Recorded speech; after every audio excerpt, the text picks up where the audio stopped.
Global infrastructure is crumbling this evening as the NintenByte Podcast continues its unprecedented rise. In cities across the globe, fans are rioting. The Pentagon has issued a statement describing the NintenByte Podcast network as a pixel-based prophecy. Some say the rise was foretold, others say it's just a really good podcast. We're talking twisted nipples, milk, and a sock puppet who doesn't talk. It's dangerous to go alone. Watch this. Welcome to the NintenByte Podcast, bitch.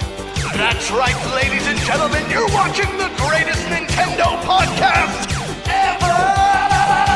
Yeah! Is that a Joy-Con in your pants, or are you just happy to see us?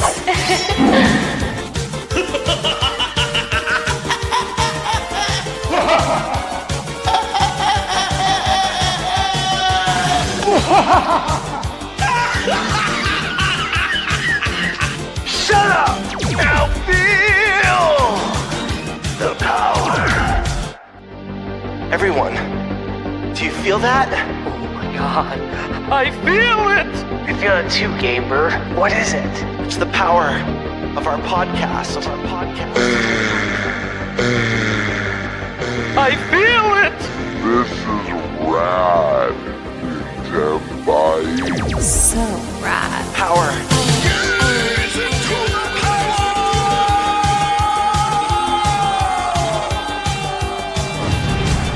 Now bask in their glory. I'm Nintendo Prime. Oh baby.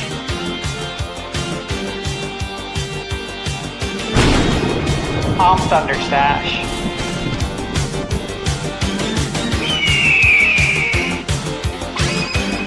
I'm Gamebird Classic.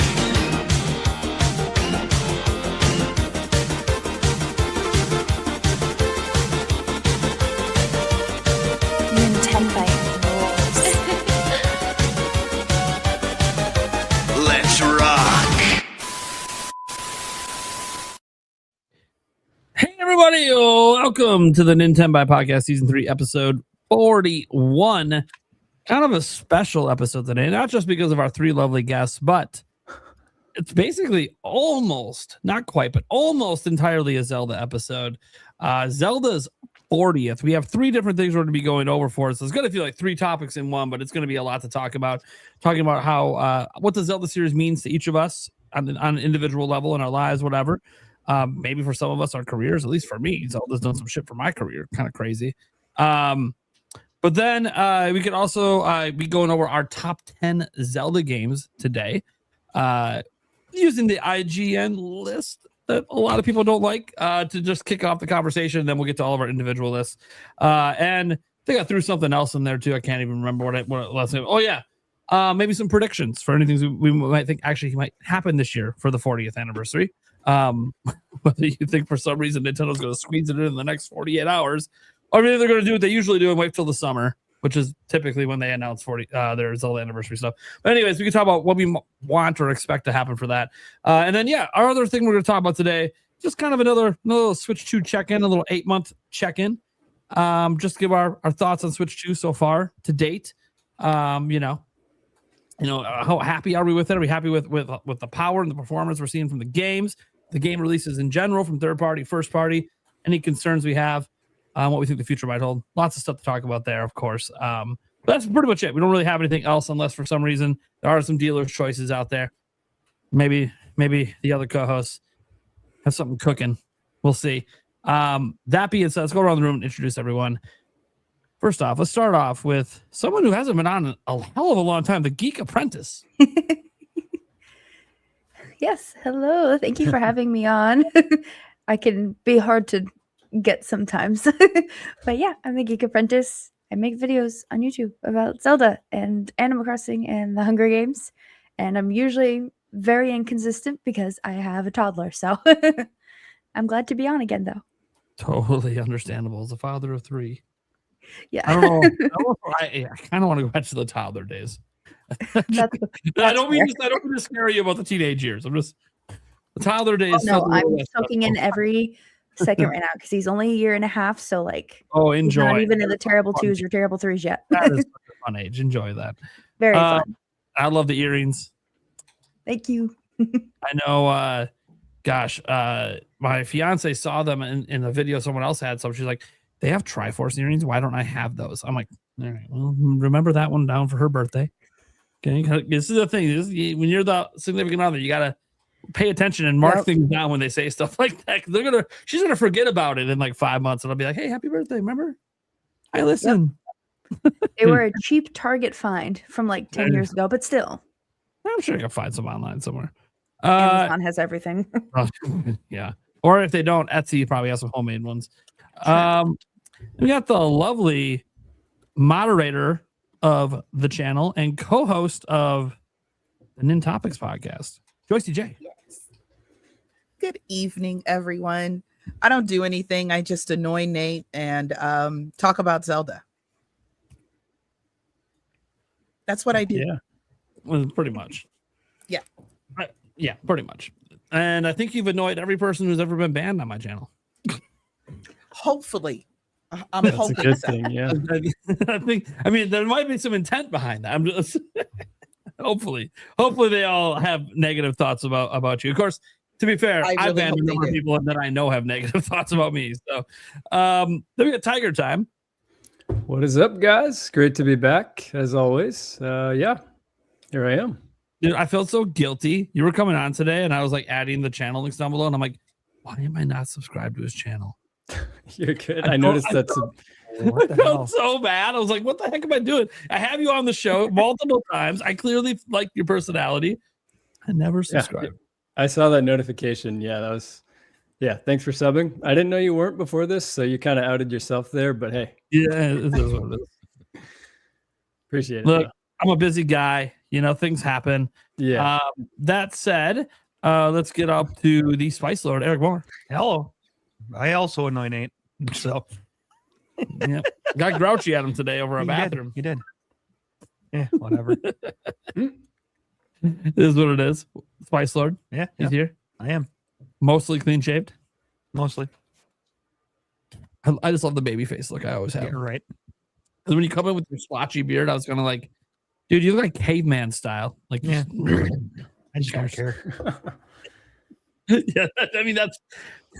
I guess that's true. Was it the beard or the loincloth? Yeah. I suppose. Good question. Suppose. Then we got Gamer Classic. How we doing, people? It's good to be back. I feel like I haven't seen you all in forever now, but I'm happy to be here. A very weird last couple of months with all of us missing episodes, which is just very unusual. But life happens. Then we have the Stash Man. Hey guys, how's it going? Happy to be here. I'm a little under the weather today. Michaela's sick. I'm not feeling great. So that's what I'm dealing with right now. We got a Been there. sickness in our Did household you too. suck down some medicine? Michaela did. I'm not going to, otherwise You're not at that my head point would yet. hit the desk. Oh, well, I mean, if you take the nighttime medicine, especially, that'll knock you the hell out. Yeah, I appreciate the 85 jacket, even though we're celebrating 86. yeah. I don't have an 86 jacket. I know you don't have an 86. I was born in jacket. 85, you know. It would be me that would have that. Yeah, staying busy, guys. A lot of game reviews. I have a lot of editing right now that are already done. Stuff just nonstop. Okay. Good stuff. Awesome. And then there's me, guys. Nintendo Prime. I post daily news, and I'm the king clickbaiter. Is the intro. We'll probably forever and always say, even when a new intro comes someday and Gamer edits together, I'm sure clickbaiter is going to stick around forever because that's the number one thing said about me on the internet. That's not true. There's actually some other things said about me. There's some nastier words said about me, but you know what? None of that matters because we're talking Zelda today. And let's see, we basically have two main topics at the moment. Let's talk about what's a dealer's choice. So let's just toss it around and maybe we give Stash a little break from running topics. He's a little under the weather. Talk a little bit less. Birdman, what would you like to take? Let's see. Let's do 8 months in. How are we feeling about the Switch today? All right, cool. then I'll take the Zelda one, and we'll just leave it alone unless Stash and Eric decide they want to do a dealer's choice later. Or actually, can I take that back? Can I do a dealer's choice? Oh shit! Yeah, you can do dealer's choice. Well, fuck. Is that okay with everyone? Yeah, let's do a dealer's choice. You're not allowed to do dealer's choice ever. I got a fun one. All right. So you're doing a dealer's choice. You don't have to tell that. That's a mystery. You don't have to reveal right now. Eric will take whatever. I'll take Zelda. In fact, let's probably start with the Zelda one because I know some of our guests aren't going to necessarily be here the whole time, which is fine. So let's get the Zelda one going first. Which I don't know if we have banners for it yet.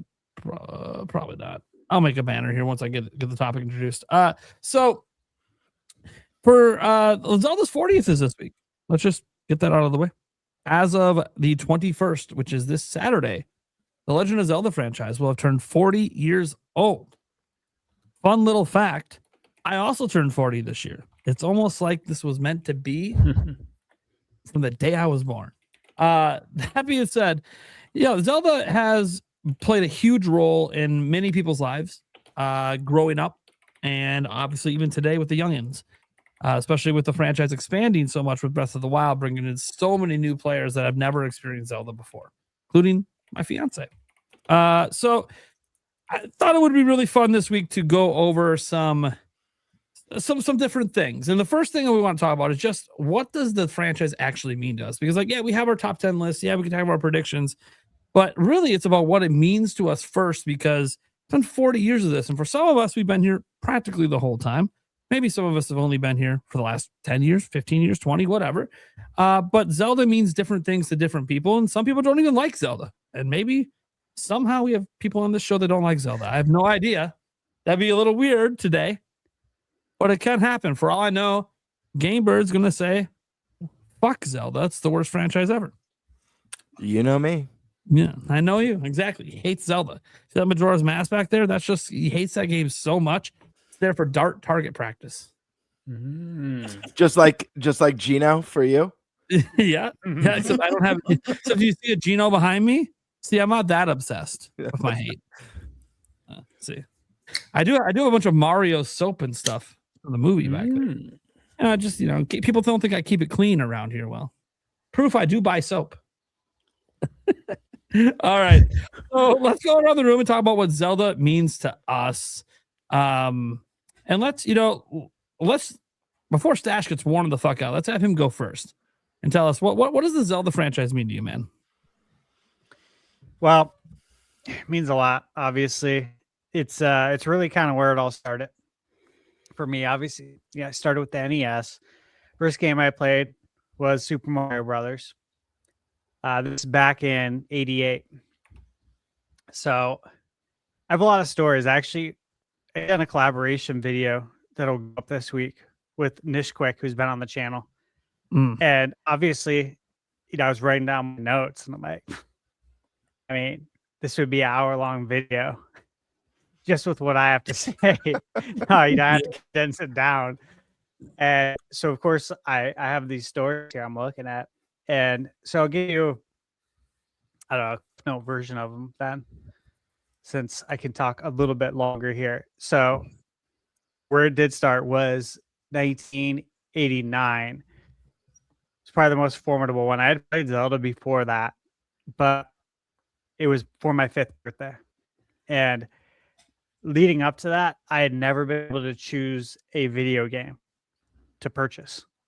It was always my older brother's choices, Richard and John, because I'm the youngest and I don't know any better, apparently. And so I don't get to choose a game. So when we go out, first off, being able to go out to buy a game was a big deal. I think we all remember that because we rented video games back in the day. Our local library here in Phoenix used to rent out Nintendo games, which was awesome. Like that was the reason to go to the library, to see if there's any video games that we haven't played yet, because it was free. But it was finally my turn. So I said, okay, I'm very excited. My mom's like, all right, we're going to go to Target, go pick out the game. Do you have any idea what you want? Like, of course I do. I already know what I want, but I'm not going to say. And my oldest brother, Richard, had asked if he could go with us. And it was like, well, for what? You know, it's my birthday. And I already knew why he wanted to go with us. And he's still the same way today. But it was to try and influence the decision and to try and basically take the decision away from me and talk my mom into not letting me get a certain game. And that's what happened. So we get to Target. Obviously, I said, yeah, Mom, of course. I want Legend of Zelda. You know this. And my brother told my mom, do not let him buy this. He will not like it. You have to do a ton of reading in the game. Okay. We can't even get far. I can't. John can't. My middle brother. He's going to hate it. He's going to be so mad that he bought this game. And then once it's opened, he won't be able to return it.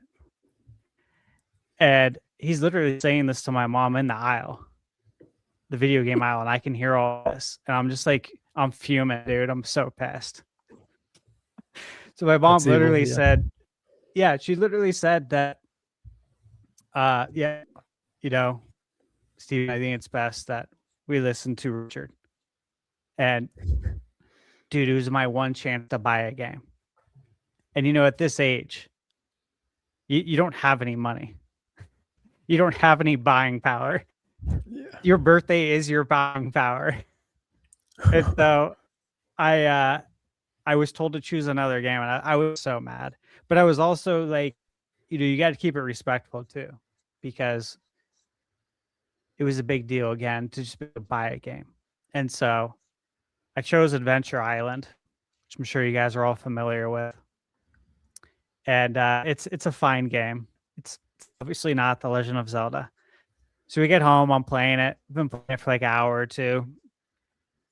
And my mom comes in, she asked, so yeah, how do you like the game? Is it everything you wanted? I'm like, well, no.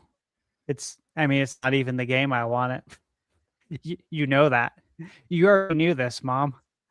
So she says, do you really not like it? Like, you really want it? I'm like, no, I don't. I did not want this. I wanted Zelda. I really did. And so she said, okay, grab the game, grab the box. We're going back to Target. I was like, really? But how are they going to let us return it? It's already open. She said, we'll figure it out. So we went back. Mom must have talked to the manager.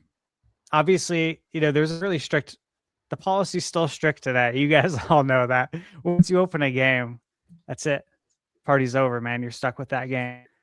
Unless you want to trade it into GameStop for $5 after you just paid $70 for it. So I ended up being able to get The Legend of Zelda. And I was very happy.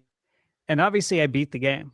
And beating the game was a really special story too, because I remember waking up a Saturday morning at like 3 a.m. And this is after I got really far the night before. I think I stayed up to probably, I don't know, 10 or 11. And I found where World 9 is, bombed the location. And I went in for a second. I heard the music, because obviously the music changes in the final ninth dungeon. I'm like, oh shit. Like, I can't start this right now. Like, I need to be fresh. I need some sleep. I need a good runway, right? So I was like, all right, I'm going to have to go to bed anyways, because I'm going to be told to go to bed, because that was the age of that. So I was like, all right. Again, you guys will remember this, kids. You didn't have TVs everywhere. There was a TV in the living room. And then I think a year or two before this, our grandparents bought us a TV for the kids, for the three of us to share. So we all shared this one TV, and it was in my brother's room. So I also had to factor in that, again, I'm the youngest. So if I want to use the TV, I have to hope that they have other plans. Otherwise, I'm not going to be able to use it, right? And so I was like, okay, well, what if I just wake up before them? They'll probably sleep till 6 or 7. That might give me enough time to beat the game. I don't know. So that's what I did. I got up at 3. And if you guys remember this too, I turned the TV on with the remote and pressed mute immediately, because you never know what the volume is. You know what I mean? When you turn it on, and my brother's sleeping in that room. So like I'm sneaking in, and I'm like, I hope that the glow from the CRT TV doesn't wake him up. So I mute it real quick, turn the volume down, and then unmute it so I can still hear it, but the volume's on like level 2. And he wakes up around like 7. And my brother John was like, "Oh shit, like where are you? Are you at the end of the game?" I'm like, "Yeah, dude." I'm like, "I'm at the end." And he was really happy for me. I'm like, "Are you up now?" And he's like, "Yeah." He's like, I'm gonna watch you beat this. Like this is a big moment." And so I was able to, of course, turn it up. We put it on the speakers because we had it hooked up to the receiver. And yeah, that's when I beat The Legend of Zelda. And obviously that was a really special moment. That's growing up, we didn't have guides. Nobody my age knew how to beat the game.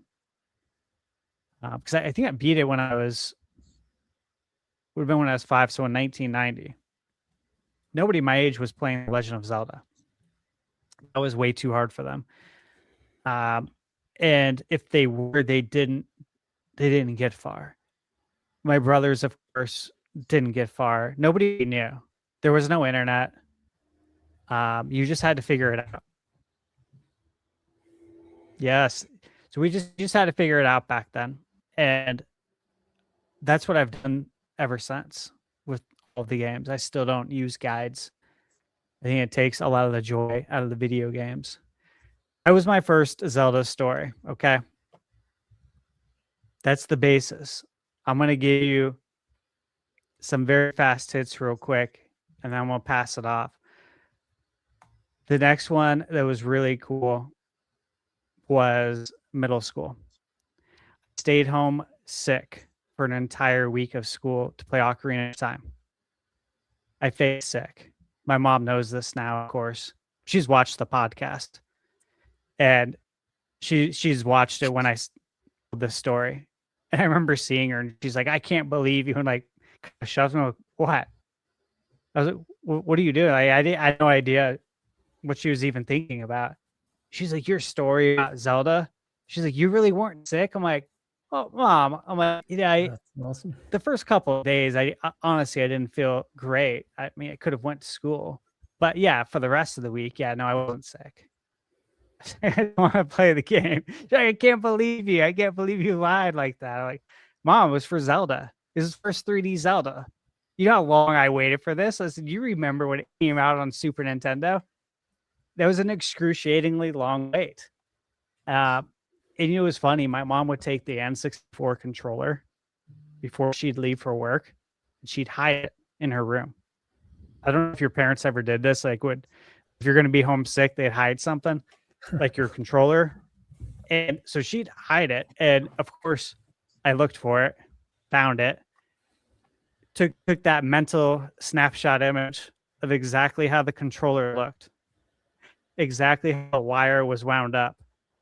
So I could put it back, about 30 minutes before Mom would usually get home, exactly how it was. And I do it 30 minutes before. That way the N64 is also not hot. Because Mom would check the temperature of not just of me, but of the N64 too. That's how she rolled. So that was really fun because, again, we didn't have cell phones. It was a different time. I had a pager. I had a clear blue Motorola pager back then. And so, of course, when I came back to school, everyone's like, "Dude, we thought you were dead. Like, are you okay?" I'm like, "I'm better than ever, man. I just beat Ocarina of Time." They're like, "What?" It's like, "Yeah, dude, that's what I did the whole week." And so it was very funny back then. Senior year of high school, got my apartment right before graduating, and christened it, as I like to say, with beating Wind Waker at my first place on a flat screen TV that I saved up for, which these had just came out back then. It had progressive scan.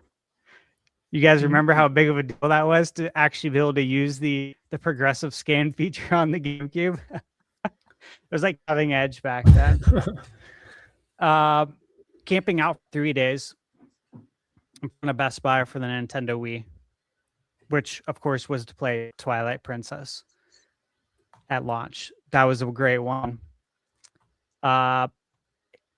This one was really good too. I was managing Island restaurants. For 10 years, I managed that restaurant chain here in Arizona and in California. And at the time, I was in San Diego at Mission Beach, living out there. And I had woke up on my day off. And I was stretching, getting ready to go to basketball at the gym. And I had like a side ache really bad. And I'm like, that's weird. I'm just stretching. It got worse and worse throughout the day to the point that I was like completely hunched over. Like completely. And I remember telling my cousin, because he just moved out there to come live with me in Cali for the summer. My cousin Jim. And I was like, yeah, dude, I'm not feeling good. I think I'm gonna go to urgent care and go see what's up. I'm like, this something's not right. So I drove myself to urgent care, and mind you, I'd only lived in San Diego for a handful of months. And doctor got me on the table. He's using his little hammer, and he's like hammering my stomach, right? And he was like, your appendix is about to burst. Like, immediately, I'm going to call the emergency room. I'm going to tell them you're on your way right now. You need to go directly there. Like, who drove you here? It's like, I drove. What do you mean you drove? I'm like, I don't know, dude. I didn't think you were going to tell me I need to go to the emergency room immediately. He's like, oh my God. He's like, do you want an ambulance? I'm like, no, I don't want to pay for that. I'll drive myself. I drove myself here. He's like, I understand. He's like, that's fine. I get it. He's like, just go straight there. And so, of course, working in the restaurant business, there's a lot of heavy lifting involved. And so I had to get an emergency appendectomy. And the moral of this story is that, well, of course, I couldn't go back to work for like 2 weeks. So what do you think that freed up time to do? Play Skyward Sword. Yes. Finally got to play it. And of course, there is motion controls, and I just got, stitched up literally at an appendectomy. So it wasn't always comfortable, but it was a really special moment, because once you start like working in the workforce and you're managing, that you're never going to get time off. There's never going to be a perfect window ever to play a game and have, once again, a nice runway to actually just relax and play this straight through. Unless, of course, you have to have an emergency appendectomy, and then you can't go to work. And I had my runway, and so I know exactly what I'm going to do. It's time to play Skyward Sword and beat it, play it from beginning to end. And so that was a really special moment. And then my last one, which I think is very funny, because, just at the age I'm at, I don't know if anyone else has done this, but I was at Loan Depot. And again, I was with Loan Depot Mortgage for 10 years, and I was interviewing for the director of operations position, and they were asking how I got so good at troubleshooting all of our systems. They're like, you fix stuff that IT has no clue how to do. Like, how do you do it, but also do all the other jobs that you do? And like actually your main job, because that's not my main job to fix things, obviously. And I said, you know what? I was like, I don't know if you guys will understand this. You might think I'm being funny, but I'm not. I said, I think it goes back to childhood, like to being a kid with the Legend of Zelda. I said, honestly, the way I'm able to solve problems and troubleshoot is because, honestly, playing the Legend of Zelda, learning all the trial and error and doing it my whole life. So you got to understand, I started playing this when I was 4. That was when we had first rented it. And it's never stopped. And of course, it's that I play other video games too that are similar with problem solving, but I don't use guides. I don't do any of that. Like, I am the guide. I figure it out for myself. And so when I'm doing stuff like this at work, it's like second nature. And Stash, of course, I I could got totally the job. Stash. I could totally, if this still existed. Obviously, it doesn't today. But if you remember the Nintendo hotline where people would call in when they're Yes. stuck on a game, I could totally picture you doing that job. Dude, I would have Like, loved oh to yeah, do dude, it. I got your back. Push the blocks to Side the note, right I'm glad you 2 times, brought then that forward up. and light the 2 torches, and you're good. Also, I want to mention this. I'm glad you brought that up, just because this is interesting for all of us. My cousin Jim messaged me like a month ago, and he said, "Hey, you know, a lot of the family like watches the podcast, right?" I'm like, "No, I had no idea." Like, honestly, I had no idea. And he said, "We have a family member that worked at Nintendo." I'm like, "What? What are you talking about?" Yeah. And Was it an uncle? he said his cousin, his cousin Jamie, I think his cousin Jamie or Natalie,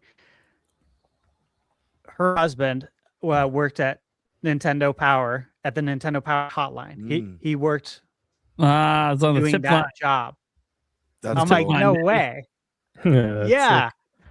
Might have And, talked to him. he's- I need some help in the games back in the day.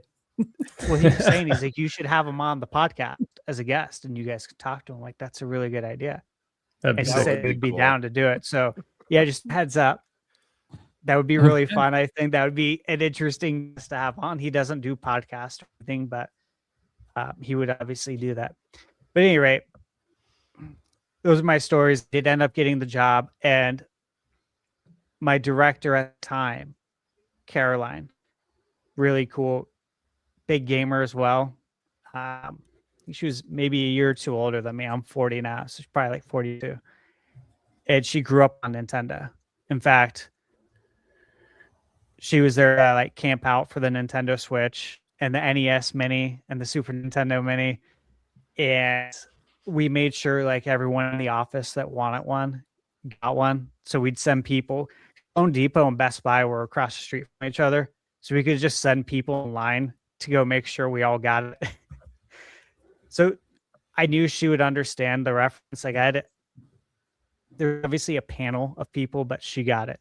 She obviously, I think that helped me get the job because she understood what Zelda is. So those are some of the stories. Thank you guys for listening. Yeah. Okay. There we go. All right. Let's go to one of our guests. How about Geek Apprentice? What does Zelda mean to you? Oh gosh. So what's funny is I've answered this type of question like 3 other times for like other collaborations in my own video and like in the past 2 weeks, and I'm like, it's almost like it's an anniversary or something, and this keeps coming up. So at its core, it's childhood family memories. My family, I'm the youngest of 3. I have 2 older brothers, so naturally I learned about gaming through them. I was exposed to Ocarina of Time at the ripe age of 3. I can tell you it's not rated E for everyone. But I loved watching my brothers play it. That's typically my extent of gaming as a young child, was watching them. They would play the games. And funny thing, and I talk about this a lot whenever I stream, is my mom played the games with us. My dad couldn't care less, but my mom was the one that was like, she was helping solve the puzzles for my brothers on the Sega Genesis when I was like 2 years old because they couldn't figure it out. But she would play with us, and she had no idea what was happening. But for her, she was like, this is something all 3 of my kids like, so I'm going to join them so that we can have family time together. And like till this day, she'll know. She knew about the Animal Crossing trailer or whatever for the Switch 2 edition before I did. She texted me and was like, hey, did you know there's new stuff for Animal Crossing? I was like, excuse you, how do you know this before me? So that's my mom. But like, as far as Zelda is concerned, I have vivid memories of being a child and watching my brothers play, again, specifically Ocarina of Time. But my mom did not know what the enemy names were, so it didn't matter what my brothers were fighting. She would just shout from wherever she was in the house, kill the Stalfos! because she knew that was the name of one of the enemies. So she would shout that, and she messes up the names a lot. So she doesn't have a channel, but I think it'd be funny if she streamed herself doing games, but she refuses. But like she couldn't remember the name Wizrobe when she was playing Breath of the Wild several years back, and she kept calling him Whizbangs. So her name is Scared of Whizbangs. I love this. I have a similar thing that I'll mention when it gets around to me. I love that though. That makes me so happy. Oh yeah, my mom's hilarious. And the third thing she misnamed is she couldn't say Kakariko Village, so she would call it Karaoke Village. It was just great. Awesome. So at its core, Zelda is like childhood memories, but somewhere around Wind Waker is when we kind of fell off the wagon, if you will. Because my eldest brother definitely fell into the camp of, oh, Wind Waker's too childish looking, so he stopped playing. My other brother was like, Zelda, what do I care? I love it. And my mom and I, once again, my mom would annoy the crap out of my other brother with the Tingle Tuner and Wind Waker to the point where like he's throwing fits, and I don't blame him. When every 2 seconds you're doing the button that makes him go, hey, yeah, that would drive me insane too. But my brothers both just got interested in other kinds of games, and I didn't have friends that played video games, so I kind of didn't keep up with it either, except Animal Crossing was like the only game I kind of kept up with. But then I went to college, and I moved like 13 hours away, so I had to get all new set of friends, and I found friends who played video games, particularly Zelda. One thing led to another, and this would have been during like Zelda Tube in its infancy, and I was lost down the rabbit hole because I was like, oh, in my mind, there was Ocarina of Time, Majora's Mask, Wind Waker, and Link's Awakening, and maybe some other game that I realized later was Twilight Princess. I didn't know about any of this other stuff. So I went to look up, my brother suggested, hey, why don't you look up a Let's Play for Twilight Princess? That's the last one that we started to play and we never finished. And I was like, oh, okay. I think we started it on my Wii. And I looked up the Let's Play, and that just massive rabbit hole. I was like, there's a timeline. Is there? There's all this lore, and I didn't know. And I went insane, which led me to finding Game Over Jesse's channel, which I was majoring in theater. I got my degree in theater, and I did dabble in some voice acting. So then I learned what Discord was. I joined Game Over Jesse's Discord. They had a little, it was him and Capt Bergerson. They had a little audition for like, hey, we're going to let viewers send in a little audio clip of themselves, and they can do some voiceovers and videos if we like how they sound. Within 10 minutes of me sending mine, Jesse messaged me and said, oh my gosh, we want your voice. And I was like, why? But okay. I was excited. And that led to me voicing one video, then 2, then 3, then 4, then 5. And then it was, hey, do you want to just be in our podcast? And I was like, okay. Again, I had just started doing the YouTube thing. I didn't know what I was going to do with it. To be fair, I'm not sure I still know what I'm doing with it all these years later, because I started in 2018 when I graduated. And then, yeah, everything kind of just blossomed from there, and it led to being able to find an online community, which I would have never been able to conceive of at the time. So it's childhood memories, but it's also just, I don't know, all this, I still call it a hobby now, with the streaming and the videos, and it's super fun to finally have people I can talk about these games with, because my brothers aren't super interested anymore, and I didn't have in-person friends who cared about video games, which, not that everyone has to like video games, but it's nice to, you know, be like, oh my gosh, did you see that new trailer for Tears of the Kingdom? And have a bunch of people be like, I sure did, let's talk about it. And it's, yeah, it's really cool. And I have bazillions of memories with that, but I'll leave it at that. Okay. Love hearing these stories, man. You know what? Let's go to someone who maybe doesn't have as deep of a history, but maybe we'll be surprised. How about Eric? What does Zelda mean to you? Oh, man. The games, I haven't played a ton of them. But obviously, throughout yours and mine friendship, I've watched you play pretty much all of them. So I feel like I've played all of them. Well, wait, hold on. I guess I have played parts of all of them because anytime you went to the bathroom, you're like, here, play. Dude, that was a huge thing back in the day. I don't know. Yeah. Is that still a thing with kids today? Like just watching their friends play games?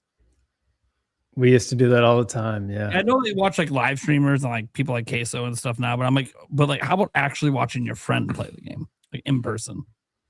It happened a lot. Yeah, Anyways, go that on. was the thing. Yeah. But so there's that. The games, like I said, I haven't played a ton of them, but Zelda in itself, the franchise has opened up a bunch of different things. Honestly, without Zelda, we probably wouldn't be sitting here. The podcast, things like that. I even know I never would have went to E3, at least the first time, without Zelda. So it has opened a ton of doors and things that I never thought I'd be able to do. So yeah, the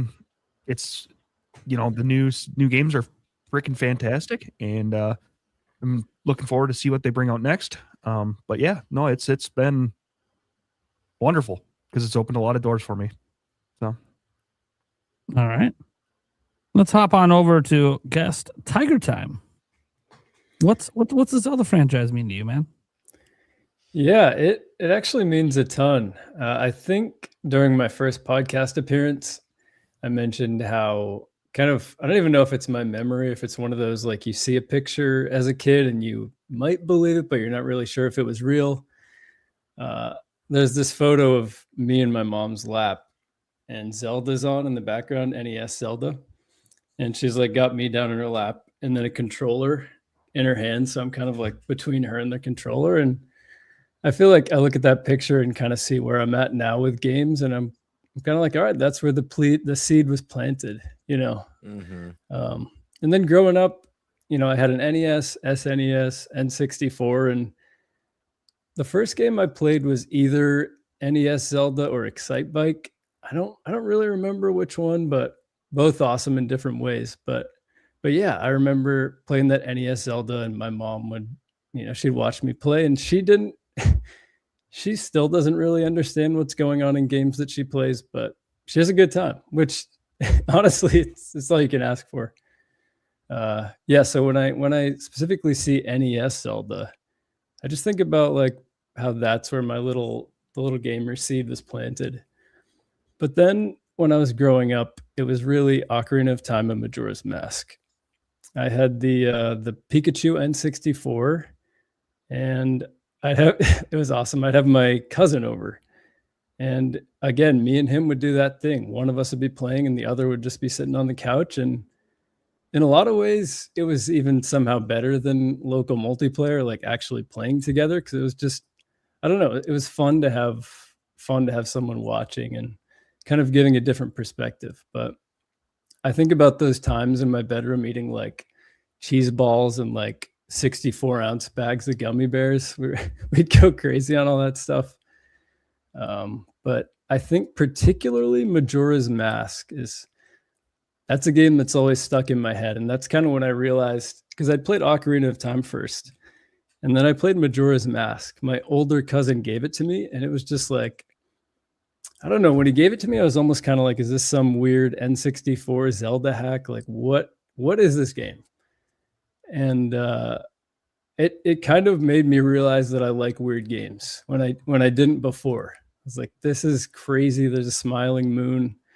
I like the danger in this game, but at the same time, when I was a kid, it was kind of freaky. So I think that it showed me, though, I love weird art styles, and it kind of set the foundation for, I have this interesting comparison with Ocarina of Time and Majora's Mask. And I actually kind of like the weirder, crazier, shorter experience than kind of the bright. And Ocarina of Time has those scary moments, of course, but I feel like every Zelda game has kind of taught me a little bit more about my tastes.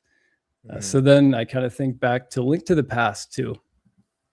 That was a game that I fell in love with trying to like speed run it, I guess, before I even knew what speed running was, because it was so freaking replayable. And particularly that game, they had the little player's handbook. I don't remember what it was called, but it was, they used to come with every game, basically. Mhm. Those little booklets. The little And- manuals. Yeah. Yeah, the manuals. Yeah, exactly. The art in that was so good. I don't know if you guys remember, but Yes. it was killer. Totally. The I enemy missed designs. that. Yeah. I miss that stuff so much. Manuals, man. I know that they were the best. Yeah, I'd read through those things like on the bus and stuff. 'Cause that way I could kind of be playing the game in my mind when I couldn't, so particularly that one. I remember the enemies were so cool looking and you could kind of read the little lore about them. And it just kind of like brought the game to life in a really cool way. And that's what sticks in my head about Link to the Past. And fun fact about me, I kind of grew up on an island, kind of off the coast. And so obviously growing up there, you can probably see the natural connection. Wind Waker was like the coolest game I'd ever played. It was like, I could connect to it in such a crazy way, especially with the young Link. Because I was I think I was like 8 when I played it. So it was like Toon Link and I were hitting it off. Because I was like, okay, this guy's also a small dude trying to find his way off this island. And it was like the coolest thing. And I thought it was like the most beautiful game I'd ever seen. And it also had kind of a weird mystery of the sea aspect. Like I always felt like I could find something cool out there. And again, just kind of that relating it to my hometown with the Wind Waker was always a really special touch that the Wind Waker will always have for me, for sure. But then interestingly, after that, of course, Twilight Princess. And again, I probably played that, it came out 4 years later. I probably played it when I was like 10 or 11 or 12. And so it was just like a cool progression because Link's obviously older in that, and he's kind of a young man. So it's like Link and I were aging together. It was this fun little journey. But again, it was cool because Twilight Princess to me was like, oh, Zelda's going weird again. Like Majora's Mask kind of showed me that I liked. And I don't know. I remember specifically again with that game, my cousin and I, we kind of started hanging out again, and that game kind of brought us together again. So Minish Cap, all the Game Boy DS games, they all bring me back to like, I don't know, mostly bus trips. Like I'd try to sneak in as many minutes as I could on the bus trips. We'd go to the YMCA. That was an awesome trip because I got a little extra time. I remember trying to play Link's Awakening, and like if there was any daylight at all, not being able to see and play the game, the struggles there with the Game Boy. There's just like some core memory that's unlocked when I play every game. Minish Cap, I remember my aunt took that away from us as kind of, again, a punishment, kind of like hiding the controller, except she went just full game. Like, nope, no chance of playing this. I'm going to hide it. So she put it on top of the fridge for some reason. And I never saw it again. It just it disappeared into one of those house black holes that I feel like we've all experienced, that sometimes somehow things just disappear. And even when you move out of a space, it's still not there. So it's like, where are these going? So I never beat that as a kid. So luckily I got to revisit that. And kind of the final kind of chronological memory here is I was in college in the 2015 to 2017 era. And I'd kind of just been caught up in life and gotten really busy, kind of like you were saying, the Geek Apprentice. Like it just, I don't know. I still played games, but I wasn't really connected with it. And so, Breath of the Wild, like I feel like it was for so many people, was so interesting. Just like seeing it and trying to think open world Zelda and like, how's this going to work? And then obviously playing it, and you never forget that moment when you first walk out onto the Great Plateau. And I don't know, it just really, I feel like particularly the Great Plateau is like, oh, this weirdly somehow, I actually made a video about this. It kind of feels like home, even though I've never been here before, and that's a really special feeling that not every game can create. But particularly, I was like, this is why games are awesome. Like this is the best form of storytelling out there, in my opinion, because you can't necessarily immerse yourself and feel that way unless you're in a game. And again, it was like, oh yeah, what am I doing? What is this 2-year hiatus? I got to get on this backlog and start playing these games. And I remember Tears of the Kingdom. I almost lost my relationship because I was like, I got to play this 15 hours a day. Like I couldn't stop. I'd take it off the dock. And she'd think we were going to watch TV together. And I just like still have it handheld, and we survived luckily. But yeah, these games, the Zelda games are special. They just, Bless you. oh, was that a sneeze? Yeah, bless you. Yeah. Thank you. But yeah, they just, I don't know. Anytime I play a Zelda game, it unlocks a memory for me. It creates a feeling even beyond just a memory. Like, I feel like not every memory can do that. Like not every memory, when you have it, you feel how you felt in that moment. With the Zelda games, it's like, I remember myself and my cousin playing, but I also like feel just that nostalgia. Like it's there whenever I play. So they're good. They're good. All yeah. right. Thanks. I love, by the way, I love hearing all these stories. Makes me so happy. Yeah, it's really cool to see. Yeah. Yeah. Makes you very, Getting very a little happy, emotional. I'm not gonna lie. Hmm? Oh, yeah. Oh, I said I'm getting a don't- little emotional. I'm not gonna lie to you. I'm I getting don't a know if little anyone saw. emotional. I went like this earlier. I had a little tear come to my eye at some of these stories. Zelda's one of the few video games I get actually emotional about. That said, it's not my turn.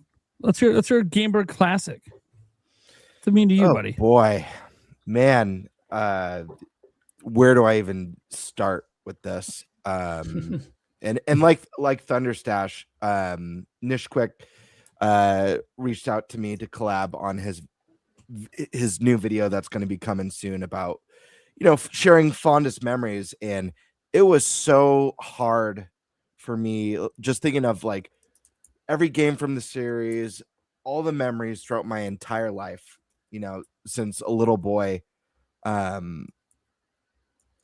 What memory meant the most to me.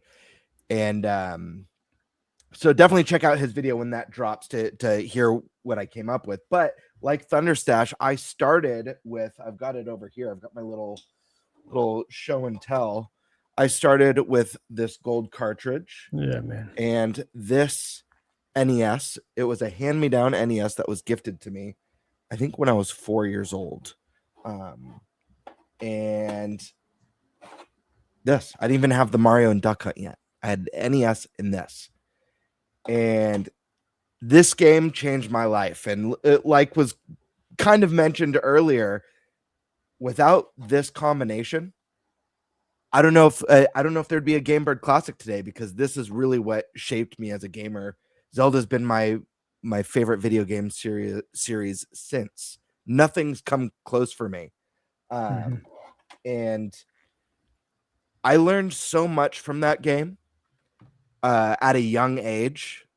I learned, as corny as it might sound to some people, but I learned perseverance. The game was way too hard for a 4-year-old to play, period. Good point.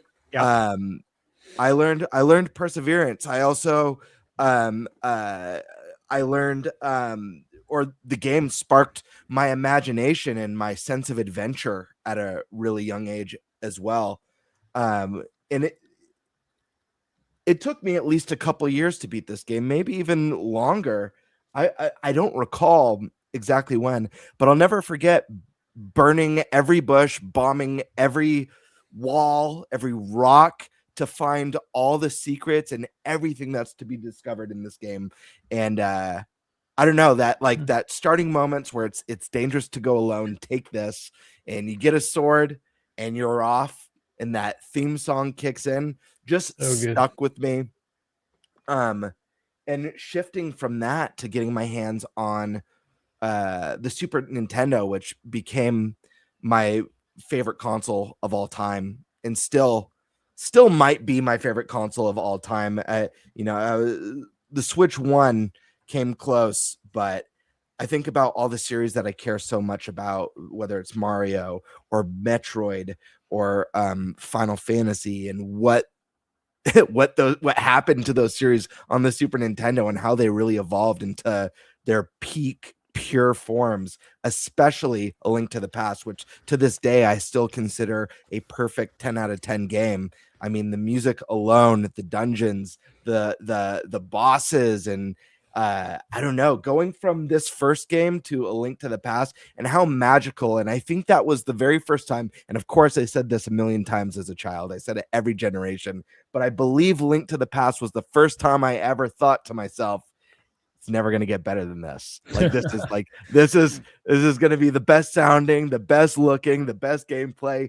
There's nowhere beyond here.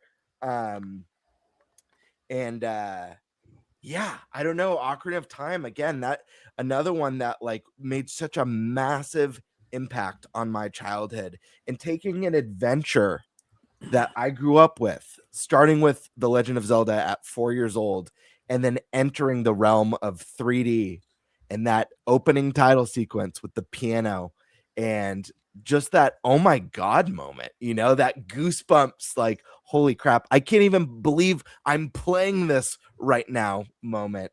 And all the deep memories. And, Stash mentioned about how there was no internet. There was no like looking up, what do I do? And the memories with Ocarina of Time, especially, and Majora's Mask as well. But Ocarina of Time, I remember so vividly of being on the schoolyard, and just talking to kids. And, secrets were such a big part of video games, and someone sharing a secret that they found out, and you'd be like, nah, bullshit, dude. Like, there's no way. But then you still go home and you put a bomb next to that one tree or that next wall just in case it was true. And so many memories like that. Majora's Mask, TigerTyme. This game was so weird and quirky and moody, and made such an impression on me. And this was the first and only game that I ever bought a walkthrough for. I bought the premium. Still have it. I think I showed it on the show one time. I still have it to this day because I had to have every item, I had to explore every nook and cranny of this fascinating world. In the game, the time system, the 3-day cycle, the kind of Groundhog's Day 3-day cycle where everything you do affects the next day, and certain people are only at certain places at certain times on certain days where you can move along the quest or get a mask, was so unbelievable to me and felt so far ahead of its time. I had never experienced anything like that on a console game before. And I often think about just kind of the sense of dread that game for the first time in a Zelda, there was tense moments in the series, but that game, that sense of dread, thinking about like how you got closer to those final hours, how the music would get a little bit more up, a little bit more disturbing until you're in those final hours. And the theme in Clock Town is like horrifying. Dread-inducing music. Just such a great memory. To Wind Waker, I mean, this game blew my mind, and I was the odd kid. I'll never forget coming to school.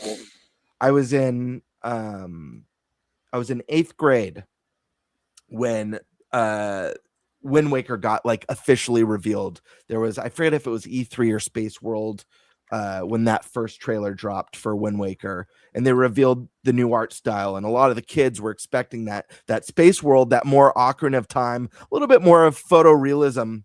And I remember everyone laughing about it and saying how bad it looked. And I watched that trailer, and I was the weirdo because I thought the game looked so unbelievably next gen. I couldn't believe how insane the graphics were on it. The characters weren't all jaggy or polygonal at all, or with like the derpy, like photorealistic faces. It looked like a Saturday morning cartoon with smooth, clean lines. And Link, there's a scene in the trailer I'll never forget where he's like scaling a wall, and you see the pupils moving left and right as he's like kind of checking, and him in the barrel sneaking up, attacking one of the moblins, and the moblin grabs his ass and jumps in the air and like reacting to where he got hit, and just my mind being blown by this. But I remember getting like teased about that, and people, even back then, just thinking I was a Zelda fanboy. But I legit thought the game was stunning, and just like my excitement in seeing such a different look for the series. And to this day, one of my favorite things about when we get new Zelda games is the new art style. What's the new art style going to be? It's one of my most hype moments, and it was probably the only disappointing part about Tears of the Kingdom getting announced. I was so thrilled about that game. The only thing I complained about the announcement, it's like, oh, well, they're using the same art style again, which you expect in a sequel. But I always get amped to see what the next game is going to look like. And yeah, I don't know. This, Stash even mentioned like, at work, your problem solving skills. And that takes me back. I remember when, one of my good friends invited me to do an escape room because I had never done one before.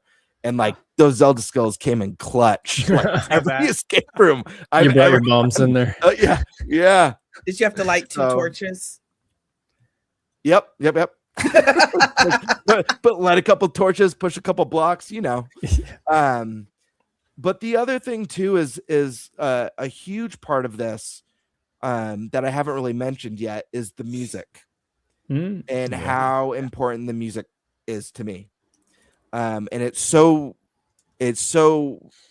fascinating that like I could hear almost like any song from the series randomly could pop on YouTube or whatever, or because I do listen to video game music, and like I know the song, I know the game, I know the moment or whatnot.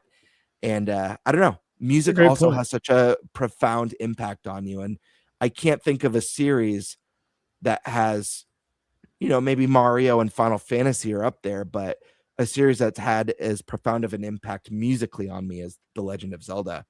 And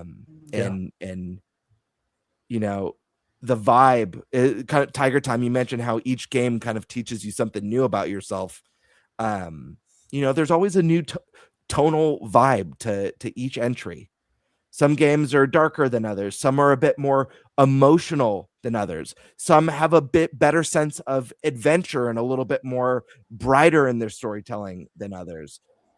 They're each very, very unique, and it have hit me differently each time.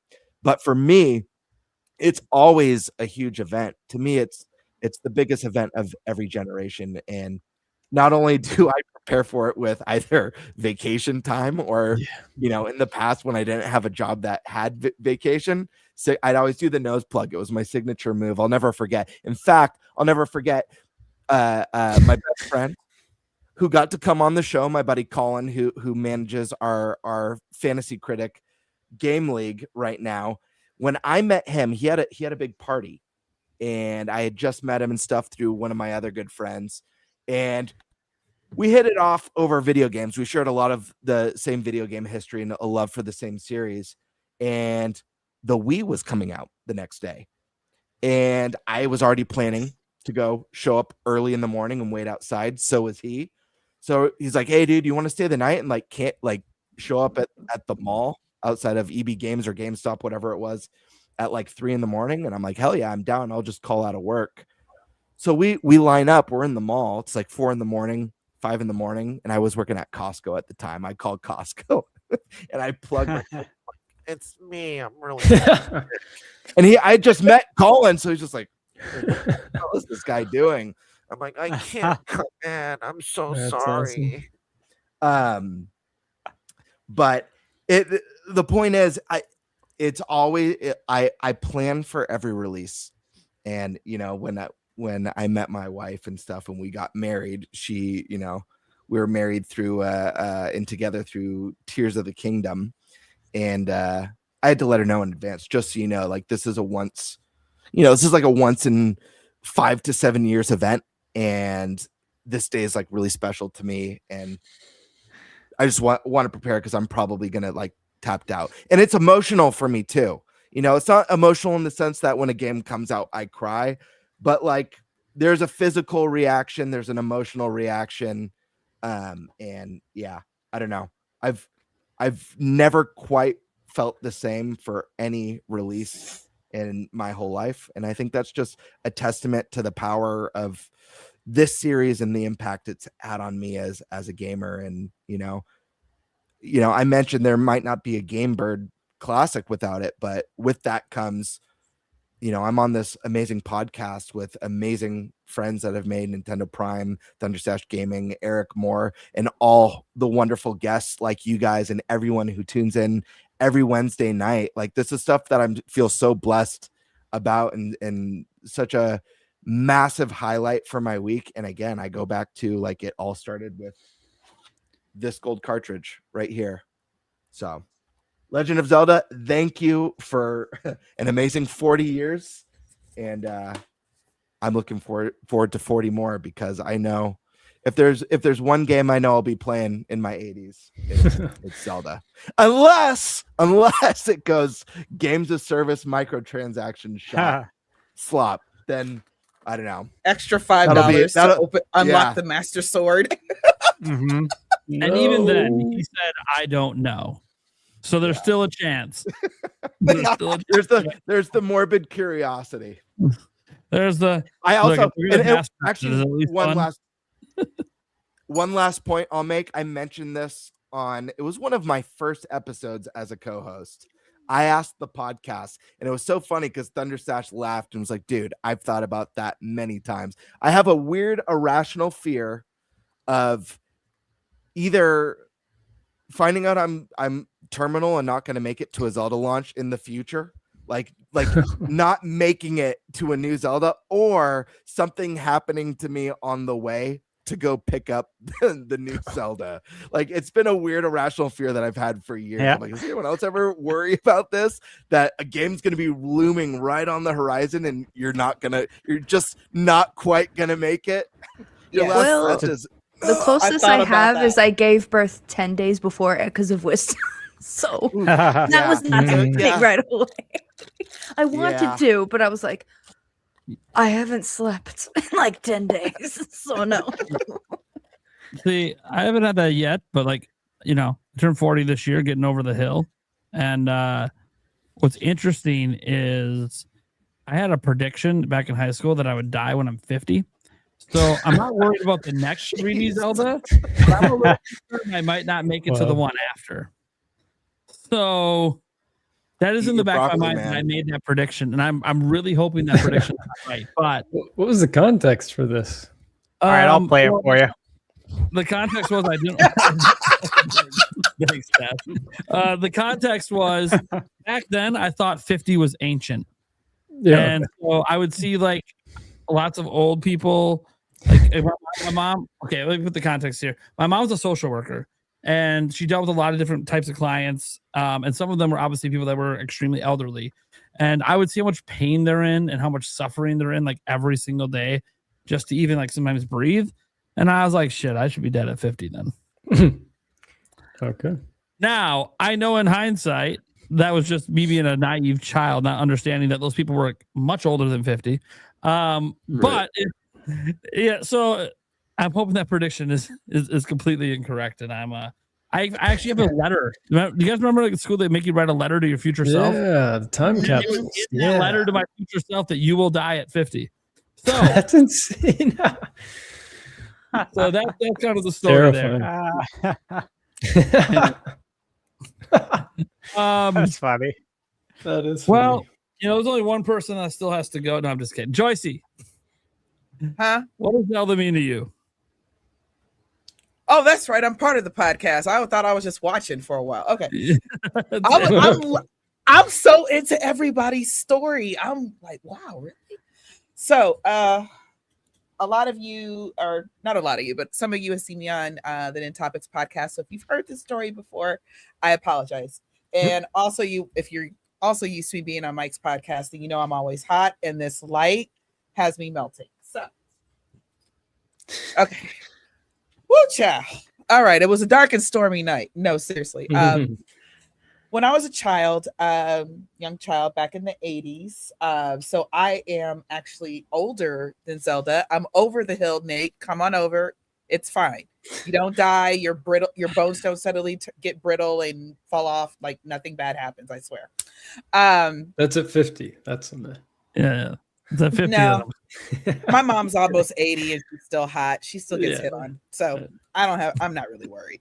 But anyway, so my dad was back in the 80s. He was like a computer and software engineer, which was like huge back then. And my mom is just very, very studious. She's always very office job, straightforward kind of person. So they unfortunately divorced when I was around 2. So my dad had the video games, and my mom was like, video games? What are you talking about? We don't play video games. What's wrong with you? Go read a book. No problem. I like to read too. So it wasn't really a punishment, and I didn't think it was odd, right? But my dad was like, well, your brother had the Nintendo. So now that brother is too old or older, your turn, you could play with it, whatever. And of course, I played Mario. My brother and I beat Contra together, which was an amazing moment. Yep. And then there was this little gold cartridge, and I was like, what's a Zelda? I don't know a Zelda. Pop that sucker in. And the strange old man said, it's dangerous to go alone. Take this. And he gives me this little wooden sword. And that was the day. I don't even remember what day it was. I don't remember exactly how old I was, but I didn't know you could bomb walls. I didn't know what this game was about. I'm just roaming around, hitting enemies, going into different caves and finding, oh, wow, you could bomb walls in dungeons. And y'all know the Dark Nut room, the blue ones that take like 5 hits, and it slows down the screen to 1 frame per second. And I loved every second of that joint. You couldn't tell me nothing. And again, like the guys have already said, we did not have guides. If you're lucky, you have friends that are playing the same game. You had to go to school and talk to them or whatever and try to figure it out. And nobody played Zelda, so I was kind of on my own.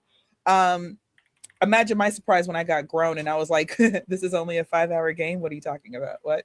I spent hours in Zelda, in the first Zelda. I spent hours in that game, days, full weekends, like, because I saw my while I lived mainly with my mom, I saw my dad all the time. He lived right around the corner from us. I saw my dad all the time. And he's like, well, baby girl, do you want to go get in the car and listen to some music and let's go get White Castle? Mind you, I love White Castle. And I'm like, what's wrong with you? Bring me back some White Castle. I'm playing Zelda. Weirdo. So that was my thing. When I was around 10 or 11, A Link to the Past comes out. And because I played so much Zelda and everything like that my worldview was very, very small of video games. So whatever my dad just kind of had there is what I played.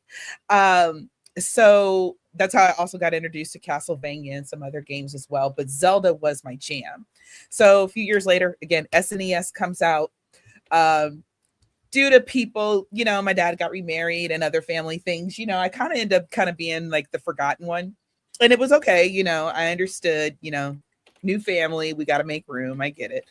But for that Christmas, they had totally forgotten about me on Christmas, and it was fine. But late at night, we come home from a big family Christmas to do, and my dad and my stepmom, they were like, oh, Santa still has gifts for you. I never believed in Santa, so I was like, y'all want to just give it to me in the morning? I'm going to bed, and they're like, no, Santa has a gift for you. Go sit by the tree. And I'm like, okay. I'm falling asleep at the tree, okay? And I hear them coming down the stairs, and by the way, I could hear all the tissue paper and wrapping and cutting upstairs. I mean, come on. So they come downstairs, and Santa left this for you. And I'm like, thanks, Daddy. I mean, Santa, open up the bag. It was an SNES, and it was all for me. It was mine. Brother wasn't there to take over. This is mine right here. This is mine. And it came, of course, with Mario. It's my favorite Mario, and I never can remember the exact name. Super Mario World. I think, right? Mario World. Yeah. Thank you. My favorite. That's my favorite too. Yes. And that's why I like wonder so much because it gives me that vibe of that game. Mhm. Anyway, so I had that one, and then of course A Link to the Past was in there. So we got to get to Mario, but Link comes first, in my life. And talk about mind blown. Going from 8-bit and the game slowing down to 1 frame per second, jumping into A Link to the Past. It's like gaming's never going to get better than this. Nothing is ever going to blow my mind like this. Whatever. And I'll talk more about that when we get into our favorites and everything. So some time goes on. I get older. My mom and I, in our side of the family, we had to move to Texas. Her job moved here. So my dad was back in Missouri and my mom didn't let me play video games. So, kind of fell out of touch with that, years go on, late teens, early. Oh, you're too old for video games. Who wants to play? Nobody plays video games anymore. What are we, 12? There was that attitude around me. So years go by and I just don't think about gaming. I would hear different things, but never really paid attention to it. And one day I was at home and I'm like very late 20s, about to turn 30 or something like that. And just so happened there was a commercial on the television and it was for Twilight Princess. That's how long it had been. And Joycie, you're saying after A Link to the Past, it had been till Twilight Princess? Okay. I just want to make sure I didn't miss a game. Yeah, I went for a very, very long time. Like I played like other little Zelda games, like with my cousins and stuff like that. Sure, but I never. Sure. But my mom was like, "You're not sitting down in front of a TV. Go outside." I got plenty of outside time. I read books all the time, so whatever. So all this time had passed, and I'm too old to play video games. But let me tell you something about Link. Link and I had a special thing going on, okay? And I just left him. No Dear John letter, no goodbye, no nothing. I literally left him at my dad's house, and I'm pretty sure my dad gave that SNES away. But I was watching a commercial, and it was Twilight Princess. And I remember I used to love Zelda. I said, when did Link start looking like this? And like, what? We're riding horseback now. Oh my God, Ganon. That's Ganon. I swear I remember Ganon, but I can't remember what trailer it was. And it was for the Wii. And I was like, but you're a little cartoon and they still make Zelda games. What? Is Sheik Zelda in this one? I heard something about that. Who is Sheik? I went out that weekend because I finally had grown-up people money, and I'm like, I live alone. My mama don't pay a damn bill in this house. I went with my adult money, and I got myself a Wii, and of course, I got Twilight Princess. And then I got online, and I'm seeing all these games I've missed. Mm-hmm. And it was kind of heartbreaking in a way because I said, there's a whole part of myself that I just let go because I was supposed to, and I felt a way about that, but it wasn't necessarily anybody's fault. It's just the kind of the way things are. And, my mom genuinely thought that video games were going to rot my brain. Right. Yeah. Because back then, all of the boomers. That's what they all thought. Yeah, that's what they all thought. They thought Pokemon was the devil. Mortal Kombat was going to take us all to hell. Everything was just blood, gore, video games bad. This was a very different time because the boomers actually had a good argument back then.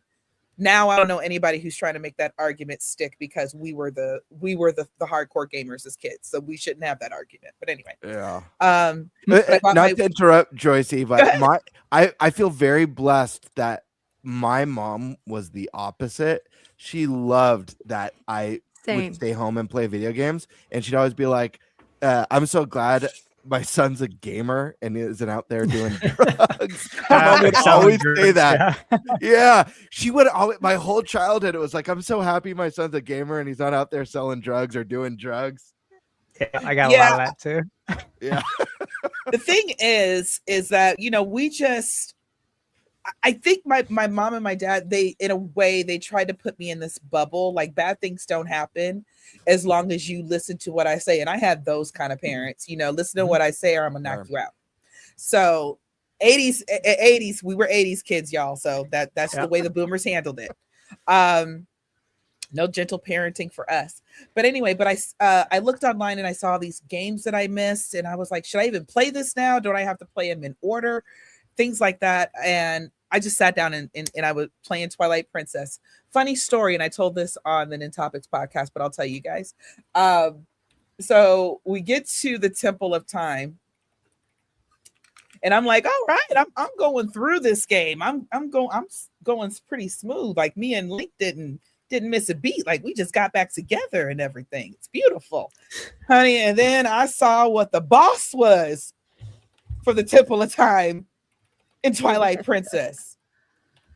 And I said, I gotta look up, don't I? Oh Lord, I gotta look up. And judging by all the crawly things I've seen in this temple, child, I looked up and I was suddenly in Australia. Didn't save or nothing. I said, no. I have acute arachnophobia. So, which is wild because I live in Texas, and in Texas, like, yes, the bugs are 10 times bigger than, we're basically like the little Amazon down here. So I was freaked out, didn't come back to the game for about 4 months. And I said, look, we're going to have to play this. Because the thing is, it's not that we haven't seen this particular enemy before, but this one was really, really realistic. I'm pretty sure Australia has a 8-legged spider with a big eye on the back. Just saying. The spiders over there are no joke. So, but I go back and I'm like, okay, it's fake. It can't hurt you. Because the Skulltulas, for whatever reason, they didn't scare me. But Aragoma scared the shit out of me. I'm a grown woman, by the way, at this time. Just saying. And I finally went back and I got over it. And then it was the final scene of that is absolutely hilarious after you defeat that boss. So I was like, it was worth going back. And I had actually restarted the whole game knowing that part was coming. But then I got through it and it was fine. And then I went back and I played all the old games I could get my hands on. I bought myself 3DS. I found all the old the 3DS games. I somehow I forgot who gave it to me. I think one of my coworkers did. From way back when. They're 2DS, so I could play, I think it was Phantom Hourglass and Spirit Tracks. So basically, all this time, me and Link were separated by forces not out of our own, and I don't usually take men back. But Link's different. I basically just went through a divorce, the equivalent of a divorce last year. So I was like, I don't take you back if you act a fool. But Link acted right. So he's like, come on, girl. We used to go on adventures together. What are you doing? Just sitting there being an adult, paying bills and shit? Yeah, I designed a video game. And it's because of Zelda, though. To bring it back a little bit more serious, it is because of the Legend of Zelda, though. I got to catch up. And then also being older, it's like, okay, let's spread out a little bit. So I was able to get on the hype train for the OG Switch, right? And when Breath of the Wild was coming down the pipeline, and I think I had finished, I forgot which game it was, but I finished one of the other Zelda games like a few years before the Switch came out. So that's when it was Zelda Wii U. We called it Zelda Wii U. And then we got Breath of the Wild, and then we found out it was coming out on the Switch and everything. And I remember that time period, just, and I had just gotten back into playing games, and I found so many gamers online on YouTube. And I was like, people play games online? Should have started a channel then, but I didn't think. And so I was back in the gaming community. It was fun. And all this energy and excitement for Zelda. It's like, I have found my people. I said, this is my village. I should live here. Because these are the same people who are the same age as me, who are just as psyched as I am. So this is obviously not just a hobby for kids. So, and like TigerTyme was saying, I did everything I could possibly do when I first got Breath of the Wild. And, you're in the little cave and and Zelda's telling you to wake up. I did everything I could possibly do in that cave because I said, once I go out there, I said, I know it's going to be a big deal. And I had noticed, I was like, we don't have a title screen anymore. That's interesting. Go out into the Great Plateau, and that's when the cutscene hits. So good. Tears. Okay. Tears. I said, I'm finally getting my moment. It felt like, in a way, I'm getting my moment. Y'all got to party together when Ocarina of Time came out, and I said, I'm witnessing the next gen's Ocarina of Time moment, and I'm still glad that I'm here, a part of this. And all I could think was, started from the bottom, now we here. Started from 8 bits, and now we're here at Breath of the Wild. You know, so we'll talk more as the show keeps going, but that's my gaming story. But like I said, I Twilight Princess is what brought me back. Twilight Princess on the Wii is what brought me back. I love that it was both Zelda that brought you in and Zelda that brought you back. I think that's really cool. Yeah, thank you. Link's my boy Blue. Oh, sorry. I keep forgetting this isn't a regular live stream where I just shout random shit in the chat and Nate just laughs. You know, or he cries. It depends on what I'm saying. It's your first time on the podcast. Everybody shouts random shit on this podcast. So, Jesus, dum diddy. Y'all don't know what that one's from. Anyway. Oh, and speaking of which, I am wearing my Zelda. Hey, Minish Cap. Yep. Nice. Yeah. All right. Yeah. I love the shirt. All right. Thank you. I guess it means it is my turn. Sorry, I was gone for a moment, guys. Those not watching the video version. All right, so we can all take a break then, since Nate's back. I was trying to get ice water, and it was just a bigger struggle than it needed to be. Let me tell you. All right, so what does Zelda mean to me? Look, guys, I could literally talk everyone's ears off for hours on this. I've done it before on live streams and on former podcasts, like the Nintendo Prime podcast. Talked about it many a time. So I'm going to try to condense a lot of it. For starters, I wouldn't be here if it wasn't for Zelda. I don't mean like alive, but I wouldn't. The Nintendo Prime YouTube channel wouldn't exist, because this Nintendo Prime YouTube channel used to be the Zelda Informer YouTube channel, which is a website I was editor-in-chief of for a decade. That website I would have never been editor-in-chief of if I didn't run other fan websites, including my own, such as Zelda Domain, made on geocities.com back in 1998. Inspired to do that after playing Ocarina of Time. So I literally, this whole career, the reason you even know who I am is due to the Legend of Zelda. Now, that's interesting. That's neat. You guys know I love Zelda, and if you don't know, you just haven't been around long enough to see it, because we haven't really had, I didn't go like crazy with Echoes of Wisdom back in 2024. So like the last time I went crazy about Zelda was in 2023. And because there was no DLC or anything with Tears of the Kingdom, that kind of came and went. But by the time we got past the summer, haven't really talked a ton of Zelda since then, beyond just like predicting things about future of the franchise. And then there was Age of Imprisonment, which I did call my game of the year last year because of how much I love Zelda. Now, Zelda's importance to me isn't really about what I do here on YouTube or any of that.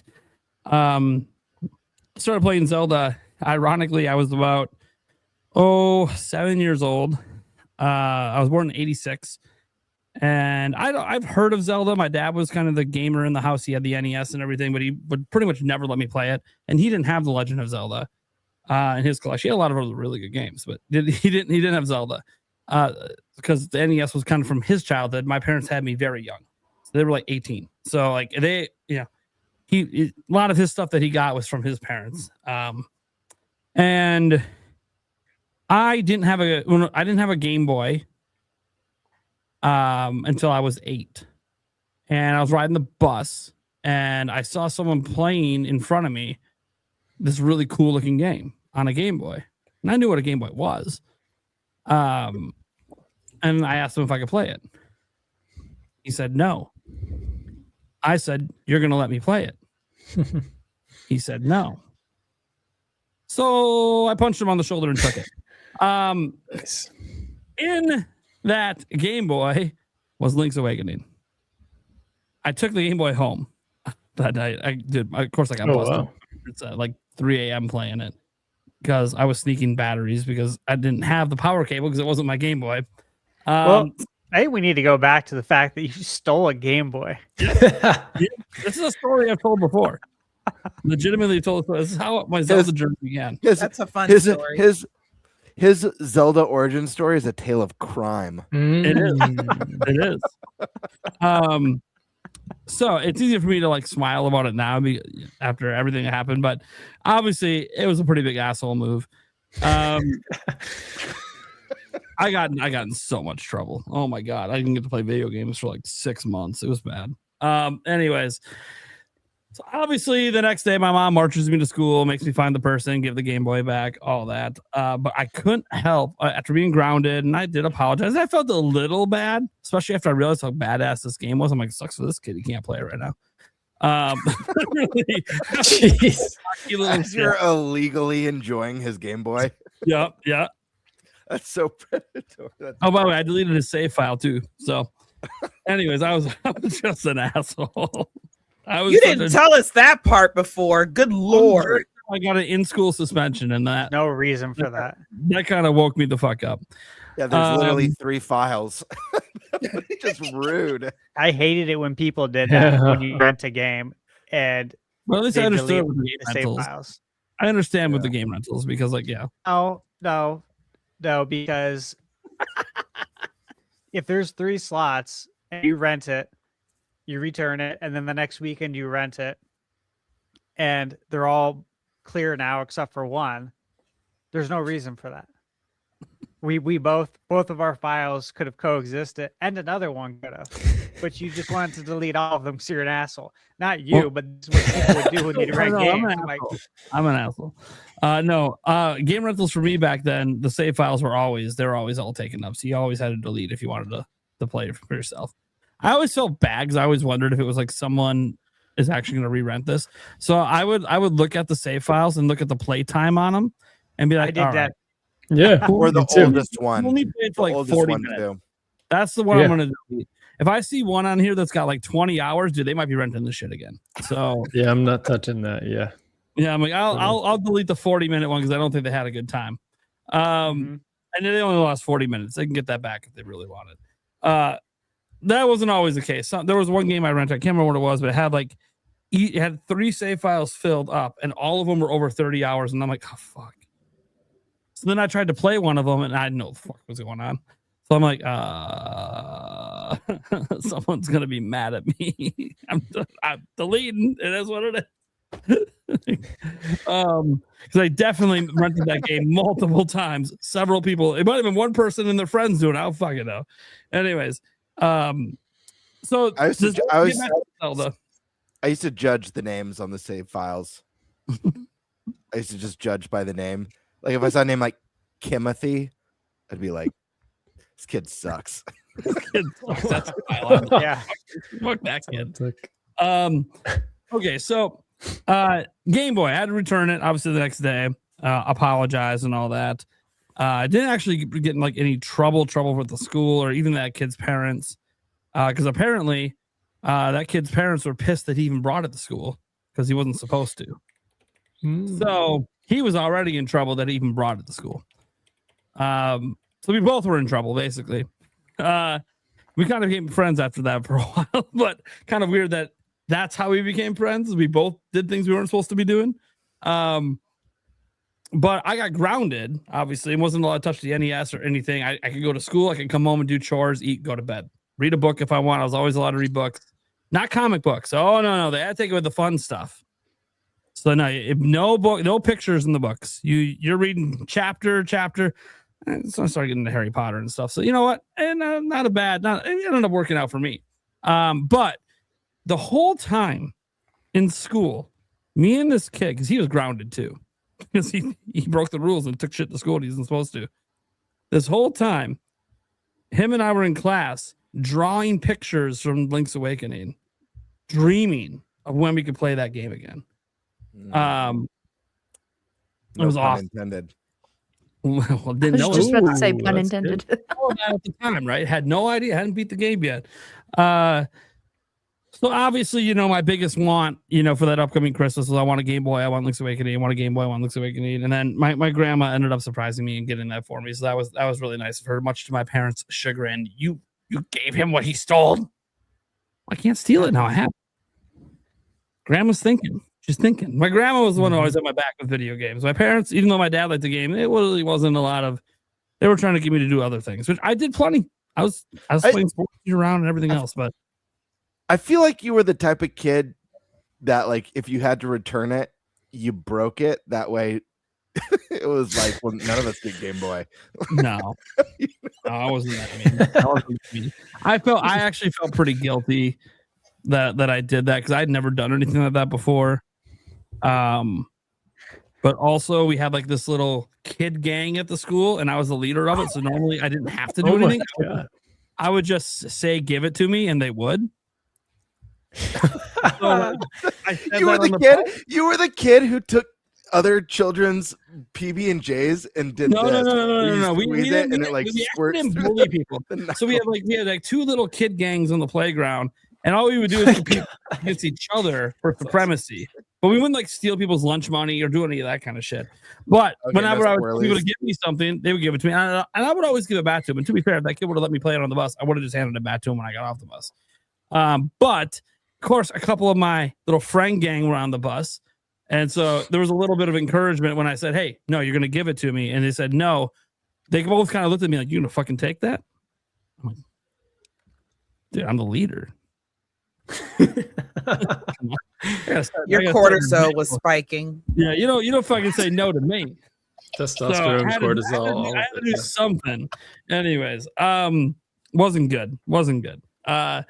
Obviously, ended up working out. We became friends, and it was all cool. And it opened my mind to be like more accepting of all other people, not just people in my friend group. So I actually ended up being kind of a nice moment, nice learning moment. And then, did you all hug at the end? Once we both were grounded, yeah, we did. He was the only kid in school that played Zelda besides me, so it was awesome. Like we actually bonded over Zelda for a while until he ended up going back to the public schools, like a couple of grades later. Anyways. So so that's how I discovered Zelda was Link's Awakening.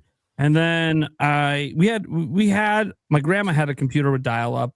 So I was curious, like, you know, there has to be other games besides this one. This game ended as just a dream.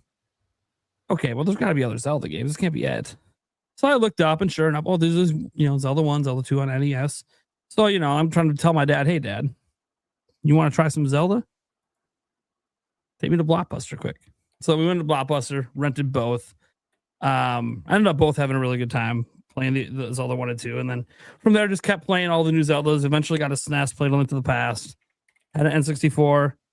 Never owned at the time Ocarina of Time. But I might as well have. So I could make X amount of money per week doing chores.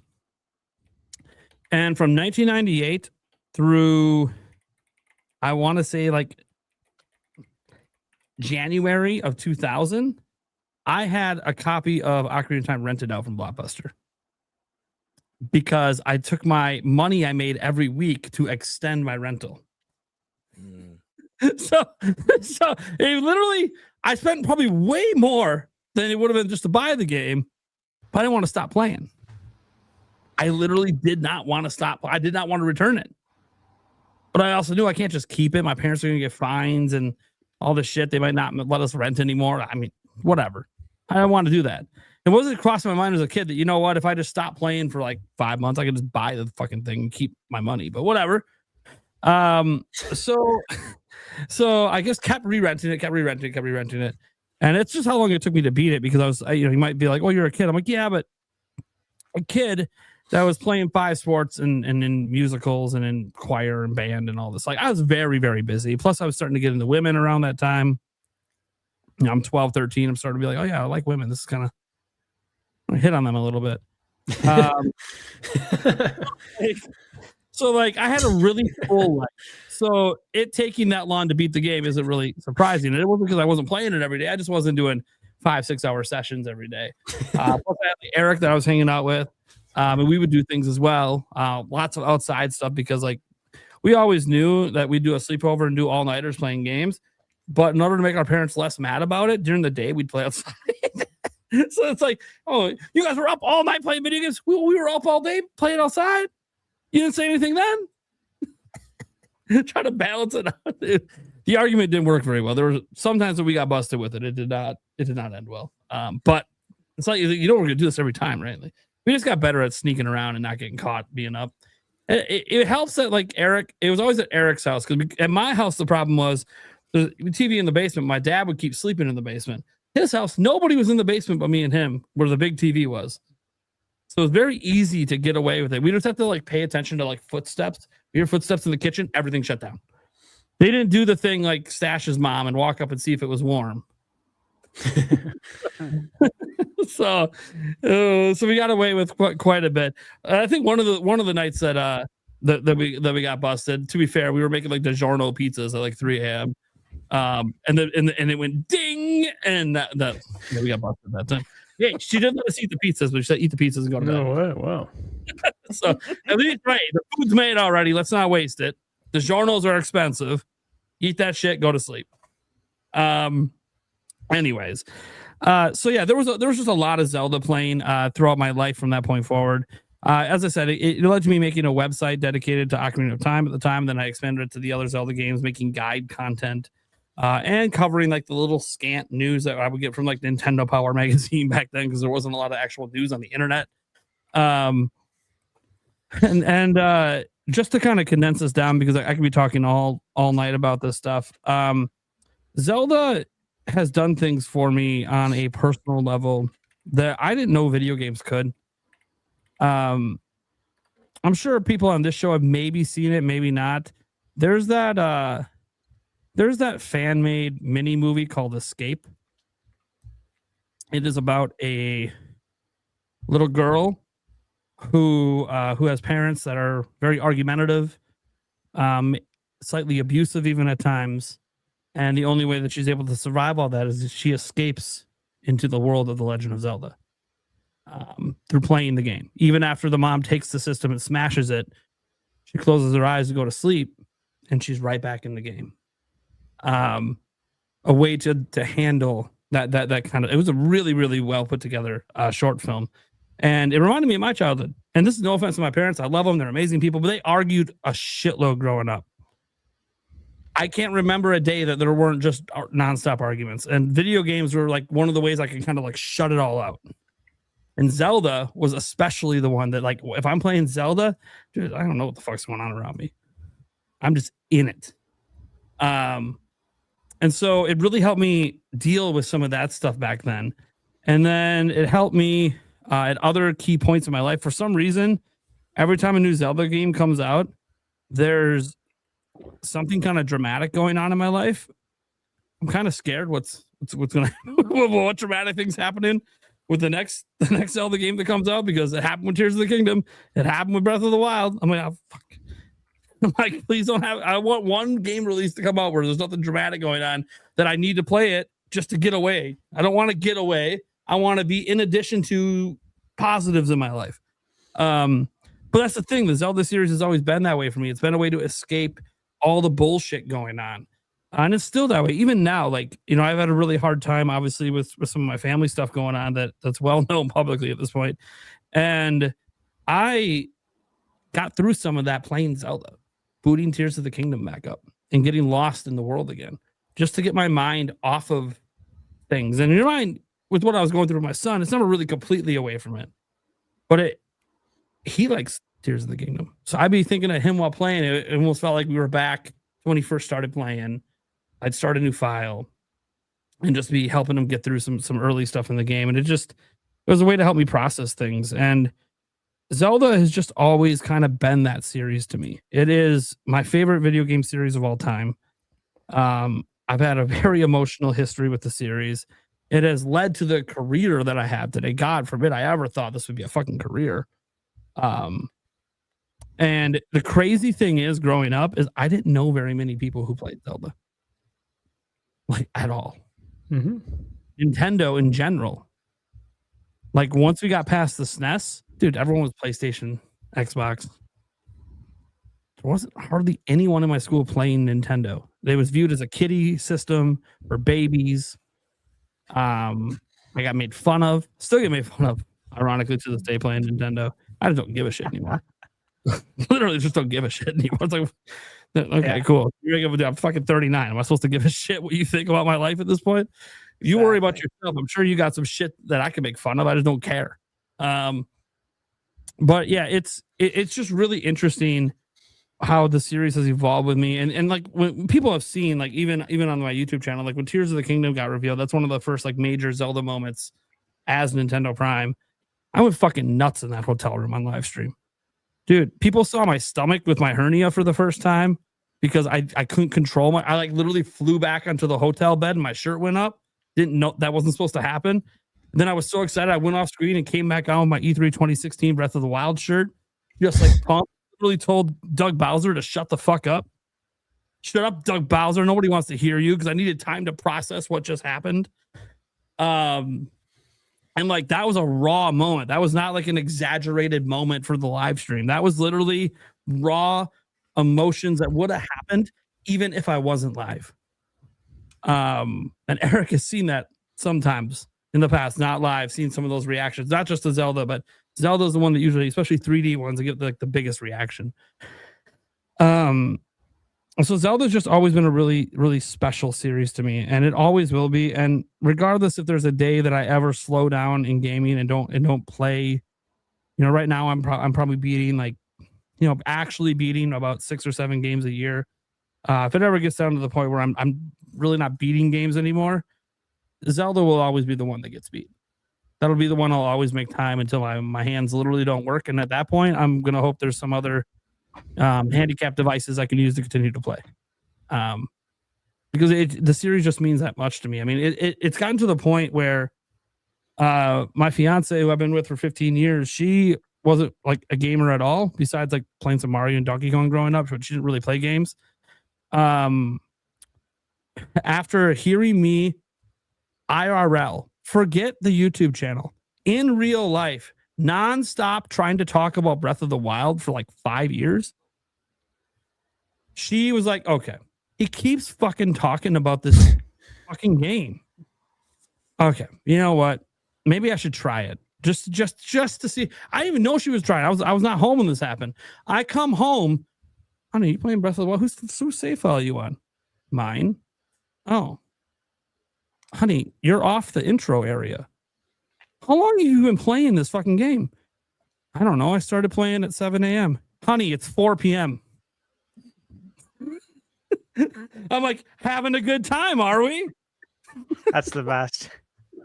And she's like, I really suck at the controls, but dude, this game, there's just so much. I love exploring. I'm like, yes. I'm talking about, baby. That's one of the best things in Breath of the Wild. All that exploration. There's always something everywhere. It's awesome, even if it's a stupid Korok seed. And she just fell in love with Breath of the Wild, to the point now that like she's got Zelda shirts now, Breath of the Wild shirts. She's got like Zelda swimsuits and stuff now. She's not as into Zelda as me, but all she keeps asking me since she beat Tears of the Kingdom is, hey, when's the next one? I'm like, honey, it's like 6 to 7 year waits for games like this. So I wish you can go back and play some of the old ones. She tries them. I don't like these ones. I guess you don't like them as much. You're into the open world. I get that. Okay, yeah, the other more linear ones probably won't feel your kind of style, your kind of pace.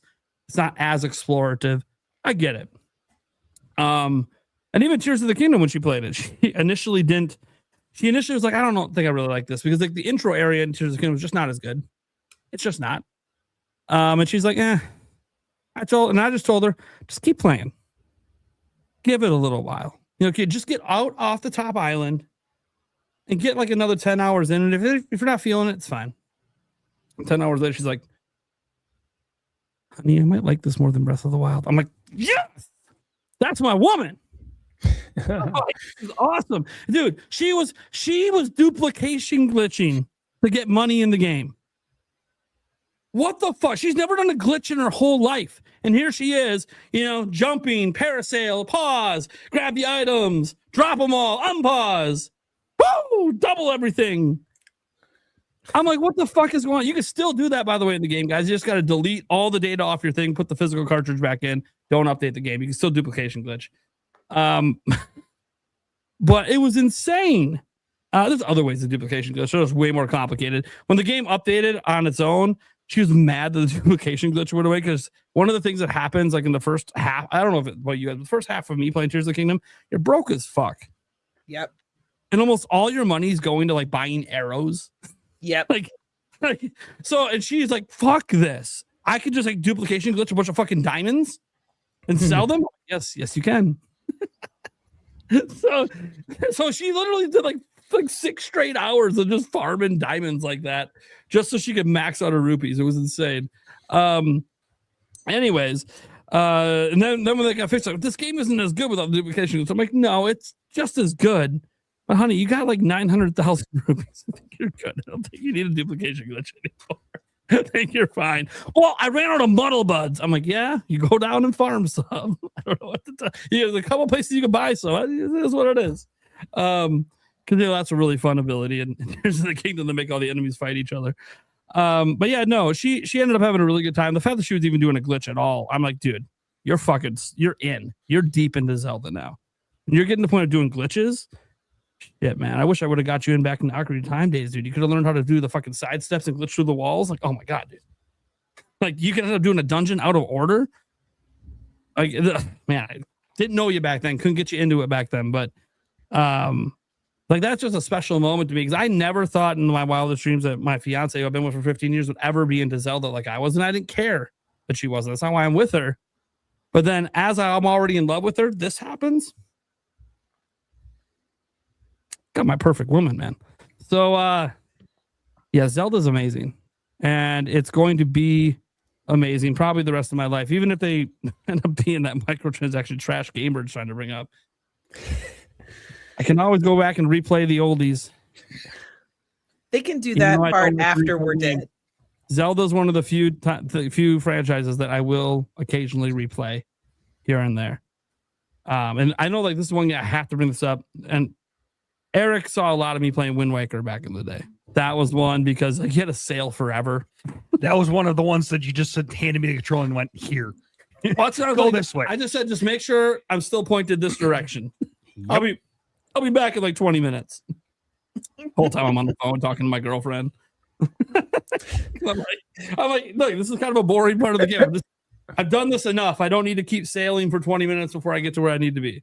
Thankfully they did fix the Wii U version with the quick sale, but yeah, it was Zelda is literally my favorite thing to do in video games. There's nothing that really tops it. I'm not saying all the Zelda games are like it's all you grab all 18, 19, 20 games and there's my top 20 games of all time. No, of course not. I enjoy a lot of other games. But the franchise itself, there's not a single game franchise in the world that I enjoy as consistently as Zelda. Everything, even Echoes of Wisdom, which to me was just okay. That just okay is better to me than Mario Wonder. Wow.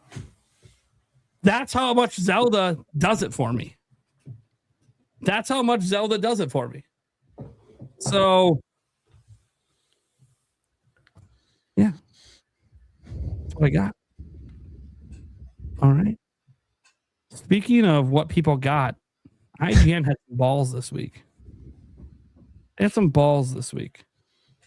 They wanted to put out their top 10 games of all time. So we're going to give our top 10. But first, we got to glance at IGN's as a baseline. I actually haven't seen their top 10. I've just seen people shit talking it all week, which happens because no one disagrees. Like, no one agrees. I also didn't see it. Yeah. I haven't seen it either. Was it Logan Plant again? It might have been. That could be the problem. That might be the issue. Maybe it's a Logan Plant article. We'll see. Yeah. So you see the top 10 Legend of Zelda games of all time. They posted that this week for the 40th anniversary. And it is by the IGN staff. So this would suggest they pulled the staff. He's in there somewhere, probably. Yeah. He's probably one of the ones they pulled. Yeah. But they probably pulled the whole staff and then combined them all together to try to come up with the list. I've done this before when I worked at Zelda Inform. We came up with the top 10, and literally everyone submitted their own top 10, and then there was a point system based on where you put games. And then, there's no perfect way to really put it all together, but you try to make it work. So this is a collab effort from the whole team, or whatever team bothered to answer. So Pierre Snyder probably put his input in. Logan Plant definitely put his in, and others. So number 10, they got Twilight Princess. Made the top 10. So, That's gonna draw flies. yeah, that might have drawn some of the ire. We'll see. And they do at least give some reasons. I gotta give them credit. We're not gonna spend the time to go over all their context because we have our own list to get through. But they do at least give some reasons for it. And it looks like Kat Bailey wrote the reason for Twilight Princess, so she might be one of the main reasons that made the top 10. Then you got the original Zelda at 9. Ballsy right there. Yeah, this one I think might have pissed some people off too, because I think a lot of people think a huge chunk of the series is better than the original game. But there is something to be said for the game that started it all. Without it, in a way, yeah, it's still without it, none of the rest are there. And Brendan Graber wrote the section for that one. Then you see A Link Between Worlds coming in at 8. And the section for this one was written by, again, Kat Bailey. She was the one who compiled everything too. Link's Awakening coming in at number 7. Remember, this game has been remade, guys, on Switch, and had a remastering of sorts on Game Boy Color, where they had the color dungeon in DX back then. Yeah. DX. And that was written by Jada Griffin, the section for that one. They have Wind Waker at 6. All right. Now we get to the top 5. This is usually where the controversy always happens, is in the top 5. Where people always get pissed. So Jonathan Dornbush wrote that part. We got Majora's Mask at 5. nice. All right. I'm not upset with that. Yep. You got Jada Griffin wrote that section. Ocarina of Time at 4. That might have pissed some people off. Definitely. A lot of people have Ocarina of Time at number 1. Personally, it's higher for me. Yeah. And seeing it not in the top 3 might hurt some people. So you don't want to see my list later.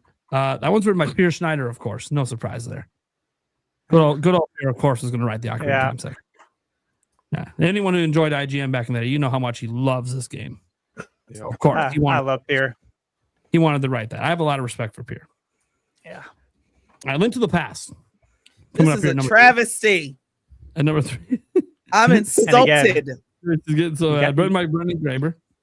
You got that instruction manual art right there. Beautiful. Yeah. True. They were talking about earlier. Yeah. Yeah, I love wish it. they did this stuff though. At least Really? an instruction manual. Just have it be art. Just put like 4 pages of art. Hey, not only And that, really but cool to- smelling it. Right. Really cool to see the crossover with Batman as well, getting Clayface. Right. And Zelda was really Classic. Of course. And I like that recommended article to me is Crimson Desert, because I am really excited for that game. Moving on. And by the way, a lot of people are starting to get excited for this game because they're starting to realize that like they're doing all the things that people claim they want video games to do. Yeah. I see that too. I've seen a lot of people talk about, what do you mean they're not doing this? They're not doing that. Wait, what? They're just making an old school video game? Yeah. Yeah. And so many people have questioned the reality of this game. Yeah, they have. Yeah. Like if it's even real. I'm like, yeah, I played it. What are you I talking literally about? played it. Yeah. Yeah. I'm like, if they wouldn't have cut us off, we could have kept going. That world's fucking massive. Yes. It is huge. Yes. It is a game that's going to take thousands of hours for anyone who gets into it. It is a gonna be nuts. massive game. I don't know if you just want to power through the story, if it takes a lot. That I have no idea, because we didn't get to do a lot of the quests, so I'm not really sure how that's structured outside of the few that we got to do in the demo. But all right, Breath of the Wild at 2. Okay. All right, and that was with my Tom Marks. And you see Tears of the Kingdom at 1. Okay, that one was, I guess, written by everyone. There's no author on that section. So, wait, no, maybe it comes on here. No, there's nothing else. So that was their list. And look, personally, I don't actually think it's that bad of a list. I just, it's their opinion. It's a cumulative list of a bunch of people. Yeah. So I don't really get too angry usually about people's top 10s because it's all personal. And who am I to tell them what to enjoy over others? Exactly. Absolutely. That's fair. Yeah. Yeah. I care less. I highly disagree. A Link to the Past should be everybody's number 1. If it's not, I understand, but you're wrong. I can't finish You're that really game. gonna hate my list as well, Joycey. All right. You know what, Nate? You hush. Greek Apprentice. Now, girl, I thought we was vibing like low key as the only girl, and you telling me you didn't finish A Link to the Past? When I get to my top 10, there's 3 major games that I have to like kind of explain why they're not on the list.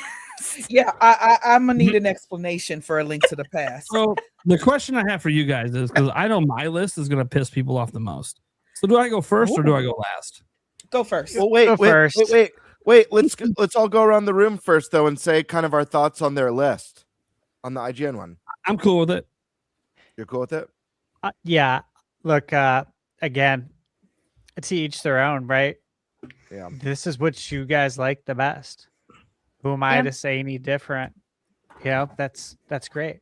That's fine. At least they cared enough to make a list. Yeah, I like that they do it because Yeah. it creates conversation. You know. Yeah. And there's a huge website, and Nintendo's probably doing nothing for Zelda this week. So like, this is kind of neat to have like the biggest media website. At least draw attention back to the Zelda series during the anniversary. Yeah. I like it. It's you know, the list doesn't match my personal list at all. Both in its arrangement of titles or even titles that may be in it or may not be in it. But again, like you guys said, these are other people's opinions, and each game means something different to, you know, each and every one of us, or the time that we played it. You know, I have a friend who one of their favorite games of all time is Persona 4, and it will probably always be in their top because it was at a time where they had a lot of medical stuff. They were battling cancer, and they had that game on their you know, their was it Vita that or PSP? I forget that Persona 4. I can't remember, but they had the portable version Golden, and they played through it at a really tough time in their life. Won that battle, but Persona 4 will always be a very special title to them, no matter what. Game. So that's fair. Timing and where you are in your life can play a really huge role on how you feel about certain experiences. Sometimes it's when you got into the series, you know. Yep. Because sometimes you hold that game in a much higher regard. Eric, thoughts on the IGN list? Yep. I mean, It's a as you list. said, it's their list. Who might it say they're wrong? I was hoping the list just really offended Eric. He got pissed. Sucks major balls. You know what I hate it. you know what Absolutely, it's trash. There you go. You know what I wish they would have did with this list if they were to do anything different? I would have liked to see a panel gotten together and actually debate it on a show to come up with the list. And like I thought about like us doing it for this show, but I was like, nah, it'll take way too long. But we could always plan it for the future to try to like actually debate and argue and see if we can come to. We're never going to agree on the exact order because we have our personal order, but it come to we're okay with that game being there, even if we don't think it should be. The best part's the arguing, though. That's going to be the most like people getting heated because the fact of the matter is we're all very passionate about video games. We're all very passionate about the series. So like getting pissed that our like a game that means so much to us is getting knocked by everyone else on the panel. And you know why I know that's a really great idea? Because Kind of Funny Games has done it on making some lists and done huge, like 3-hour, 4-hour debates. And it was highly entertaining watching how passionate they all were for certain games they wanted to be there. And others say, fuck that game. It's a piece of shit. I'm like, dude, this is fucking great. Well, guys, we kind of had a moment like that on the podcast. We did a ranking. And I got super heated, and you were laughing, Nate, and everyone was eating it up. It was when you ranked the Bravely Default remaster for. So, do you remember this? Do you guys remember this? And then you were putting like ranking hype for like Fortnite above it, and like all the like that was that really lame survival kids or whatever it was called. Yeah. You ranked above Bravely Default remaster. I'm like, dude, this is absolute bullshit. New experiences over old, baby. I'm consistent. New over old. Fortnite, by the way, only ranks so high because I make sure my wife didn't kill me.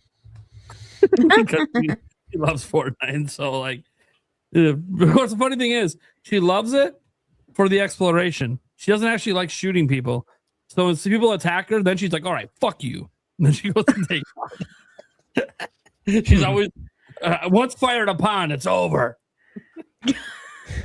Nice. Anyways, she gets annoyed. She plays with me. She's like, "Why are you running and shooting that person?" I'm like, "Honey, that's what you're supposed to do in this game." That's what the game is. No. You only shoot if they shoot you first. I'm like, they're shooting you first because we're trying to be the last to survive. Yeah, we can just survive. We'll just build a fort over here and chill. You can build a fort. I'm gonna go kill some people In the game. Dude, she would get so mad at me. So you're halfway across the map. Don't worry, I'll hop in a car. I'll be at your fort in a moment. Whoops, I ran through your fort. My bad. That is so something my husband would do. Right now, I'm running at like 10 FPS. Give me a break. Anyways, all right, cool. So I'll do my top 10 first for Zelda. I'll start at number 10. Spirit Tracks. I really enjoy the game. The funny thing is, I hate the game before it, and hate might be a strong word.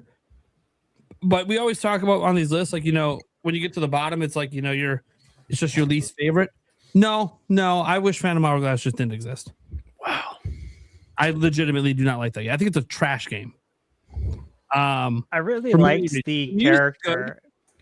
A couple of the boss fights were actually really, really fun. But a lot of what was this guy's name? Which one? He's one of the best sidekicks ever in the series. Yeah, I forget his name. The guy. He's on the cover.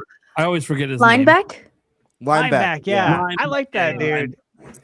Good art. That was good a story memorable arc. NPC. Yeah. He's an S tier companion for the series. Yeah. But I do agree with Nate. He's only S tier because Tingle has never been allowed to be the permanent companion, which missed opportunity. Nintendo I missed actually opportunity. agree with that. I do agree with that. Could be the next game. We'll see.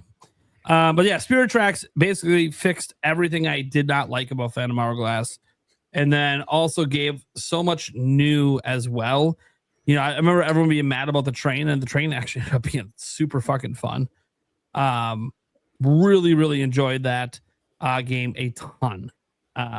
One of my favorite handheld Zeldas. Super good music. Oh, the music. Very That good Malladus theme at Really the end. good. The Malladus theme, and then when all the sages come back with the instruments, and Nate, I got to be real, man. I really like this pick for number 10. I actually really like this. I'm a big Spirit Tracks fan myself. I think people don't talk about it enough. I think I've always loved trains. I think the train setting is just a really cool setting in general. I love like JRPGs where there's like a train heist or like a murder mystery. Anytime there's even Nate, you're a WoW player. There's a raid that takes place on a train. Like that sort of thing is super cool to me. Mm-hmm. And I also like I've enjoyed every entry in the Zelda series, but if I had to pick my least favorite, it's probably Phantom Hourglass. So I don't hate the game, but I think it's my one of my least favorites, if not my least favorite. What about crossbow training? I actually like crossbow training more. But I do like crossbow training better. Yeah. There's one reason. There's one reason alone. That's wild. I'll say why, and I don't know if this is it for you, Nate, but for me, this just really killed it, and they fixed it in Spirit Tracks. Temple of the In Ocean. Phantom Hourglass, you check off something in the story, you go back to the main dungeon, and you complete the first floor, and you're timed. And then when you complete that first floor, you leave, you go do the next story bit, you come back. Well, you have to redo the first floor that you already beat and do the second floor in a time limit. And then you leave, and then you come back. Oh, you got to start the first floor again. You got to redo all those puzzles, all those fights, and you got to redo all of the second floor again. And you do the third floor for the first time. Then you leave. Oh, you're back at the first. I just like that level of repetition. To me, felt like, people complain about padding and Wind Waker or Twilight Princess with like the tier collecting. To me, that really felt like padding, like forcing me to do the same floors of a dungeon a dozen times with the time limit. To me, I personally didn't care for. I love the dual screen, like the boss fights I thought were fantastic. The music is great, but that one thing just really moved that game down horrible for me. Absolutely horrible. But I still like it. I don't dislike it. It's just I dislike Temple of Hourglass. Literally, Temple of the Ocean King alone makes me never want to touch that game again. And then like it's funny, people are like, really, it's your worst? What about Triforce Heroes? Yeah, I actually like Triforce Heroes. Four Swords Adventures. Yeah, Four Swords Adventures. I like that game. Oh, Link's Crossbow. Yeah, I like Link's Crossbow. Cadence of Hyrule. Yeah. CDI games. Okay. Well, CDI games are below. We don't talk about the CDI games. Wouldn't it be funny? Even the creators don't acknowledge them. Yeah. Wouldn't it be funny if I had one on my list? Speaking of number 9, Zelda's Adventure. No, I don't have one. So no, number 9. This is where the next 2 picks are where people sometimes get a little upset, and my list has changed a lot over the years. My Spirit Tracks used to be in my top 5, but like as time goes on and you reflect on things, you start to realize, okay, you know, maybe I didn't enjoy it as much as I once did. Like it didn't hold up as well over time. So Spirit Tracks kind of started dropping down the list. And ironically, the same thing happened for me with a former top 5 Zelda game for me, and that is Wind Waker at number 9. And I'm not even counting like the HD one where they fixed some stuff, because they got rid of the Tingle Quest, and that alone is an insult of all insults. That Tingle Tuner quest is one of the best quests in Zelda. And I know not everyone got to experience it because it required the GBA thing and all that, but it's really fucking good. And Tingle gets a bad rap because most people just haven't actually played anything that involves story with him. He's got a very fascinating story, not just in Wind Waker, but even in the Tingle games.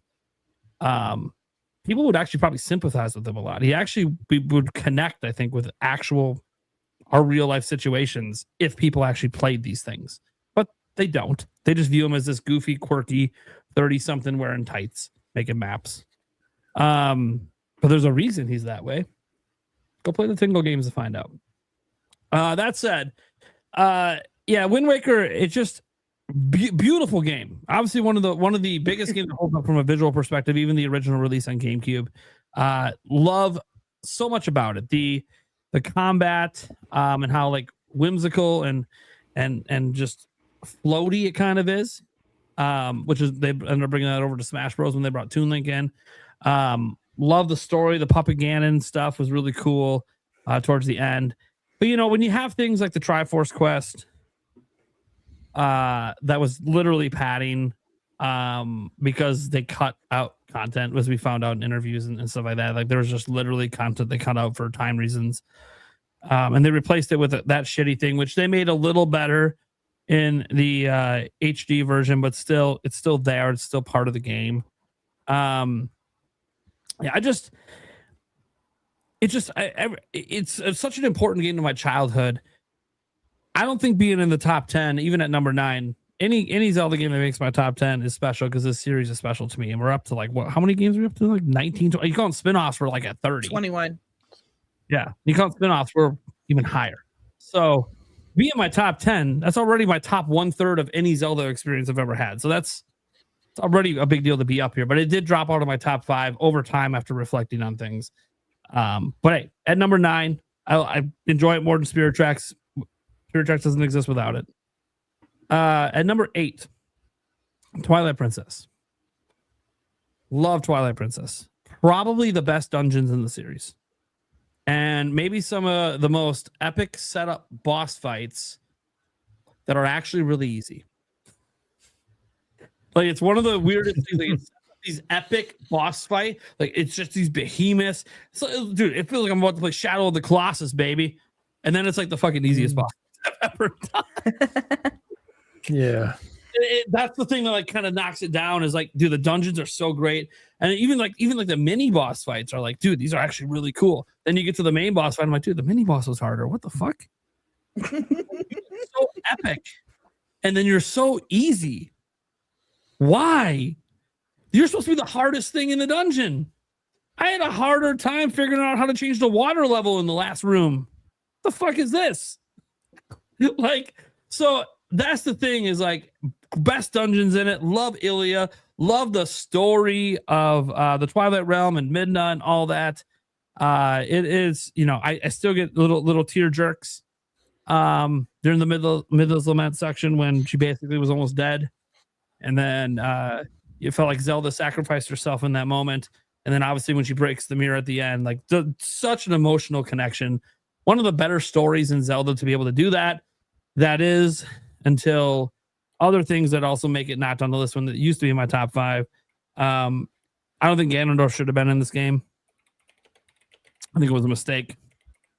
Zant was built up pretty fucking badass, and then suddenly he's a pansy, and Ganondorf's the real bad guy, except Ganondorf's easier than Zant.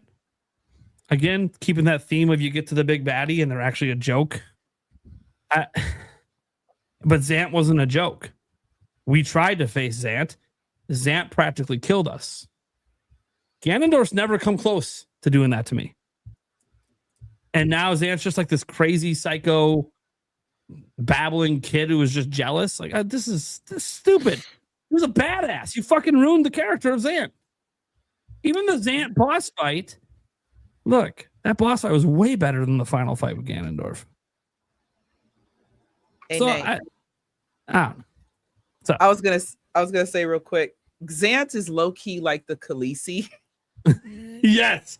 Because it's so unfair, because I'm ready for Zant to literally blow up Hyrule in some very quirky and wild, crazy fashion or something, and it's Ganon. And I like Ganon, but I was like, why are you in me and Zant's business right now? Anyway, I'm sorry. Yeah. It's a whole thing. But no, I still really enjoy the game because I think it has the best dungeons in terms of like getting to that final boss. And even when you first get into the boss fight, how epic it feels. Like it's just a really, really good for that. Really good storytelling. So it is in my top 10, but it is dropped down just because I have more nitpicks about the game than I used to back in the day. The more that I've played it and thought about it since then, it's like, okay, all right, I can't really put this in my top 5 because I got too many easy complaints about things that do actually legitimately bug me every time I boot up the game. Like I can't not think about it. At number 7, I got A Link Between Worlds. This is where I have a controversial stance. I don't really have any specific flaws with this game necessarily. But this is like one of those games where this spot used to be A Link to the Past. I just like A Link Between Worlds more.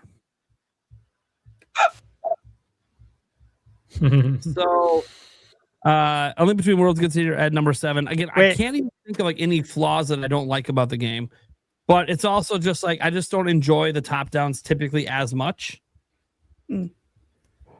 So Did you say this gets in over A Link to the Past? Yep. So you don't have A Link to the Past in your top 10?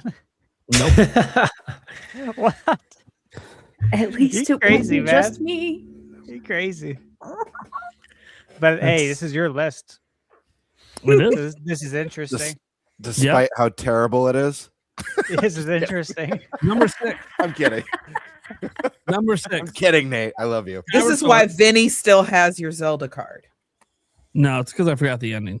You can't get my That's Zelda it. card because you can't take someone's Zelda card for liking other Zelda games over other Zelda games. That's just bias at that point. Skyward Sword. That's not true, though. It is true. We're all allowed to like No, games it's for different not. reasons. Yes, it Link is. to the Past is number 1. That's just, I don't make the rules. That's just the way it is.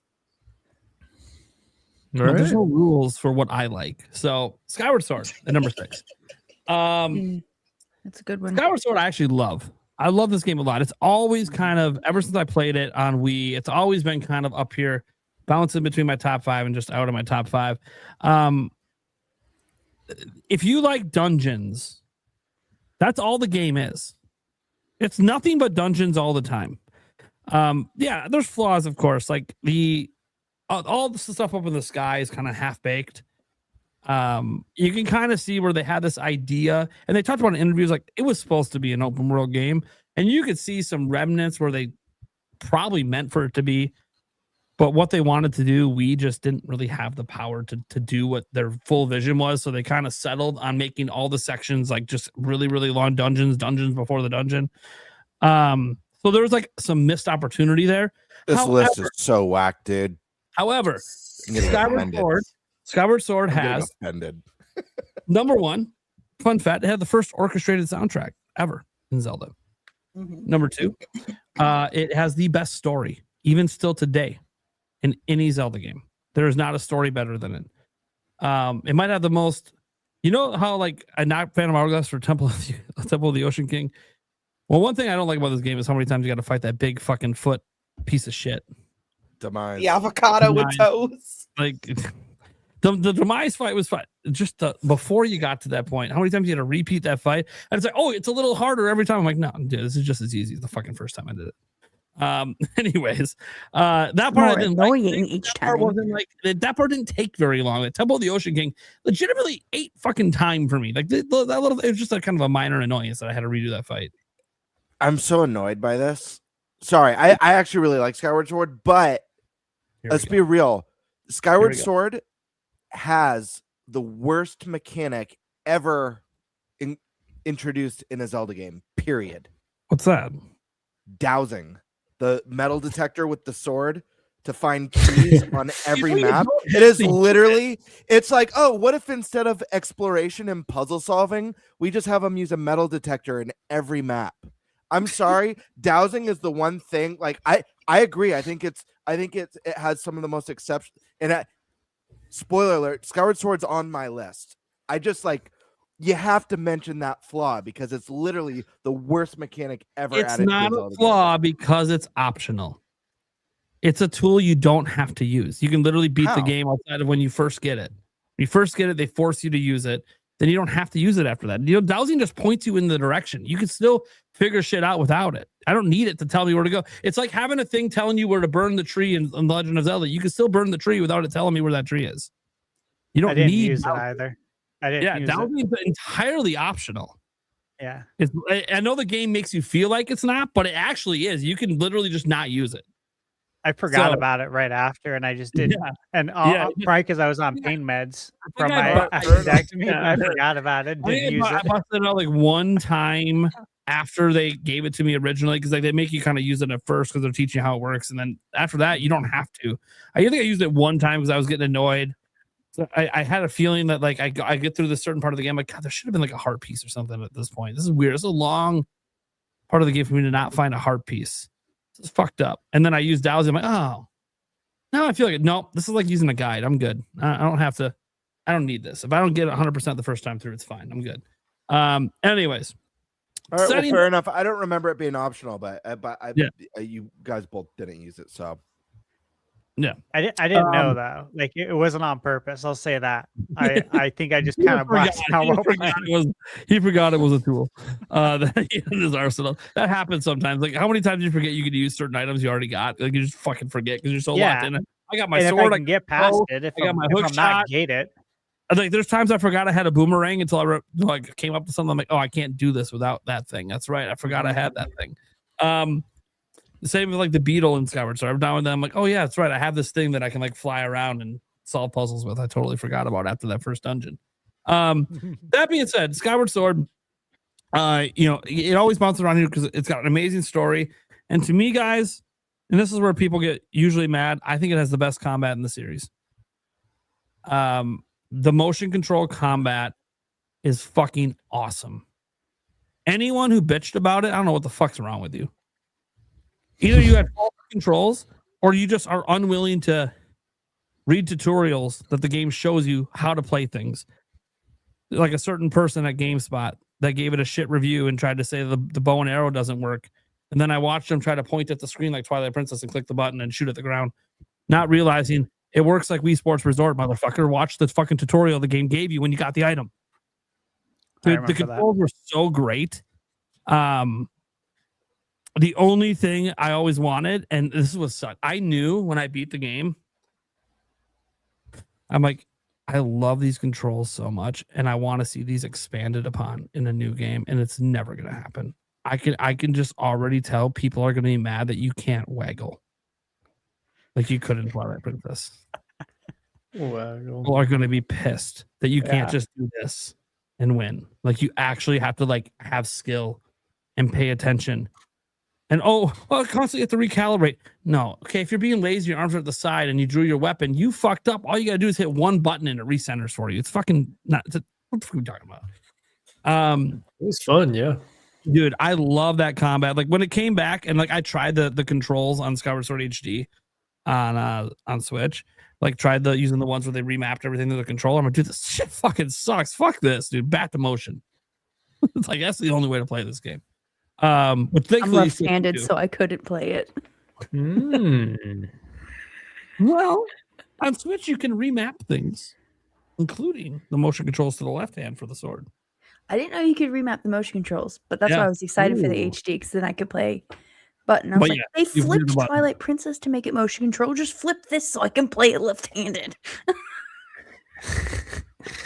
So yeah, that is Skyward Sword in a nutshell for me. I also really love just even the story. I know I talked about it, but like I really enjoy the story. One of the best stories was Zelda herself, the journey she goes on.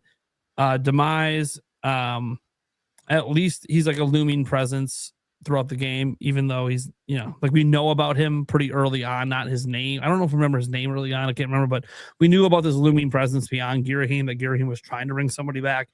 Girahim also being one of the really cool sidekicks, one of the best sidekicks a villain's ever had in Zelda. Just a lot I love about that game.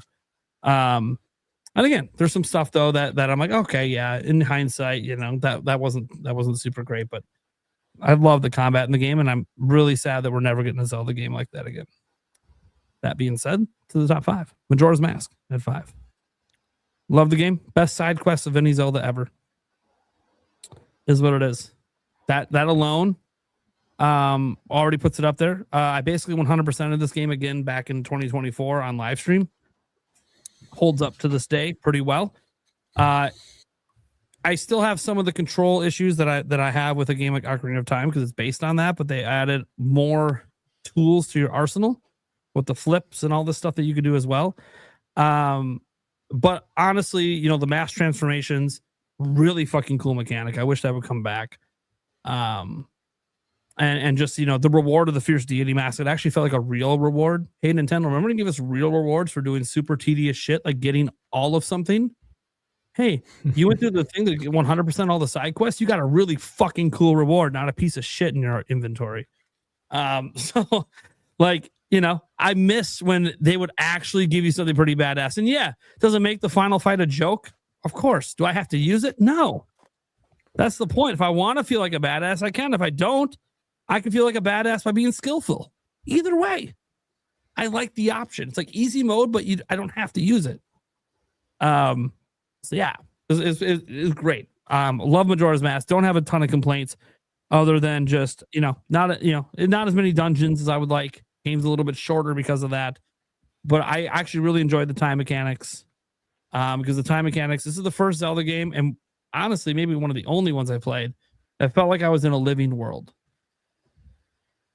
Yeah, it was only 3 days, and it was a 3-day repeat, but the game felt alive. People had shit to do, regardless of what I was doing. They weren't just like, you know, chit-chatting in the corner, and I come back and on day 2 and they're still doing the same. No, they got chores, they got tasks, and then you would do some of the side quests, and some of the shit would change. They're doing different things. And you're like, oh, dude, this is sick. Zelda really hasn't had that sense. There's been some instances of it, but not like the entire game is this way. So I absolutely love that part. All right, get to number 4. I admittedly, this is a nostalgia pick. Link's Awakening. It was my first Zelda game. And when I replayed it on Switch, beat it. I think I even beat it on live stream right here on Nintendo Prime. Holds up. Even the remake does. Really enjoy it a lot. Obviously, tons of Mario references. Really, it's just such a good game. I have so much nostalgia for it. It's so hard for me to even pick out flaws. I guess the only flaw is that it's all a dream, I guess. But then that's also kind of cool that it's all a dream. Like it's like a unique thing where like it never really happened. But yeah, and this is the game that caused a lot of debate with timeline theories back in the day as well.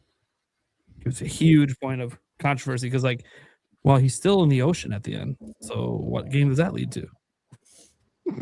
Yeah, there's a huge debate over that. All right. Now we get to the pick that used to be the most controversial of all time because it was number 1 before 2017. That's number 3, The Adventure of Link. Extremely underrated game. Probably the game that requires the most skill. Like, this is your get good game. Like, if you're frustrated playing this game, you just got to get good. This is your From Software style Zelda. This is First appearance of Dark Link. Yeah, first appearance of Dark Link, and it's pretty badass. And yeah, we all cheesed in the corner. We know. But how many people went and tried to beat him legit without cheesing? Did you? Yeah. I beat him without cheesing. I've only done it once. Because it's so easy to you get frustrated. It's so easy to go to the corner and just default win. Kind of sucks that that's a thing. Stash, I think you're muted, or your mic died or something happened. Sorry. Yeah, I turned it off. I didn't even know you could do that. Yeah, you go to the right corner, you crouch down, and then you just swing your sword. You can never get hit, and you'll hit him. How would I have known that as a kid? You know what I mean? I found it out by accident. I was crouching, like he knocked me down. I fell into the corner. I crouched. I started swinging, and then I noticed something. He just swung and couldn't hit me. Wait a second. Shit, he can't hit me. So the first time I beat him was that, and then after that, I was like, okay, there's no way they intended that to be how you win this fight. That does not feel like it. So I went back and then did it again. And then I beat him one time ever, legit. Very hard fight. It is a very hard fight. One of the hardest end fights in all of Zelda, maybe the hardest. But it's a very unique game, obviously, because like it combined at that time. I was already into a little bit of top-down RPGs. I played like Mystic Quest.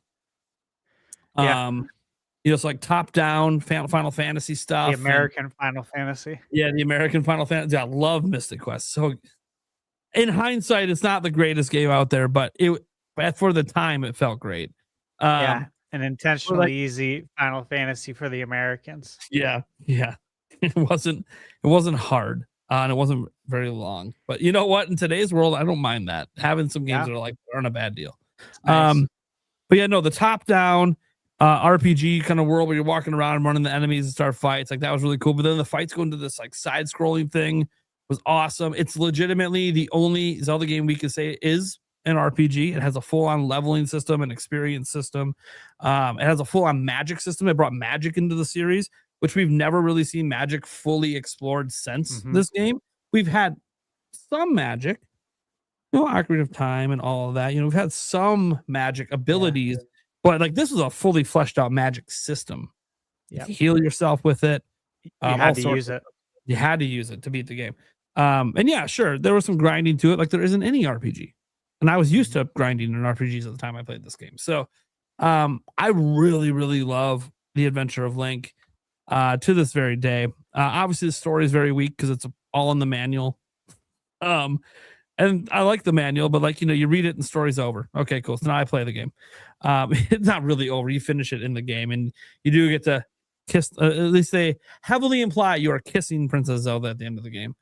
Technically they don't show it, but every time you turn that game on, you knew what the task was because it reminded you right when you start the game. You got to wake her up. Yeah, it was like a driving force the whole time. Yep.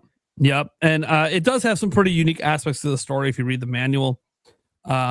Zelda's got family, as you'll find out. They aren't just the king if you read the manual. So really, really cool. And at the time, before Skyward Sword, if you read the manual, it explained what the Legend of Zelda actually is, like the meaning of the actual legend.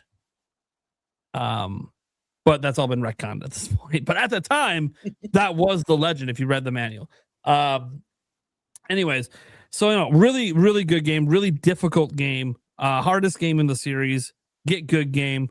This is the kind of shit that it has all this bad rap, and then I watch everyone praise From Software games, and I'm like, where the fuck were you people back in the day? That's what this game was. This is 2D From Software. You guys would love this shit. People it was the black sheep for so long, but it never should have been. It never should have been. Simon's Quest, Castlevania 2, everyone, like the same people that hated Zelda 2, hated Simon's Quest, vice versa. So hard. Same thing. Yeah. It was just very hard. It's a hard game. Like it's too cryptic. It's like, no, dude, that's the design. I don't know if I'm the only person that has it on my list, but I'm probably the only person with it in my top 3. All right. Get to the top 2. This shouldn't really shock anyone if you follow my channel. Number 2 is Breath of the Wild. I don't think much needs to really be said at this point that hasn't been said. Yeah, not a perfect Zelda game. There is no perfect Zelda game, but there is something to be said about the game that brought true exploration back that had been missing from Zelda for a while. And honestly, it's infinitely replayable to me. Other Zelda games really aren't because they're linear. And frankly, when it's linear, I know everything that's going to happen. I know the order it's going to happen in. In Zelda Breath of the Wild, every time I boot it up, I can go in a different direction every time. And I love that. That's awesome. Yeah, you might end up at the same endpoint, of course. Or maybe not. Maybe I want to go straight to Ganondorf. Make it as hard as possible. You can do that. It's fun. That doesn't change how easy the final form is, but it's the victory lap. The victory lap, as they say. I like the victory lap to have a bit more challenge. And that's why Tears of the Kingdom's number one. But the victory lap did have more challenge and was more fun. Still wasn't hard, but it was more fun. It was a more fitting end because the beast Ganon in Breath of the Wild didn't really feel like a desperation move. That's just who Ganon is. He was a pig beast. That's who he's always been. That is his true form. The move in Tears of the Kingdom was desperation. It was a desperation move, and we all knew, because Zelda did it prior in the game, that you don't really know what's going to happen when you make that move. And that move he thought would make him a badass. It didn't really work out because there was another flying dragon around that has already been doing this for thousands of years. So it felt like a more appropriate victory lap just because, yeah, while not being super difficult, it was harder, but also felt appropriate because it was a desperation move. It was not, I'm just powering up to my true form. No, your true form is not a fucking dragon. So I liked that victory lap more. But more than that, Tears of the Kingdom, I just like better than Breath of the Wild. It's just, as people say, for the reasons that people don't like the game, it's just more Breath of the Wild. Yeah. Well, one, Breath of the Wild is fucking amazing. Two, it's more Breath of the Wild, but better.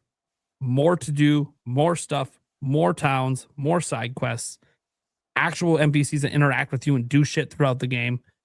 The abilities are fucking amazing. The next open world Zelda game, it's got caves and stuff in it, which I assume it will. I don't know how I'm gonna play a game like that without the ability to just phase through the fucking floor to get out. That ability is so fucking awesome. Like, I understand that they just had it exist in the dev environment, and they're like, hey, this is actually kind of neat. We should probably just put this in the game. I'm like, yeah, it's a really fucking cool ability, but you can't bring it back because you literally said the abilities in this game are not coming back. They were for this game. And it's like, but that ability, that should become standard, like the jump button.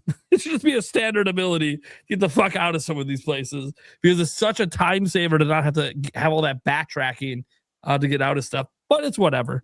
A lot of games don't have that ability. You got to backtrack to get out. So it's not like it's be all end all. But some of those caves are quite long and complicated. It's nice to just fucking zoom the fuck out. You know what it was a replacement for? The rope. Remember the old rope? The old school games, get the fuck out of the dungeon, rope back to the entrance. Yeah. Yeah, that's what it was a replacement for. Escape rope. Yeah. Just get the fuck out quick. I like that. It should just be a standard ability, an item, whatever.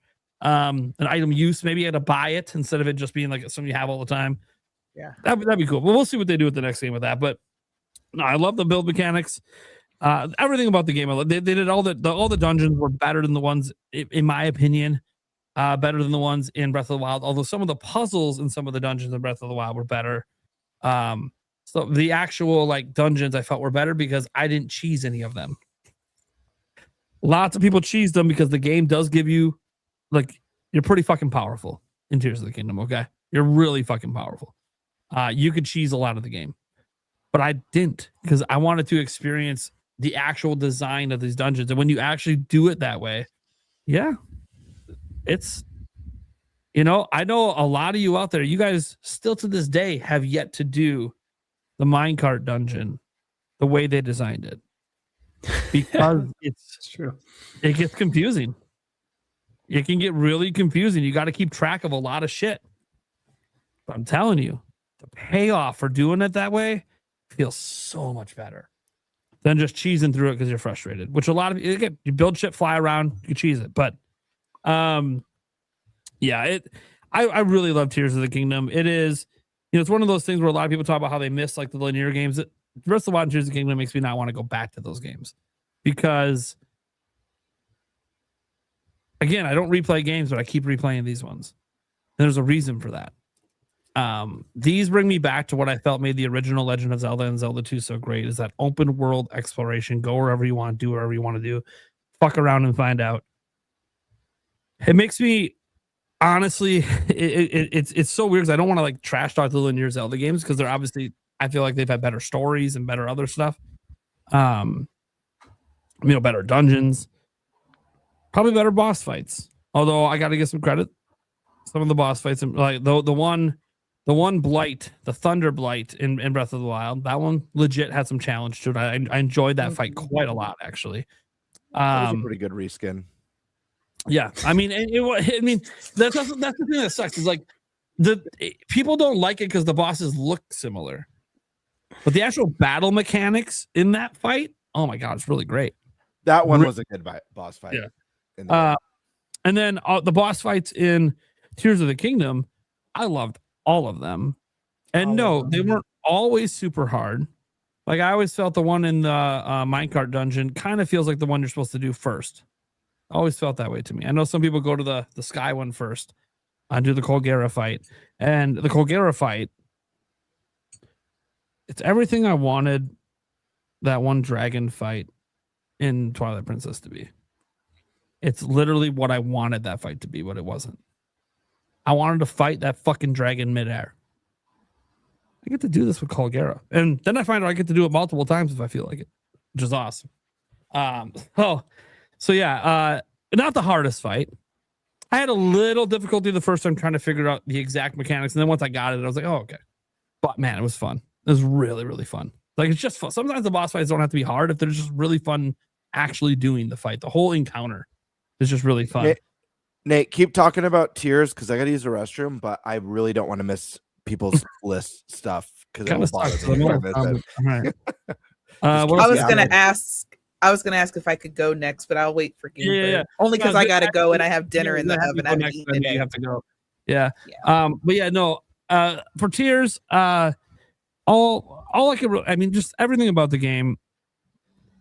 I don't want to say it's a flawless Zelda game, and I might feel different a decade from now, like I do about some of the games that are further on my list. But I have a hard time finding things in this game I just don't enjoy. The only I don't like the intro area.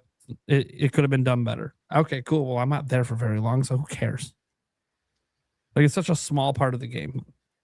And to be honest, I usually wasn't a big fan of most intro areas in Zelda because they all were just tutorial fests. But the problem is Breath of the Wild opened my fucking eyes that it doesn't have to be that way. Like, there's a way to actually make it doesn't feel like a tutorial. It just feels like you're playing the game.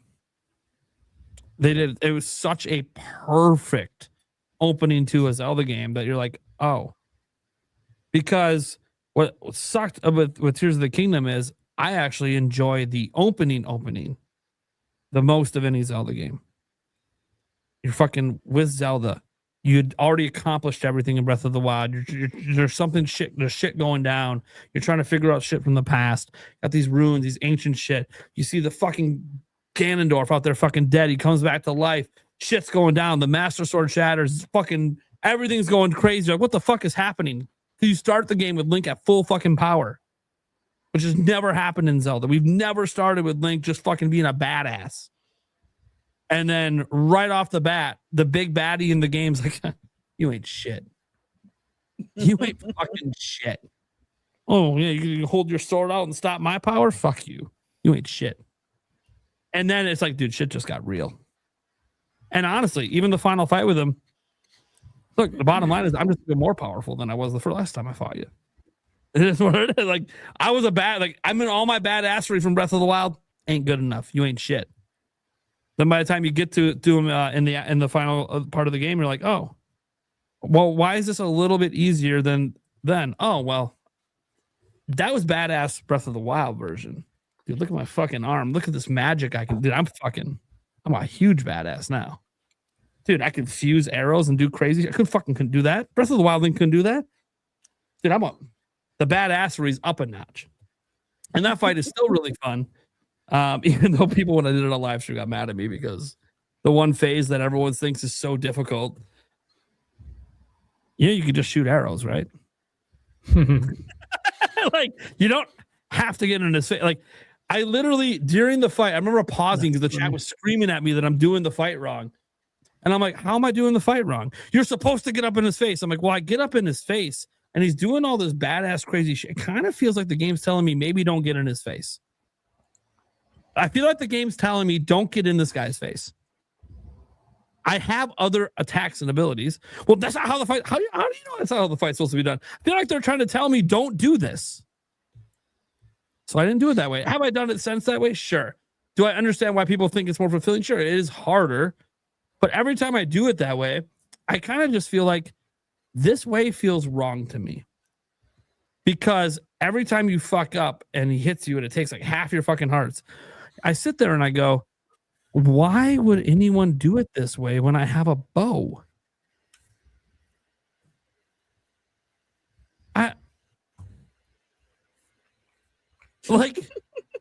It's like you're intentionally choosing. Like it's like you're in a fist fight with like a bully, right?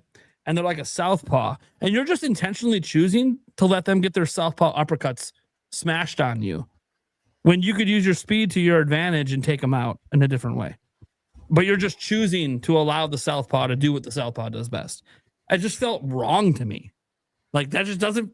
The game is clearly encouraging me to back up, dodge some of his at distance attacks, and fucking pot shot his ass. I don't. And people disagree with me on it all the time, but I'm like, look, you fight it how you want to fight. That's the beauty of the game. You can do what you want. I feel like the game was telling me, don't get in this guy's fucking face. Why would I get in his face and let him do his most powerful shit? Fuck that. Anyways, it was a fun fight though. I love Tears of the Kingdom. All right, Joycey, your turn.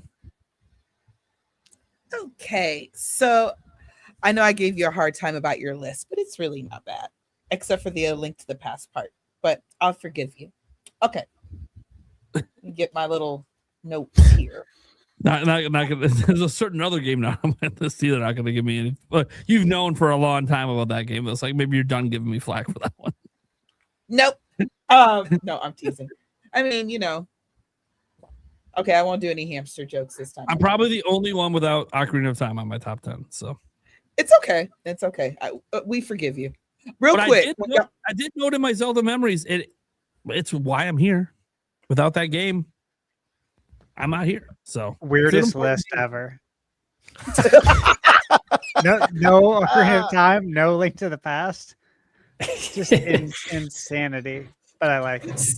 Stash is just reevaluating your entire like friendship right now. When Stash gets to his list, I'm gonna be paying very close attention. There's gonna be certain games he leaves off that are gonna piss me off. So I'm still gonna be listening. So I can't wait to hear his list either. Real quick, when y'all were talking about Link's crossbow training, the only reason I haven't played that game because I have beef with it. Because I got beef with Miyamoto. Dear Miyamoto-san. Thank you for making my favorite series. But we didn't get Twilight Princess because they wanted to sell what was the accessory? It wasn't the Super Scope. Good Lord, wrong system. It was like that rifle attachment. Yeah, it was something wild like that. Wow, yeah. It was something wild like.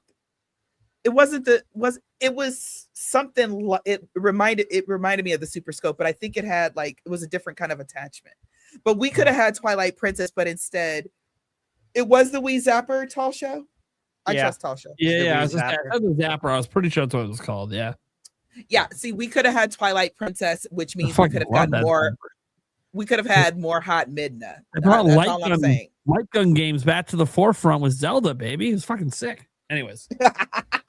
But anyway, back to my list. So my list may or may not make people happy, but we'll see. So coming in at number 10 is Skyward Sword. I love Skyward Sword. I think it's the art style gives whimsical until you get to the story. For all the Z-Link fans, that was our game. That was it. That's what we got. It was great. It was a lot of love. There was bullying, and then the bully gets a great arc. Groose. You want to what? I forgot to bring Groose up. I love Groose. Oh, the Groose is loose. Groose is amazing. Groose, baby. The Pompadour. Let's go. But if you know me, and if you've ever had at least one or two conversations with me, y'all know the goat of that game was Girahim. Girahim is everything 100%. Zant should have been. I feel like I don't know the entire behind the scenes, of course, but I almost wonder if they're like, let's make Zant and turn him into Prince, but he's evil. And Girahim reminds me of Prince. That's interesting, Joycey, because I always thought Girahim was David Bowie. Like him too. David Bowie and Prince kind of in a similar category as far as their style is concerned. But I agree. I think Girahim is possibly one of, if not the best villains we've ever had in the series. And how he antagonizes psychotic. You the whole game. Yes, so good. Yes, he is completely psychotic. It's like he's like Jigsaw, but then again, he's also like Prince. So he would like totally make you pancakes after like torturing you. So yeah. So I'm digging it. Like, so yeah, that was uncomfortable. And Link was like, "Rule 34 isn't a thing in here, bruh. Get away from me." Anyway, I'm sorry. This is an adult podcast. Okay. So for me at number 9, yeah, y'all catching up to that. A Link Between Worlds. Why? Because it's a link to the past, basically, but brighter. The game is actually very, very fun. Very, very, very fun. And I love the painting gimmick in that one. That's actually one I kind of wish would come back a little bit, or even come back in maybe certain scenarios. But I really like that gimmick. So what number am I on? 8. I apologize, y'all, in advance. Breath of the Wild is number 8. I know I'm a crazy woman. That's a good spot. But I love Breath of the Wild, and I talked to you guys earlier. The lead up to it, the hype train was great.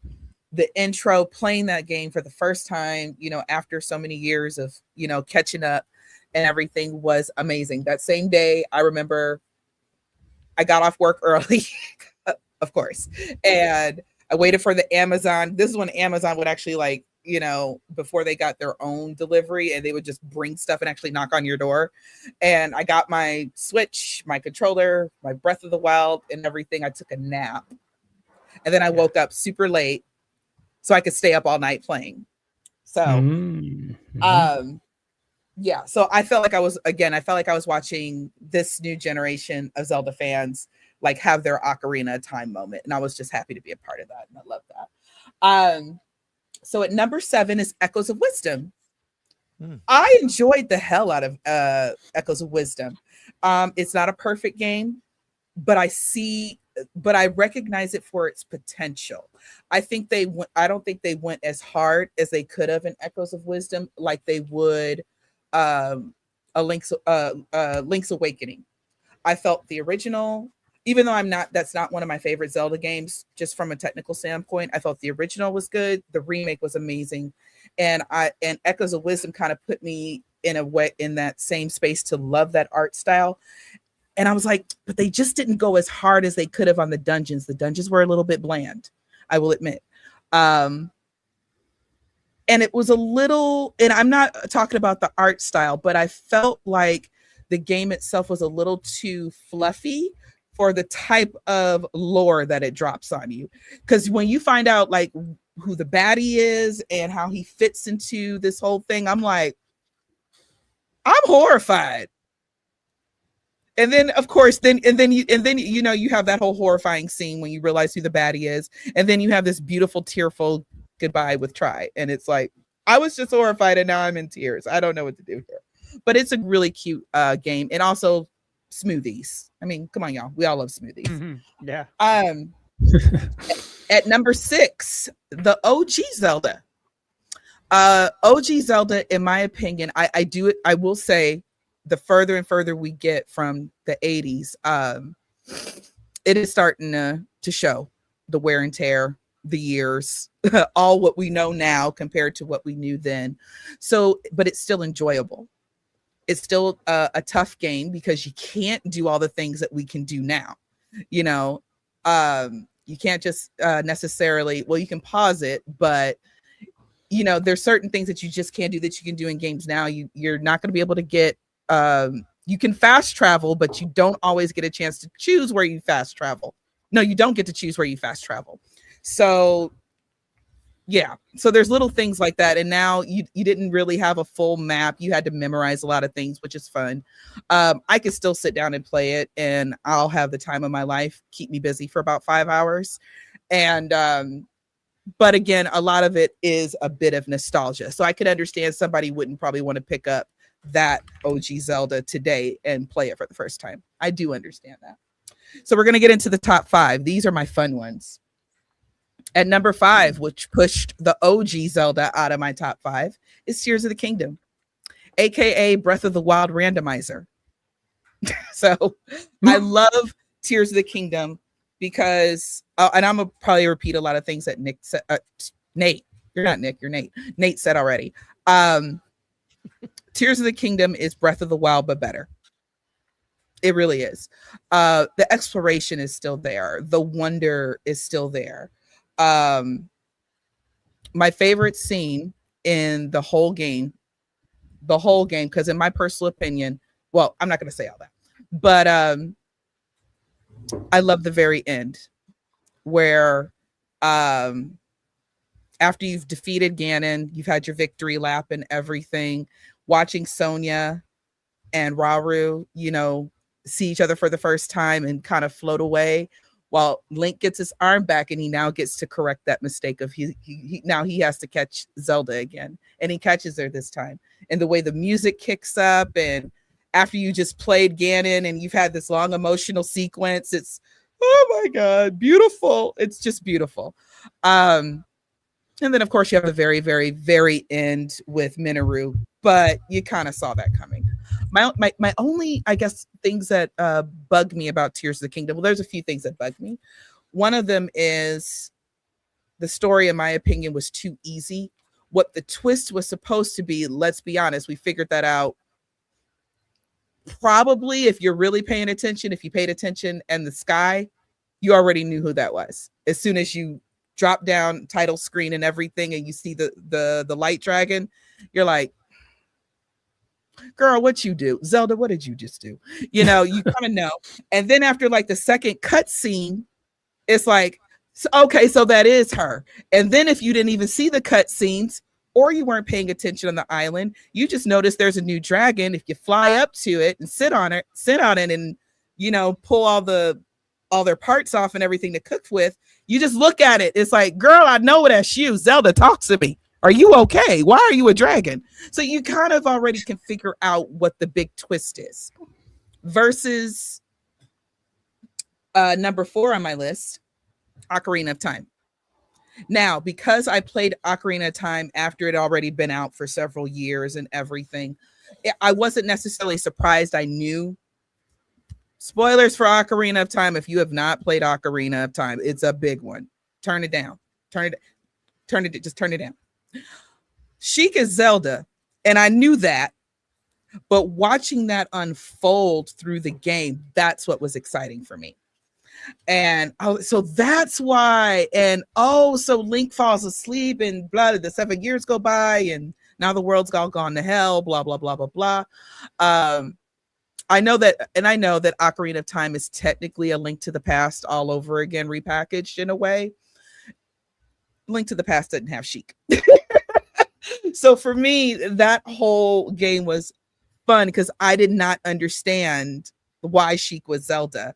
And I understood like the impact that must have had for first time players before we got the internet and the guides and everybody knew. I said, I bet people enjoyed that. And I got to another quick story. I like all my Let's Players.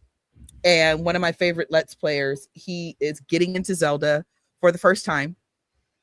Played Ocarina of Time for the first time. No clue, didn't know what was going to happen.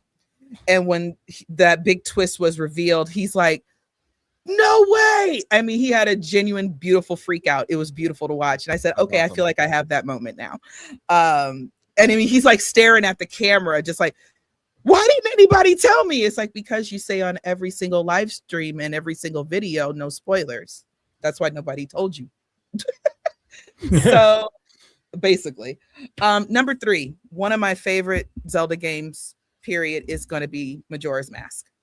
This is also first evidence, well, not first, but some evidence already that Nintendo does not know how to make a proper sequel. Because what Majora's Mask and Ocarina of Time have to do with each other than Link, I really don't know. I don't know why that's a sequel. But anyway, so I love Majora's Mask for the simple fact. Yes, little indigestion, Cartkin. Yes, I love Ryan. Sorry. But Majora's Mask, what I love about it is from the get-go, from the time you press start, the tension is building. And then you meet the masked salesman, and he's just freaky as hell, right? There's so many crazy theories about the masked salesman. And then you meet all these beautiful, sweet people, you know, of this town, this world that is going to die by this really wicked ass moon that's just staring down at it. And these are people that you emotionally connect with, you know. People have lives, people have kids, you know, they are terrified because it's about to literally be the apocalypse. There are people, you watch people go through all the stages of grief and denial and everything. The day 1, everybody's a little freaked out, but no one's really worried. Day 2, we're not worried. No, we're not worried. Day 3, everybody's like having a meltdown. Okay. It's great. Okay. It's great for story wise. So, and of course the Anju and Cafe quest is probably one of my most favorite quests in Zelda, period. It battles with Terry Town from Breath of the Wild. So those are my 1 and 2 spots. I cared about that couple. I cared that they saw each other again. I cared that they were going to spend they were going to greet the morning together. That's just heartbreak. I cry every time I play that game. You know, the dancer who lost his life and now he can't teach his students, you know, his dance. All these emotions, and I have no idea why that was rated T for teen. Or maybe I'm looking at it differently because I played it as an adult. And I was like, I totally understand these people. This is so sad and it's scary. And then you get to the very, very end of the game and you watch the credits roll and you don't get all the satisfaction, but you have some realizations like, oh my gosh, that was the butler's son.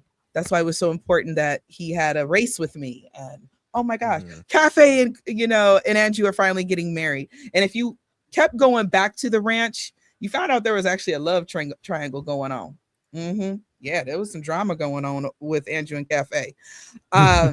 So I love the emotion and I love the fact that Nintendo really kind of took it there. Whenever, and again, you know, I'm hanging out at Nate's live streams almost every night. So a lot of people have heard me already say this or talk about this.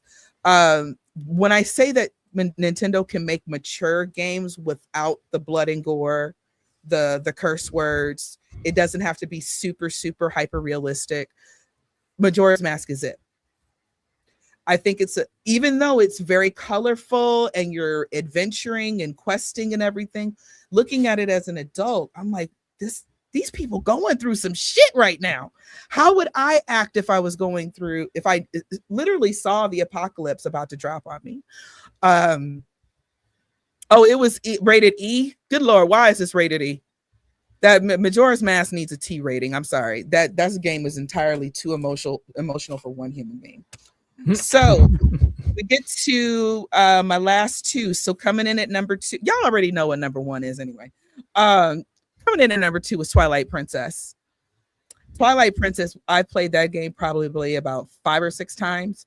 I never played the GameCube version, but I played the Wii version and I played the Wii U version in HD. In the Wii version, I don't remember this in the HD version. I think I checked, but I don't remember. But in the Wii version, Dark Link is in there.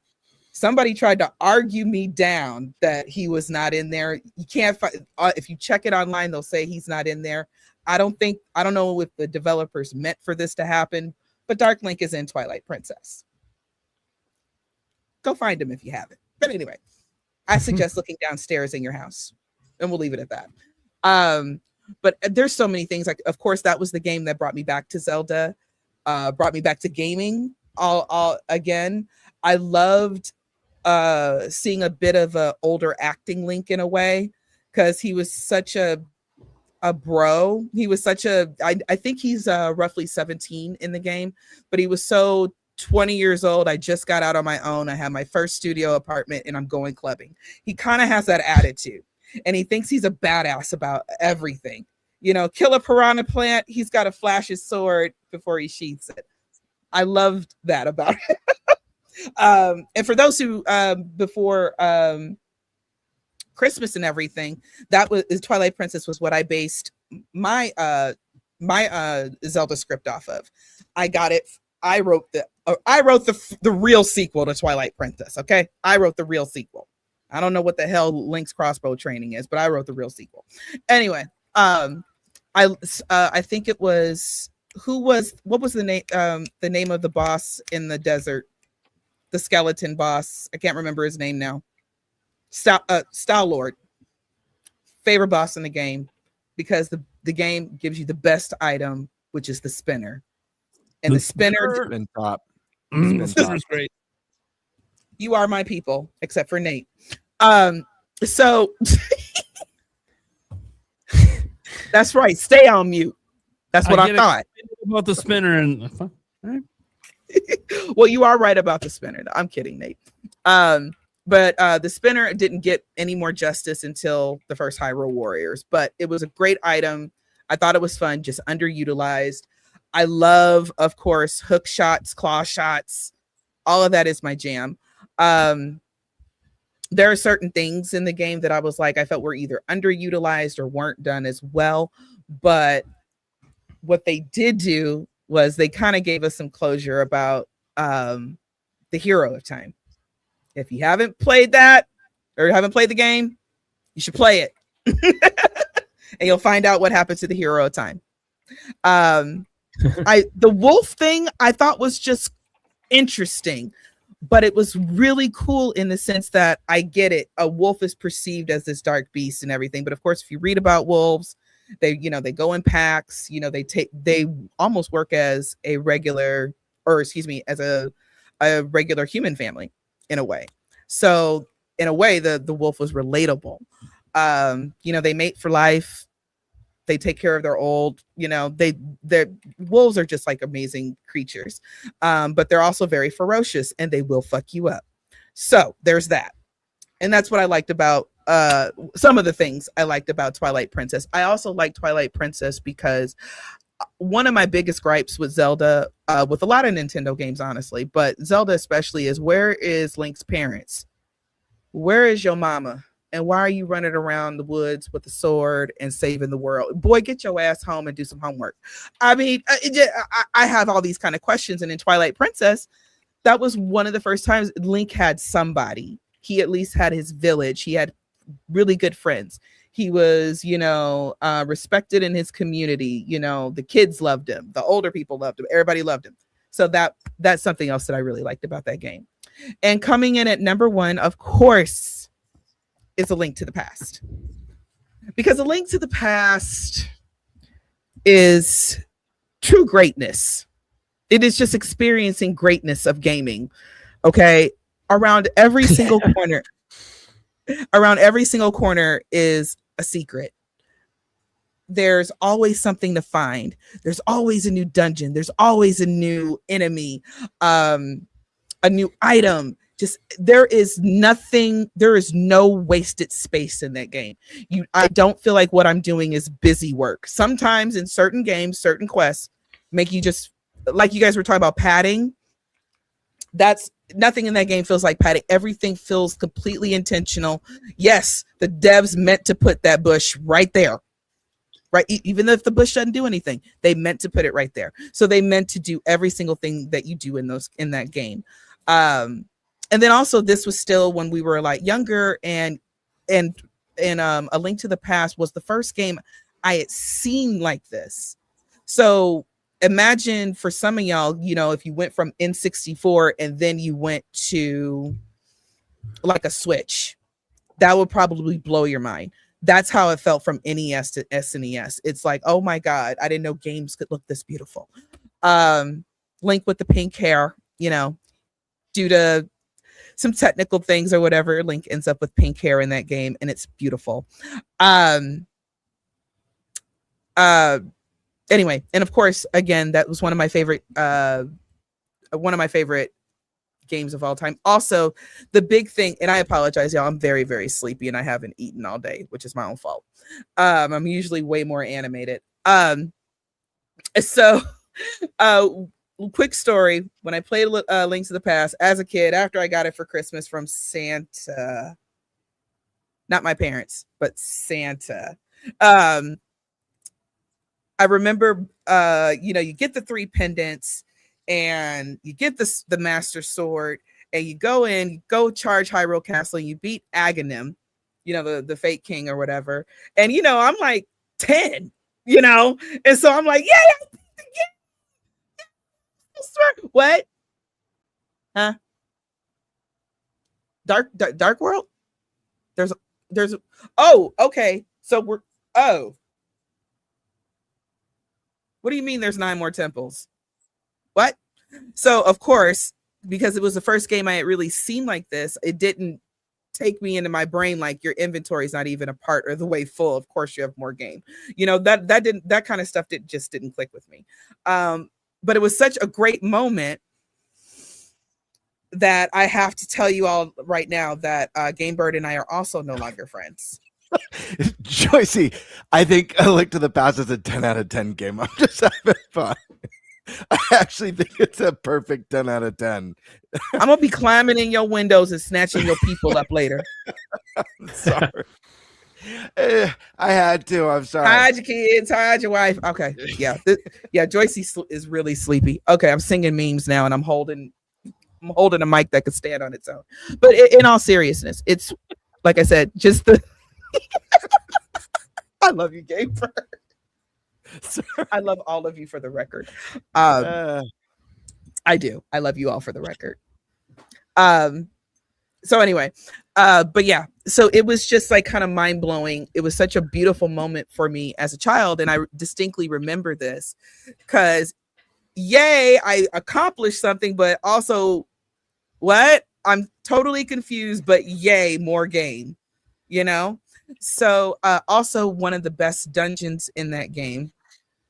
First of all of them are good. All of the dungeons in A Link to the Past, I can honestly say are all top tier.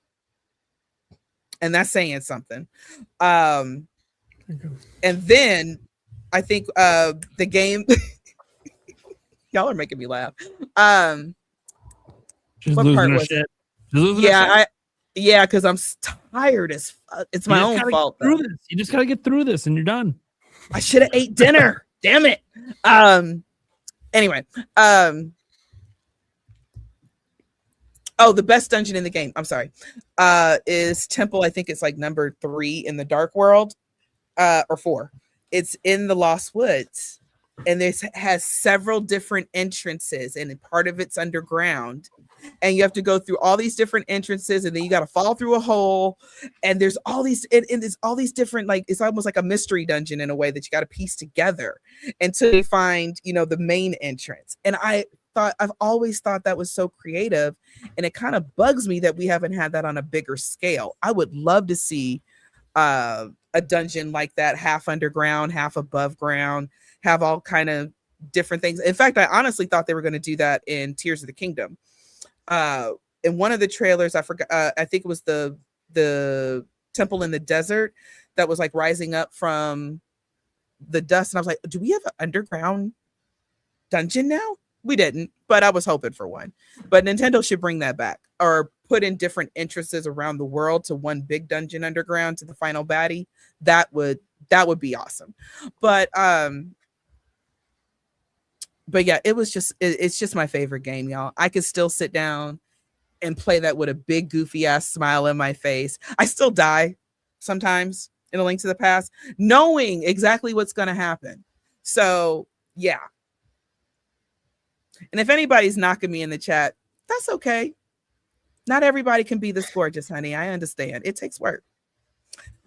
I wake up every day. Because yes, I woke up like this, and I'm gonna fall asleep looking just like this.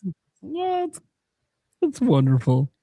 All right. Well, thank you, Joycie, for that list. I know you got to go to bed. It was It's nice always meeting nice you, hearing Greek your and explanation. TigerTyme. I love you both. I'm sorry I didn't get to talk to you more. Great to Oh, meet you good. too. Nice to Yeah. meet you. What were you trying to say, Nate? I'm sorry. What were you trying to You know, say? it doesn't matter. It's a link to my ass. That's all that matters at this point. I'm coming in your window and I'm snatching your people up now. Let me go get something to eat. All right, y'all. Thank you so much for having me on, Thanks, guys. Joycie. It's always fun. Bye, Next big Joycie. Zelda Good night. topic, I will crash again. Thanks for your list. Bye, Joycie. Thank you. Night, guys. Yeah. Night. All right. After that, man, that was wild. Cracks me up. Geek I Apprentice. was also gonna ask if I could go next because Yeah, the yeah, reason I I, know. left for so long earlier is because my I son know. is getting sick and he threw up. So I literally was gonna have you go next. I figured you were gonna have to leave. So I appreciate that. I can read the room sometimes. I'm pretty good at that. All right, Geek Apprentice, your turn. I'm like, I love being here, but also I Also, can't stay yeah, awake. you have responsibilities. You That got too. it. Yes, for sure. So I do need to clarify a couple things before I get into my list, and that is I have only finished, meaning like beginning to final boss, 9 Zelda games. There are plenty that I have started, gotten a lot of the way through, or if you're counting non-canon games, there might be a couple there, but the 3 main ones that I think are the big kickers of like, oh my gosh, why haven't you played this? And I actually made a video like a couple weeks ago about this as well, but like why I haven't played the Zelda games I haven't played. Some of them are very stupid reasons, like I just don't want to. And then some of them are like, I just don't have access to it, or I didn't have access to it when it was a thing. Anyway, but I think the 3 main kickers is the fact that I have not finished Majora's Mask, Twilight Princess, and A Link to the Past. A Link to the Past, I have started multiple times and I just can't get myself to finish. And I'll say this too, all 3 games I would argue are objectively good games. Like, I don't question. I'm like, these are great games. They're just not for me. And then Twilight Princess, it's not even the beginning tutorial area. It's the same as A Link to the Past. I'm like, I don't know why. I just can't get myself to finish. Majora's Mask, it's the 3-day cycle, which I think, again, objectively, is really cool. But my brain just gets overwhelmed. It's probably nowhere near as difficult as my brain is thinking it is. But that's what my brain is doing. But I did have to put at least one of those in number 10, and I decided to put Majora's Mask at number 10 because I have childhood memories attached to that. Because it came out so shortly after Ocarina of Time, I did watch one of my brothers play it. There's actually a fun memory. I'm forgetting his name, but the twin sisters that learned the dance, my brother and I would mimic that dance for fun. Like my mom would Yeah, hold I down the used to do button that and then we too. would just mimic the I'm like 5 years old. He's like 9. It was hilarious. It's But actually my favorite mask in the game is the one so that lets you funny. dance like that. It's so good. So funny. I should say I have defeated the final boss because I didn't play through the whole game. It was because my brother, I must have been like 6 or 7. My brother, the second one, he had, why am I blanking on the giant, not the Giant's Max. What's the name of the mask? Fierce Deity. Oh, Fierce Deity. And he was like, I bet you could do the final boss with this mask on. I was like 6 or 7 and 7, maybe 7, 8. I'm not doing that on purpose. I'm a teacher. I'm so sick of hearing it too. A dance teacher. I've been And cool with it since the South Park episode. Once that happened, I'm like, all right, I'm fine with this now. but he was like, try it. So I did defeat Majora by using the Fierce Deity's mask. So I think objectively it's a fantastic game. I just have not been able to get myself to sit and finish it. And any Zelda game I'm not willing to finish, I love watching other people play it. And because I was the youngest of 3, that was a lot of my gaming experience when I was younger. So I think it's very comforting for me to watch others play it too. And it's just as satisfying. Well, it's a different satisfying, but yeah. Number 9, I have Minish Cap, which I only completed a couple years ago. I love that game. The music is amazing. I'm not a huge fan of 2D or top-down Zelda. That's usually not my go-to. That doesn't mean they're bad. They're just not my go-to. and I finally had access to it with the NSO, played it on stream. And that's another thing. A lot of these games I don't want to play unless I can stream it, which is why I haven't played Spirit Tracks yet. I would want to be able to stream it because it's like playing with a friend on the couch next to you. So I want to be able to discuss it with someone as I'm going through it. So that's part of why. Beautiful game. I love the Minish music. I love the story. I was hesitant at first. I was like, I really think I'm only going to like Zelda games where Ganondorf is the villain. Wrong. I liked Vati a lot. Great game. Number 8, I'm surprised I put this so low, but Link's Awakening. That was another one that like I would dabble. I had my own Game Boy Color. I'm not sure why. I probably had some Barbie game on there. Lord only knows. But I would dabble around in that and love the music, but I didn't finish it until the Switch edition. Funny enough, my mom hates that art style, which is why she won't play Echoes of Wisdom. And I'm like, what? I love this. I love this so much.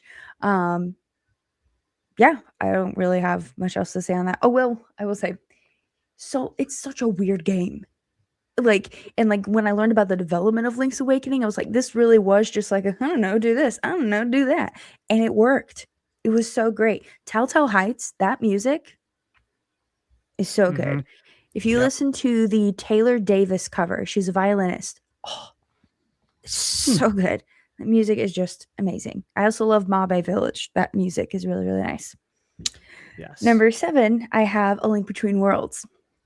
I played this on the 3DS shortly after I got back into Zelda, after I played Breath of the Wild, or I was in the middle of playing Breath of the Wild. I saved up. The 3DS had been out for a while at this point, but I saved up and bought one from eBay so I could play Animal Crossing because I didn't realize there was another Animal Crossing. And I love those games. So I got that and I was like, what is this game? It's kind of cute looking. I love the wall art merging mechanic. That was so fun. It just brought a whole new level to the puzzles that I absolutely adored. It was so good. And to me, the fact that I finished that makes me feel like, well, it's like I finished A Link to the Past, but I didn't. It's close enough. It's not. Obviously, it's not the same thing. The music, oh my gosh. Most of my main things with Zelda games is just, oh my gosh, I love the music. Oh my gosh, I love the music. Especially like as a dancer, like being able to hear music and like visualize so fully, not even necessarily a dance, but I am going to get to that with a different one though. Ugh, I could go on forever about music. I won't. Number 6 is Echoes of Wisdom.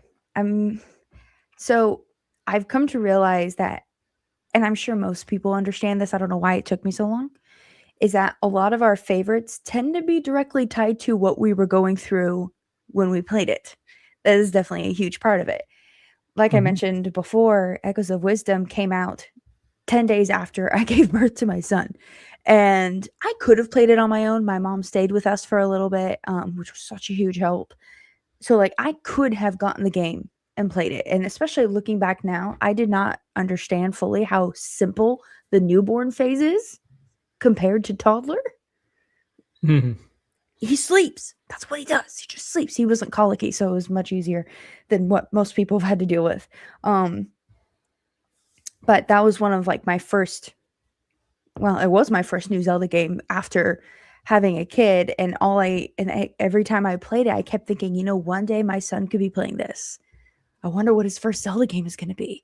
And like my husband and I have talked about that a lot. We play very different video games, but the one we both love is Zelda games for sure. And we've talked about that so many days. Oh my gosh, which should it be Wind Waker? Like that's a nice one to jump into, but Ocarina of Time is just so good. But also maybe Breath of the Wild, or maybe it should just be whichever one is the newest one at the time. And we realize it's going to end up being organic. Like what happens. We're not going to force Ocarina of Time on him. We might force Wind Waker.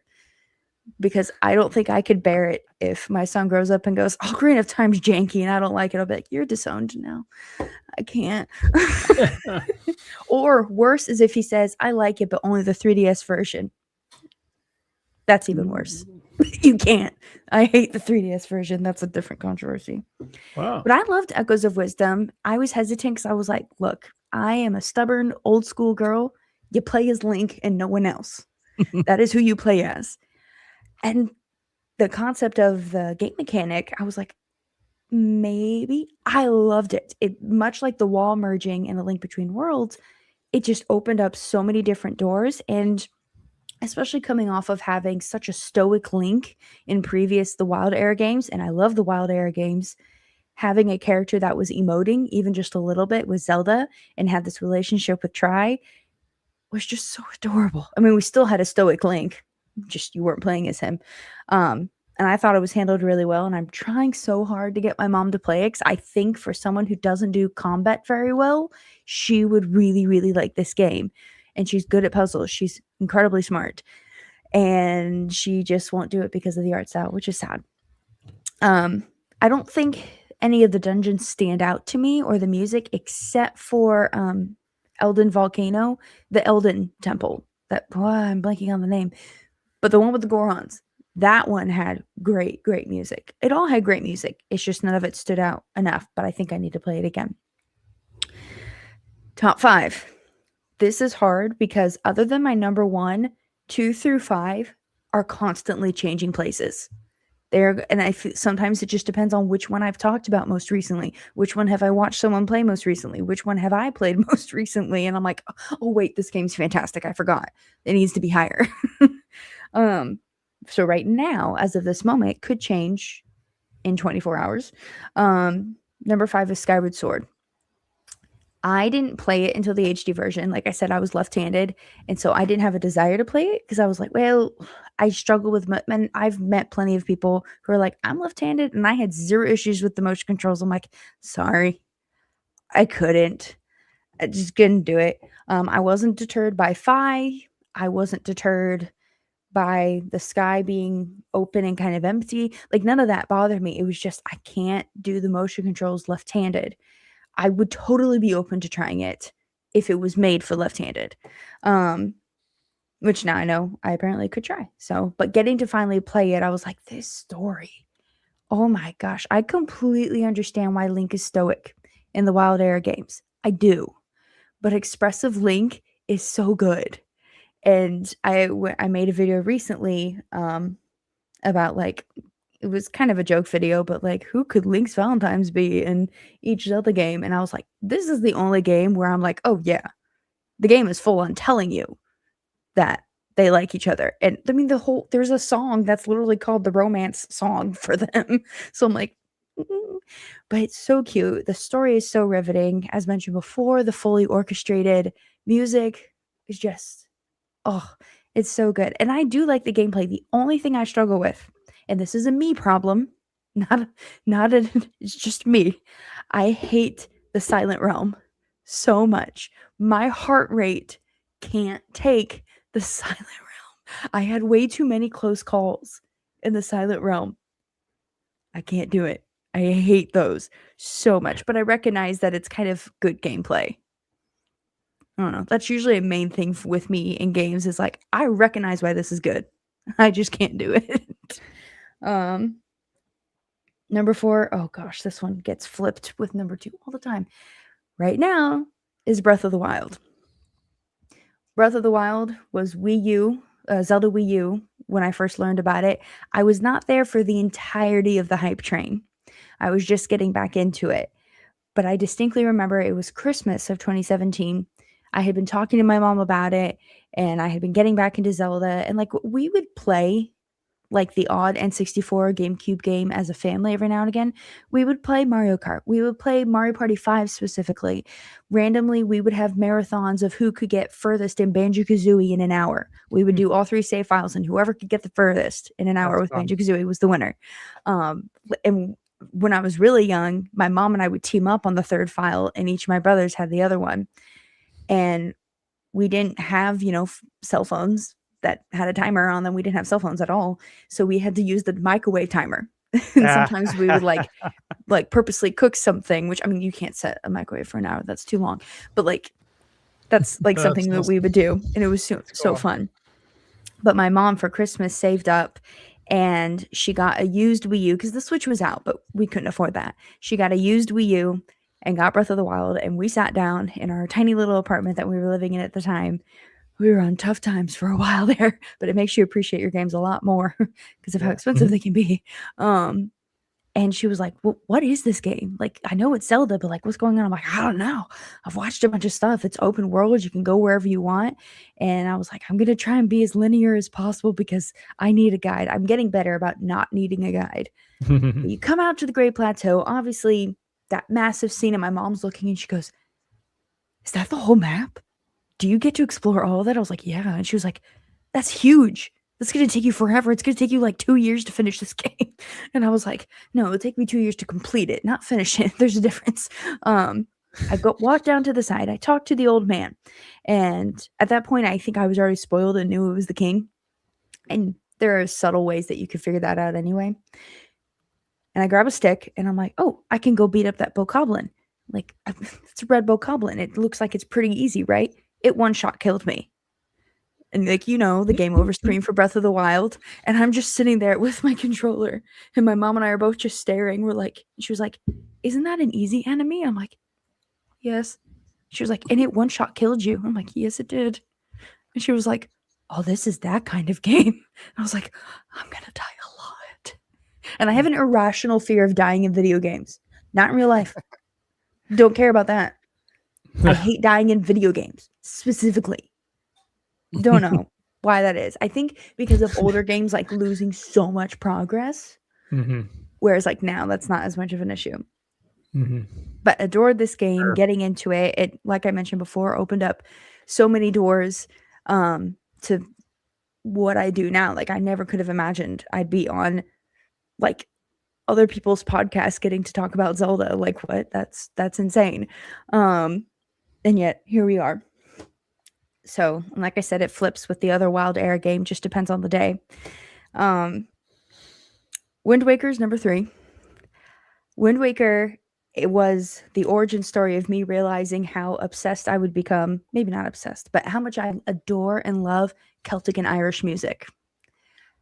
Oh my gosh. That title thing, that title screen, my husband and I both were like, oh, that is like the best. It's so good. And the art style is great. My eldest brother, he missed out. That's his problem. But like those graphics still hold up today. The whole tingle tuner, messing with my brother, he loved that. He did not love that. We love that. The story is great. And like, I know story is not always their focus. Like it's a secondary 3/4 thought. And I get that. They make sure the gameplay is fun. And I appreciate that. But I do love a good story. And even something as simple as Link is trying to save his little sister. I'm the little sister. I love that. And I'm like, oh, that's so sweet.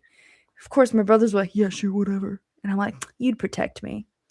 You would. I actually think, I think you make a really good point. I think there's something really sweet about that being Link's kind of purpose in that game. Yeah. But I feel like people sleep on the story on that game. I actually think it's one of the best. Obviously, it's not as dialogue heavy as Skyward Sword is. Sure. But I actually think it's one of the best stories of the entire series. When you dig into like the motivations of Ganondorf, there's so and much like there. Yeah. Just like the history and what happened to this world is one of the most fascinating and sad, almost like sad as well. Yes. So, coincidentally, also has an expressive Link. Yeah. He meows in this game. How fun. But like that intro, giving the backstory, and it's got that like medieval Renaissance music. Oh, it's so good. I'm obsessed with the music. It's so good. But yes, like that, like this is the one time where I'm like sympathizing with Ganondorf. I'm like, oh, absolutely. That kind of does suck. You still are evil and disgusting, but also there's more of a motivation other than, well, you're Ganondorf, so obviously you're evil. It's like, no, there's a reason why you're like this. It's more of the gray, like it's more of a gray villain where it's like you sympathize with the motives. Love that. It's so good. And Tetra's arc, and I go back and forth. Some days I'm like, wow, she becomes Zelda and she disappears. And then other days I'm like, well, no, duh. She has just to be protected, just to be hidden away. And, the king being a big gray area, King Daphnis, because he's like, but him owning up to him and like, I made a huge mistake and I'm going to fix it. And also people talk about it's a childish game. I'm sorry. How do we defeat Ganondorf? We stab him in the head.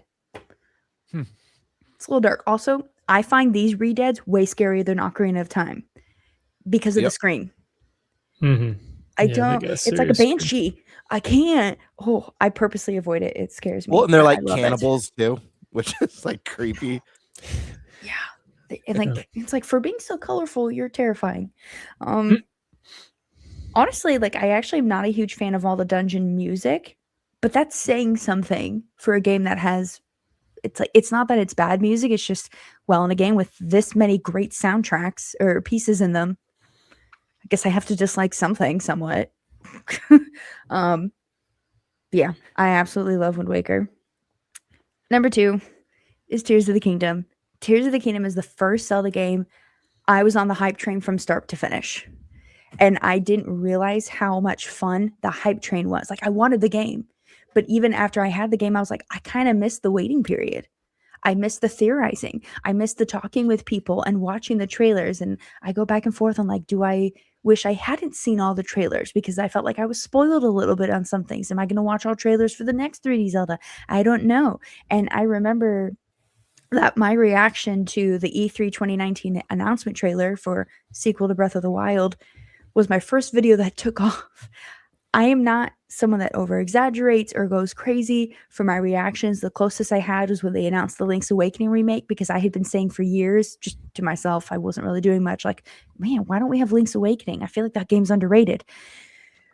But that one, I was a part of that podcast, the Highland Games cast, and the 3 of them had gone to E3, and I didn't feel comfortable because it takes me a long time to get comfortable with other people. I didn't feel comfortable yet just flying out to California from Florida on my own. I was like, I'm not there yet, but it was okay.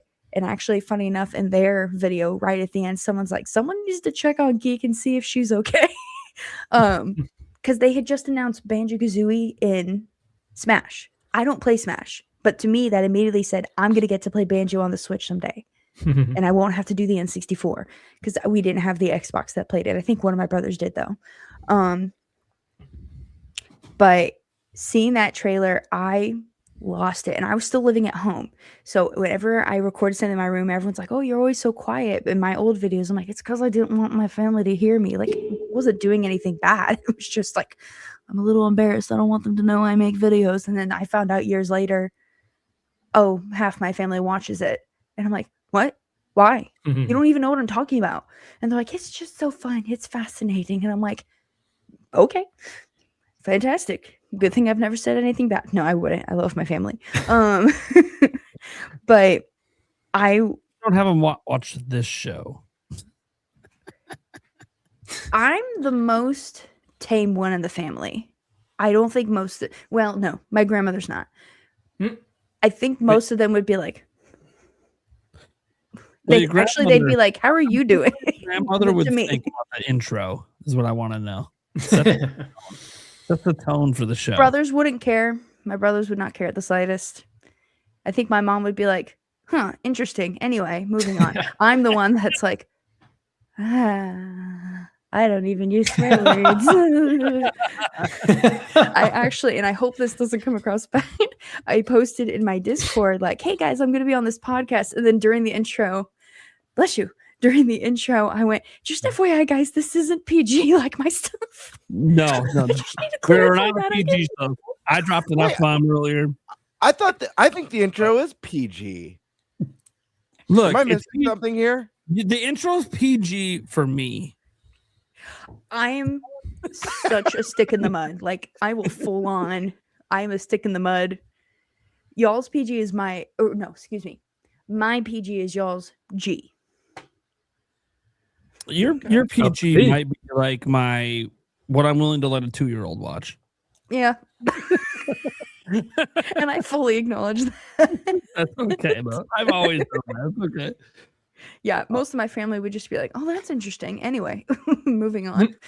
They wouldn't care. My grandmother would be like, but she's the only one that's as like straightforward as I am on that stuff. That's just me. But That's funny. Yeah, I watched Tears of the Kingdom develop from start to finish. I don't remember what I was saying before that. Oh crap. Mom brain. I can't make two thoughts go together. I was talking about my family. Oh, my reaction to Tears of the Kingdom. I was sobbing, like practically hyperventilating. As soon as like they got to Doug Bowser, I was like basically in my head, like, shut up. I don't care. Like, pause. And I'm like, I've never just like cried on a stream, and I felt a little ridiculous at first. But then of course I'm looking at my chat and they're all like, no, we're right there with you. I'm like, I freaking love Breath of the Wild and I get another. As much as I don't like how we get the story, I love the story. I cried when Zelda was going to become a dragon, and I feel bad. I did not see it coming. I don't know if I just wasn't paying attention. But most of my time playing Zelda, or Tears of the Kingdom specifically, would be like 8 hours straight. This was clearly before I had a child. It would be 8 hours straight till like 4 or 5 in the morning. So I think I just wasn't functioning. I would just be like, I've opened up like 7 areas of the depths now. I've been in darkness for hours. Oh my gosh. And freaking out about like every little thing. But I love the story. Freaked out when Ganon swallowed the tear. But like it was mentioning earlier, yeah, the last part of Breath of the Wild, it's like, you're so easy. That was fun. Anyway, whereas this one, that last phase, even if it's easy, felt earned. It felt justified. When you drive your master sword into his skull, into the tear, it's so satisfying. You're like, yes, finally, you're gone. I'm so done with you. And I was lucky enough to have followed the geoglyphs in order. I followed Impa because my mom saw them out of order. I know so many people who saw them out of order, and I'm like, that's probably confusing, or at least takes some of the fun out of like the hype going up and down, I suppose. But thankfully I followed through to that cave, and I had the wherewithal to take a picture and look at the geoglyphs in order. So just overall, like, I have such fond memories of being able to watch Tears of the Kingdom develop from start to finish. And again, that's when my channel grew a lot more, and I was like, this is crazy. So this is what people have been doing for years, you know, but they had like friend groups that they talked to, and I'm just now getting back into it, which was really crazy. Shocker of shockers, my number one, for anyone that knows me, is Ocarina of Time. Is there nostalgia bias? Yeah, obviously. And I have no shame in that whatsoever. I was not privileged to be born in time to understand the jump from A Link to the Past to Ocarina of Time. I can appreciate it. But part of me wishes, like, man, I wish I really understood how massive of a jump this was. Again, I can appreciate it. And personal opinion, I think Zelda's jump to 3D was better than Mario's jump to 3D. Still a good game. Can't stand the camera at all. Mostly Ocarina of Time. The story's great. The music's great. The dungeons are great. The progression is great. The nostalgia is great. Are there flaws? Yes. The only thing I will give the 3DS version is being able to equip the iron boots. That was very helpful. But I just have such fond memories of watching this game.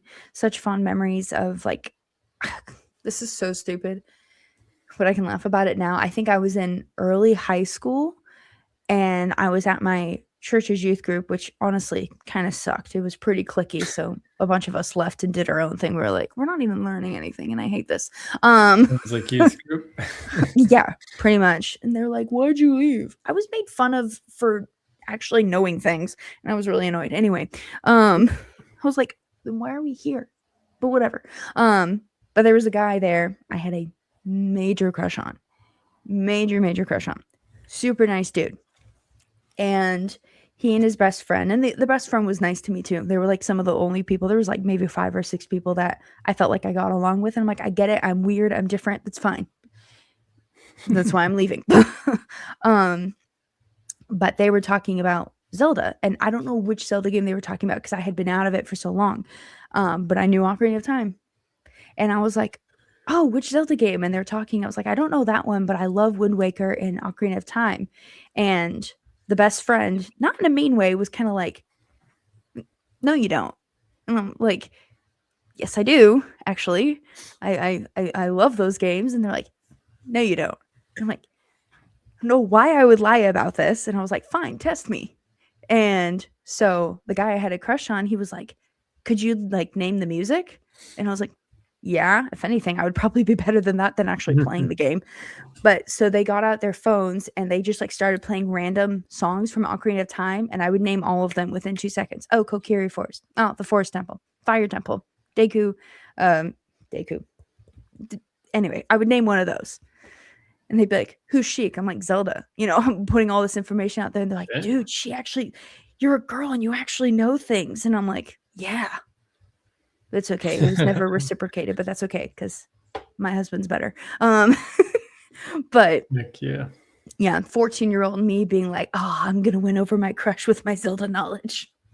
And at the most, he was like, oh, cool. And then moved on. I was like, dang it. I really thought I had it in the bag with that. So, yeah, that's my list. You can tell I'm getting tired. And so I'm like, music is everything great. But yeah, Ocarina of Time will always be my favorite, if for no other reason than nostalgia. Thank you. Awesome. I'm guessing you got to head out now then? Yeah. No. It's almost 1 where I am, and I have work tomorrow, and I have a feeling my baby is going to be waking up a lot. So, and my husband works at like 5 a.m., so I don't want to put that on him. No, you're good. Thank you. Do you want to go ahead and preview anything that's coming up that you got going on? Sure. Yes. So again, thank you so much for having me. My schedule's always weird, so I'm glad I was able to come on. Like I mentioned previously, I have a bunch of old videos that from like 2021 that I tweaked a little bit, each of them for the 40th anniversary of Zelda. They're a series of videos on like top 5 forest dungeon themes, top 5 fire dungeon themes, things like that. So the next one will be Friday, and then the next Monday, Wednesday, and Friday as well. I also stream on Fridays and Sundays. If I end up getting any sicker, because I'm a little sick right now, but not that much, I may not stream, but I usually stream on Friday nights, and it's usually a Zelda game of some kind. And then on Sunday, I play Mario Party Jamboree with some friends. But apparently this Sunday, we might be playing Four Swords Adventures, which I've never played. Cool. So, Very cool. because I've always been like, ew, multiplayer Zelda. But everyone says the same thing. If you play with people who love Zelda, you'll probably like it. It's and I'm fun. like, okay. That game's a lot of fun. Mm-hmm. Yeah. But that's it for me. Eventually, I'll probably have other videos about Animal Crossing and Hunger Games, especially with the new Hunger Games film coming out this year. But mostly Zelda. Very nice. All right. Well, have a good night then. And Yes, thank you Great so to have much. you on. Yeah. Nice to meet you. Yeah. Geek, thanks for coming on tonight, and thank you for an awesome Zelda list. I love how everyone's list has been way different from each other so far, too. Yes. Very cool to see that. Very big testament to how amazing the series is. That it's not all the same, frankly. So thank you again for having me on. It was good talking with you guys.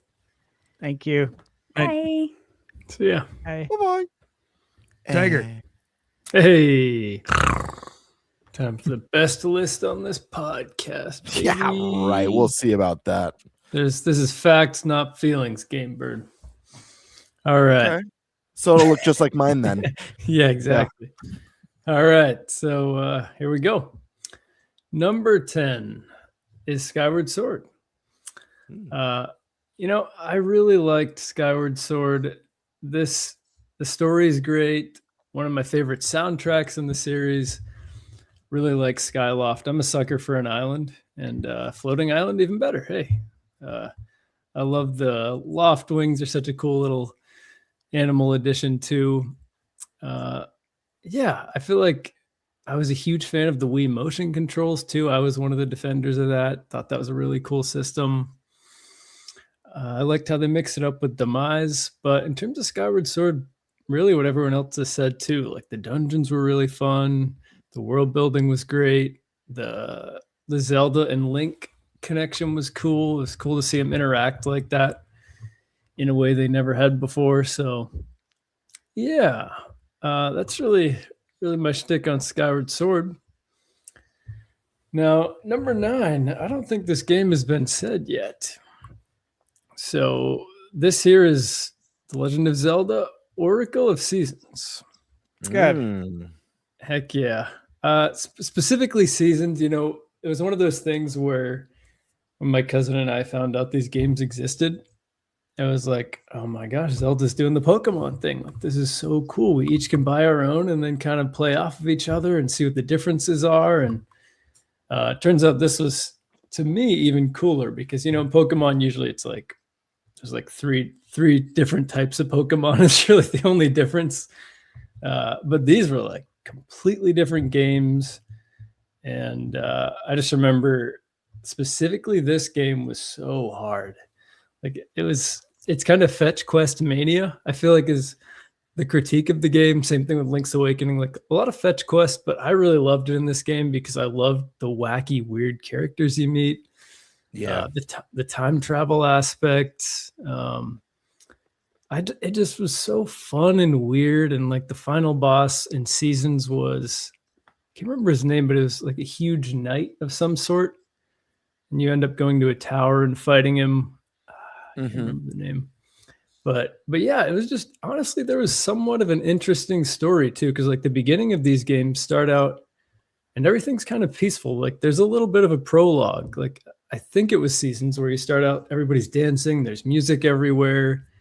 And then it turns out Impa isn't really Impa. And it's a complete betrayal and it gets kind of crazy from there. So really cool games, fun dungeons in both Seasons and Ages. I do like in Ages how they take you to that island and take away everything. And you meet the crazy little blue guys. I can't remember what they're called. You kind of explore that civilization. That was cool. But for me, I was always the one with Seasons. So that's the one I'm going to pick here. But I want to shout those games out there. So good. Number 8 is Breath of the Wild. Joycie had hers at 8 as well, and kind of said, you know, don't attack me, but you know, I feel pretty good about Breath of the Wild being here. It's, I mean, it was higher before Tears of the Kingdom came out for sure, and I do want to separate them in terms of comparing them. Like when I'm evaluating them like this, they should exist on their own, but in terms of, for me, a lot of this list was like, if I were to play these games today, what would I get the most out of, and what would I connect with the most? And if we're talking like the first hour to 3 hours of the game, Breath of the Wild would probably be number 1 on my list. But I think that, you know, after the Great Plateau, again, it's number 8 on my list, so I really like it, but it just is a little empty for me in terms of what Tears of the Kingdom showed was a more vibrant, interactive world. And I agree. Yeah, at the end of the day, I can't forget that about Breath of the Wild. But again, such an amazing game.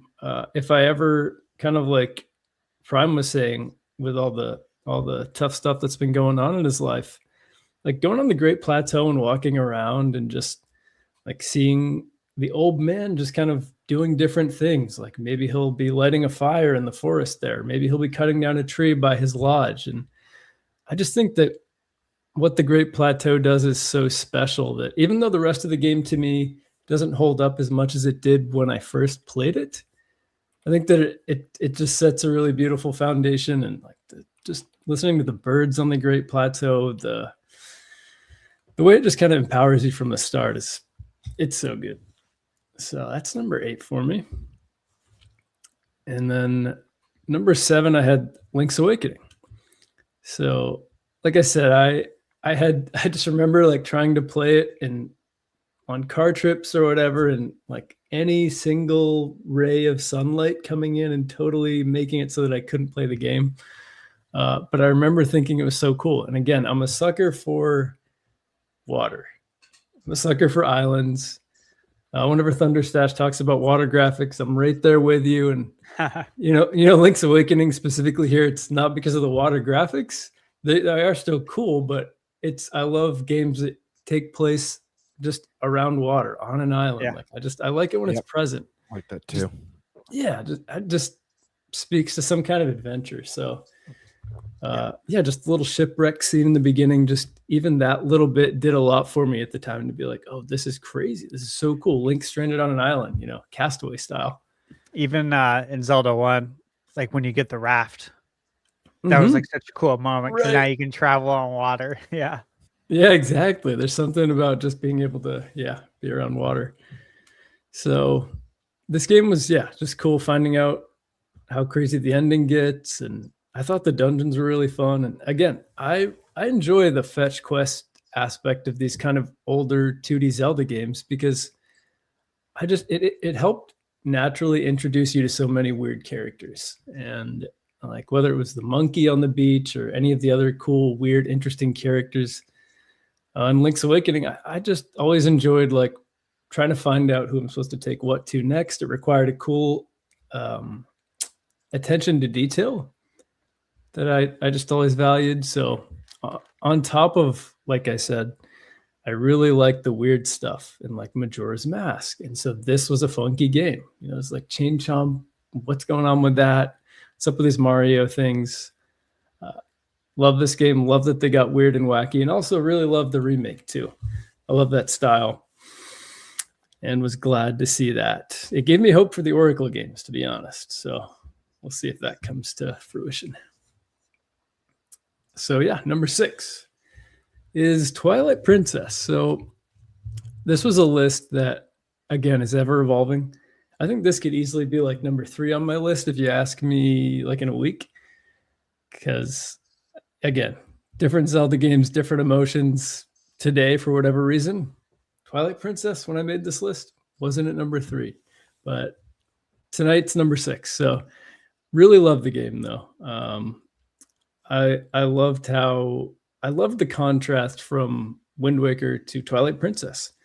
And like you said, Gamebird, too, I always loved seeing the different art styles as they evolved, too. And this was such a cool jump from Toon Link to this more kind of mature coming-of-age Link who, I don't know, kind of, like Joycie was saying, too, I love how he kind of was a figurehead in the village and kind of made Link feel more real and more like a little like hometown hero that's leaving his village and setting off on this quest. And on top of the wolf stuff, really fun. I love the final boss fight. Snow Peak Ruins is one of my favorite Zelda dungeons ever. Again, everyone mentioned the spin top too. The wolf was awesome. The Twilight stuff was really weirdly dark and depressing with the dead Hyrulean soldiers and just kind of how they're floating around. I don't know. This game's a cool one. Midna was awesome. And that's what I got for that.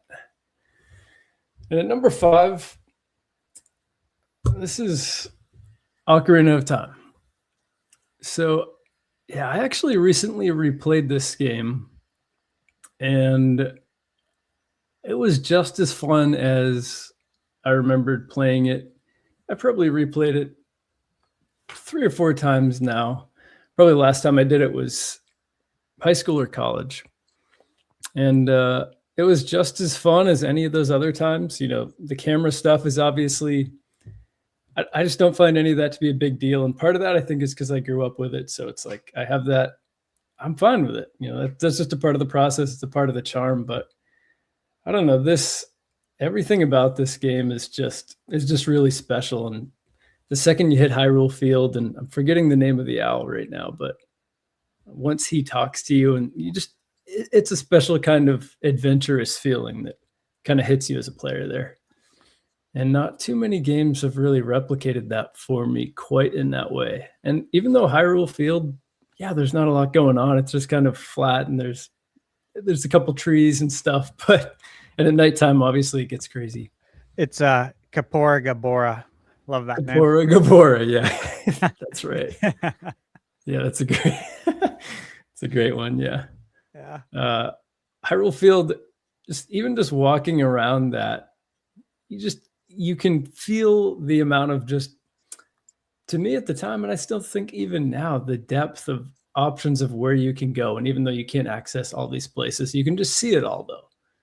And you can see the mountain in the background, Death Mountain. You can see that in the background. And there's little cool aspects of what they do to kind of make you feel like there's always another adventure just kind of waiting ahead of you. And I don't know. Ocarina of Time is obviously a special game. Although the first time I played it, I remember getting stuck on the final boss fight because I didn't have enough magic or something. I can't remember how I got stuck, but somehow I didn't actually beat it the first time I played it. I'm not holding that against it here, but yeah, great game. Also, this game had some fun little mask quests too, even though it wasn't Majora's Mask. Like, it did have some fun little mask quests where again, you were meeting cool characters through the fetch quest system. So, heck yeah. Number 4, not number 1. Sorry, Joycie. A Link to the Past. Still a great game. Obviously, number 4 is pretty darn good. And I love this game. Again, me and my cousin would do the little speed running challenges between him and I. Like, we'd play it at the same time. Whether we were on the phone or like next to each other, we'd play it at the same time and just try to see who could beat it fastest. And yeah, we had this game down to a T. Like, it was so fun to go through it. And obviously, I think one of the greatest Zelda openings of all time. It's just so beautiful. And you meet your uncle, it's kind of like, oh wow, this is interesting. Like, Link has a family member finally, and then he's gone immediately. And just, it is kind of tragic. And I don't know. I love the adventure. Just even that beginning rainy adventure to the castle is such an iconic journey you go on as Link. But yeah, obviously great gameplay. The graphics still hold up. Like, this is such a beautiful looking game. And even to this day, it's so killer. So that's number 4 for me. And number 3 is Majora's Mask. This is a game that, again, I think depending on my particular mood or what's been happening, maybe how much tragedy I've experienced in any given week, this could easily swap with Ocarina of Time. I think overall, though, I would tend to put Majora's Mask over Ocarina of Time because I like how weird it is. And you guys have said it tonight too, like amazing side quests and just the best characters in any Zelda game in terms of just how you get to know them and how you kind of, I don't know, it really feels like there's an evolution where they're strangers, and then in a way they kind of become like a comfort to the impending moon, and it's just like they kind of become a community. And to weave that into a time mechanic and all of that taking place in this little town is just, I don't know, it's crazy, and it's really impressive. When you think about like people complaining about Legend ZA in that city and how there's no life there, but what they did with Majora's Mask and giving Clocktown like all of this life and just these characters that are full of interesting stories and tragedy and grief, like everybody's been talking about, on top of, again, another great beginning. Like, the opening cutscene from Majora's Mask is like, it's still like, I can picture it. It's still haunting. I remember, this could have been a nightmare. Maybe this didn't really happen, but because I played this as a kid. So it was like Skull Kid was terrifying. And I remember after Skull Kid and Link interact, there's a line of dialogue where Skull Kid is saying something. And if you just leave it on that line of dialogue, he'll just keep laughing that same laugh. And it's like, that is ingrained into my head. And it was terrifying as a kid, but I also was like, this is so cool. Also, one of my favorite soundtracks in Zelda, the Song of Healing. The first time I heard that, good.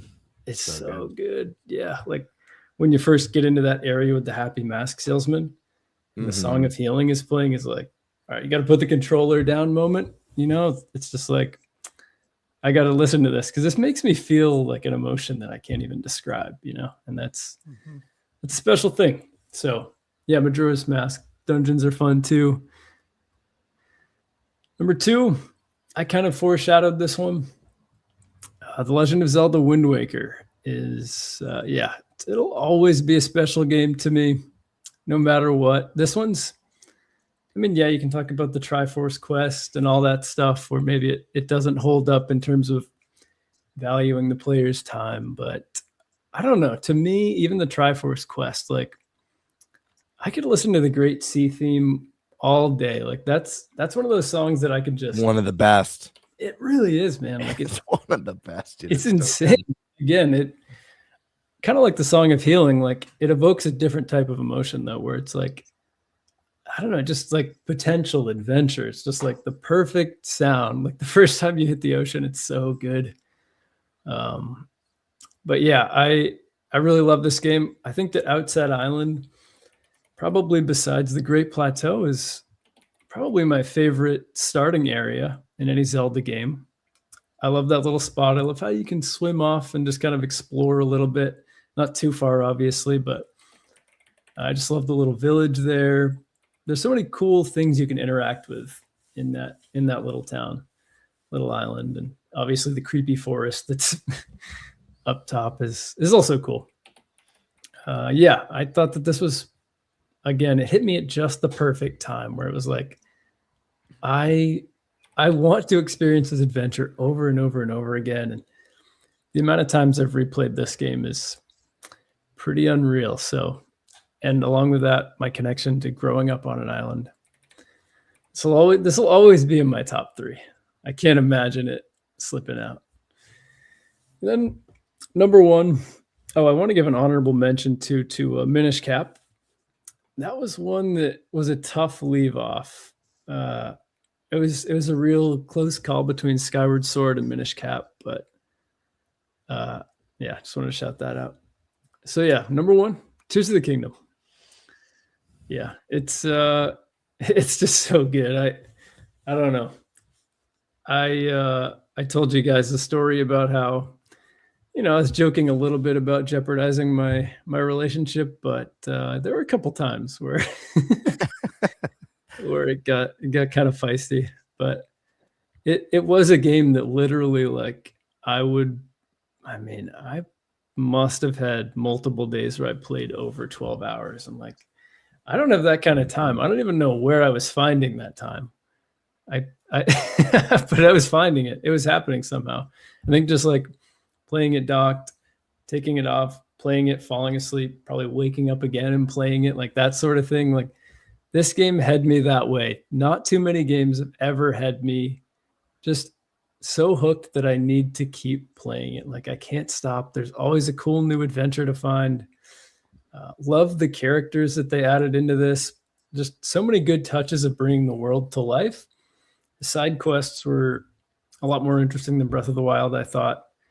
I loved even just like having the little guys where you could build stuff for them, just scattered around. Like those little touches that they added really, really gave this version of Hyrule a lot more life. On top of the final boss fight being really awesome. The actual boss fights, like Prime was saying, they added variety to them, which was something that you kind of hinted at, Game Bird. The reskinning was something that I noticed, and I was like, man, one of my favorite things about Zelda is the unique bosses and how I kind of fight those and manage those. And yeah, the fights were different. They weren't copy and paste actual fight mechanics, but I loved seeing the designs, just like you were talking about with the art style in general. I love to see the boss designs, and like in Twilight Princess, those are some of my favorite boss designs. And I'm glad that they brought that into Tears of the Kingdom, because I think that these boss designs were great. Boss fights were interesting, and they tied into kind of the dungeon and the theme of it pretty well and interestingly. Yeah, the depths I loved. The Gleeoks coming back, that's a little thing, but that was such a cool little callback to some tough times on the NES. But yeah, that's really the definitive list here. Oh yeah, dude. It's a great list. A lot of variety. I love seeing on the last 2 lists Wind Waker up high. Makes me happy. What did Geek have it at? She had it at 3, I think. I think so, yeah. Yeah. Very I think cool. something like that. Yeah, I was glad to see that too. All right, Stash or Gamebird, who wants to fight for it? I think I need to go because I need to go. I need to like go to bed. Okay, fair enough. Yeah, yeah. 'Cause I feel like shit. Yeah, we're ending after the top 10s anyways. Yeah, I already made that I decision. figured. Yeah. Okay. All right. I'll just preface this by the way that this is a very hard list to do. Absolutely. It was Um, took I me wouldn't- hours actually. Yeah, I wouldn't do this on my channel. Like I wouldn't do this in a video. I've been asked to do this in a video like several times, and I'm like, no, I'm good. The podcast special. Yeah, it's podcast special. The thing is that I've played all of them, and like I truly love all of them. So to be like, okay, I have to exclude some, kind of sucks. So Mhm. That it hurts. just makes it hard. It Yeah. does. Yeah, it really hurts. Yeah. So with that said, the first one. So number 10 is the reason I'm wearing this shirt tonight. There it is. The Adventure of Link. I love this game so much. Yes. Someone else has it top 10. I love Of it. course. Yeah. Dude, I love this game for everything it is, and I love this game for all the reasons people hate it. Like I love it for those reasons even more, you know? Like the fact that it's really hard, it's cryptic, it's this, it's that. It's like, yeah, that's the Legend of Zelda, bro. Like if you grew up with it in the 80s, that's how it was. It was known to be very, very hard. And you have to like talk to people and find hints and make your own maps like we used to do back in the day, where you would draw your own maps on how to get around. So I adore that game. I love the music too. The Great Temple theme, obviously the overworld theme, the town theme is excellent. Every time I play this game, I just have a ton of memories that I'm flooded with. I do love the combat. The magic system is excellent, as mentioned before, and you have to use it. And I love that there's RPG elements in it. So a lot of great stuff there.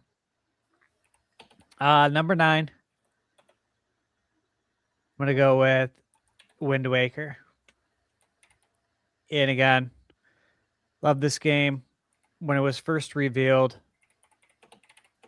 most people were crapping on it. If you guys remember that, I was not one of those people. Because again, I literally said I trust Nintendo. You know, how many years ago was this? 24 years ago? Oh my God, has it been that long? Yeah. Yeah. That's depressing. Yeah, I know. But That I is still really trust depressing. Nintendo. That's a lot of shit into perspective. I know, dude. It's hard to believe. God. Right? It was 24 or was it 23? Yeah, it's 2002. So it's like 24 at the end of the year. 24. Yeah. Yeah. Yeah. That's wild. And again, I have really good memories of, being on my own for the first time, first apartment, and playing this right after graduating. It was really cool. And also to be able to play it like on a brand new CRT. It was a CRT flat screen. That was the time we were in with the progressive scan. That was badass. And I had it on surround sound because it was, I can play it as loud as I want. It's my place. No one's going to tell me to turn it down. So little things like that just made it really special. And of course, with Wind Waker, the Great Sea theme, you'll hear it in a lot of my videos as background music because I absolutely adore it. It's excellent. So there's so many things I love about it. Number 8, I'm going to go with Link's Awakening. And look, I was there for the original in 93. I was there day 1 for DX for Game Boy Color. And of course, there day 1 for the remake. And so, yeah, I played 3 iterations of it. Loved it every time. It's tough because I could have put the Oracle games in there too because I love them. And again, you guys know I have those sealed. Oracle of Ages and Seasons factory sealed because I bought them in high school. They're sealed. And then I bought another set to actually play. And again, like I adore these games. There's elements of the Oracle games I like more than Link's Awakening. But ultimately, Link's Awakening, I think, excels with like things like the music and the charm. Yeah. It's just got a lot of charm to it. Mm-hmm. But Aegis has really good combat and puzzles and seasons, so it's tough. But again, you can't put every game on here. Number 7, Skyward Sword. The dungeons. Love them. And again, I have memories attached to this. As an adult, to get time off like that is it's just not something that's going to happen where you get a runway like that to actually play a game from beginning to end unbothered by anyone. You're recovering from surgery. People shouldn't be blowing your phone up. They know that. You literally get peace and quiet, no stress, nothing to worry about. All you got to do is take care of yourself and enjoy the experience and rest when you're recovering. And so that was a really special moment because I didn't think I was going to get that gift. And I kind of look at it as a gift. I didn't think I was going to get that chance. And most people probably would not look at recovering from surgery as a gift, but it really felt that way. Number 6 is Twilight Princess. Love this game. I mean, I think I really just love everything about it. It could be higher. It really could.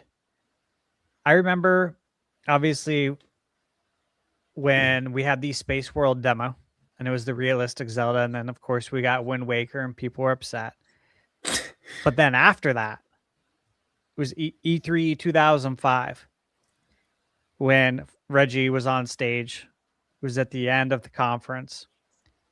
And he said, and we have one more world we want to show you.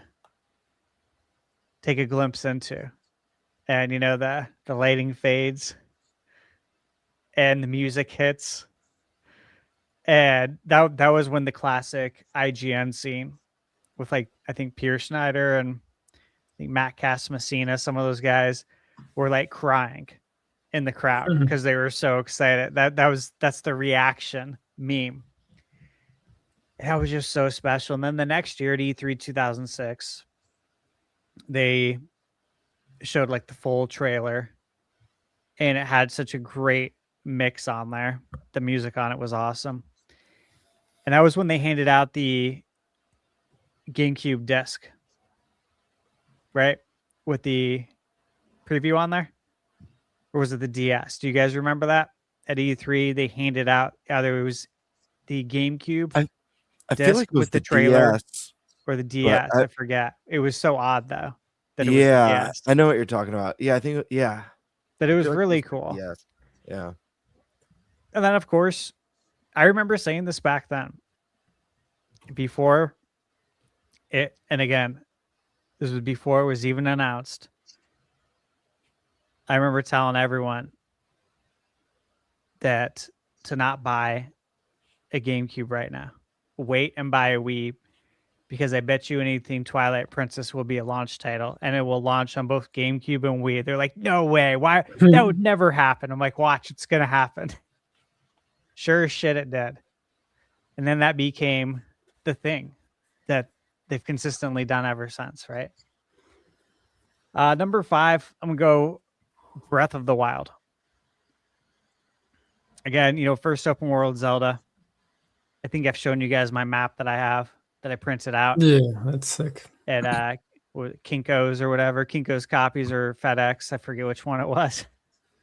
But yeah, that was really fun to use that map and just go through the game old school.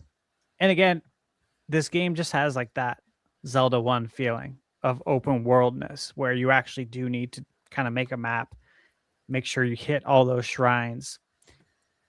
But love that game. But I love Tears of the Kingdom more, which is number 4.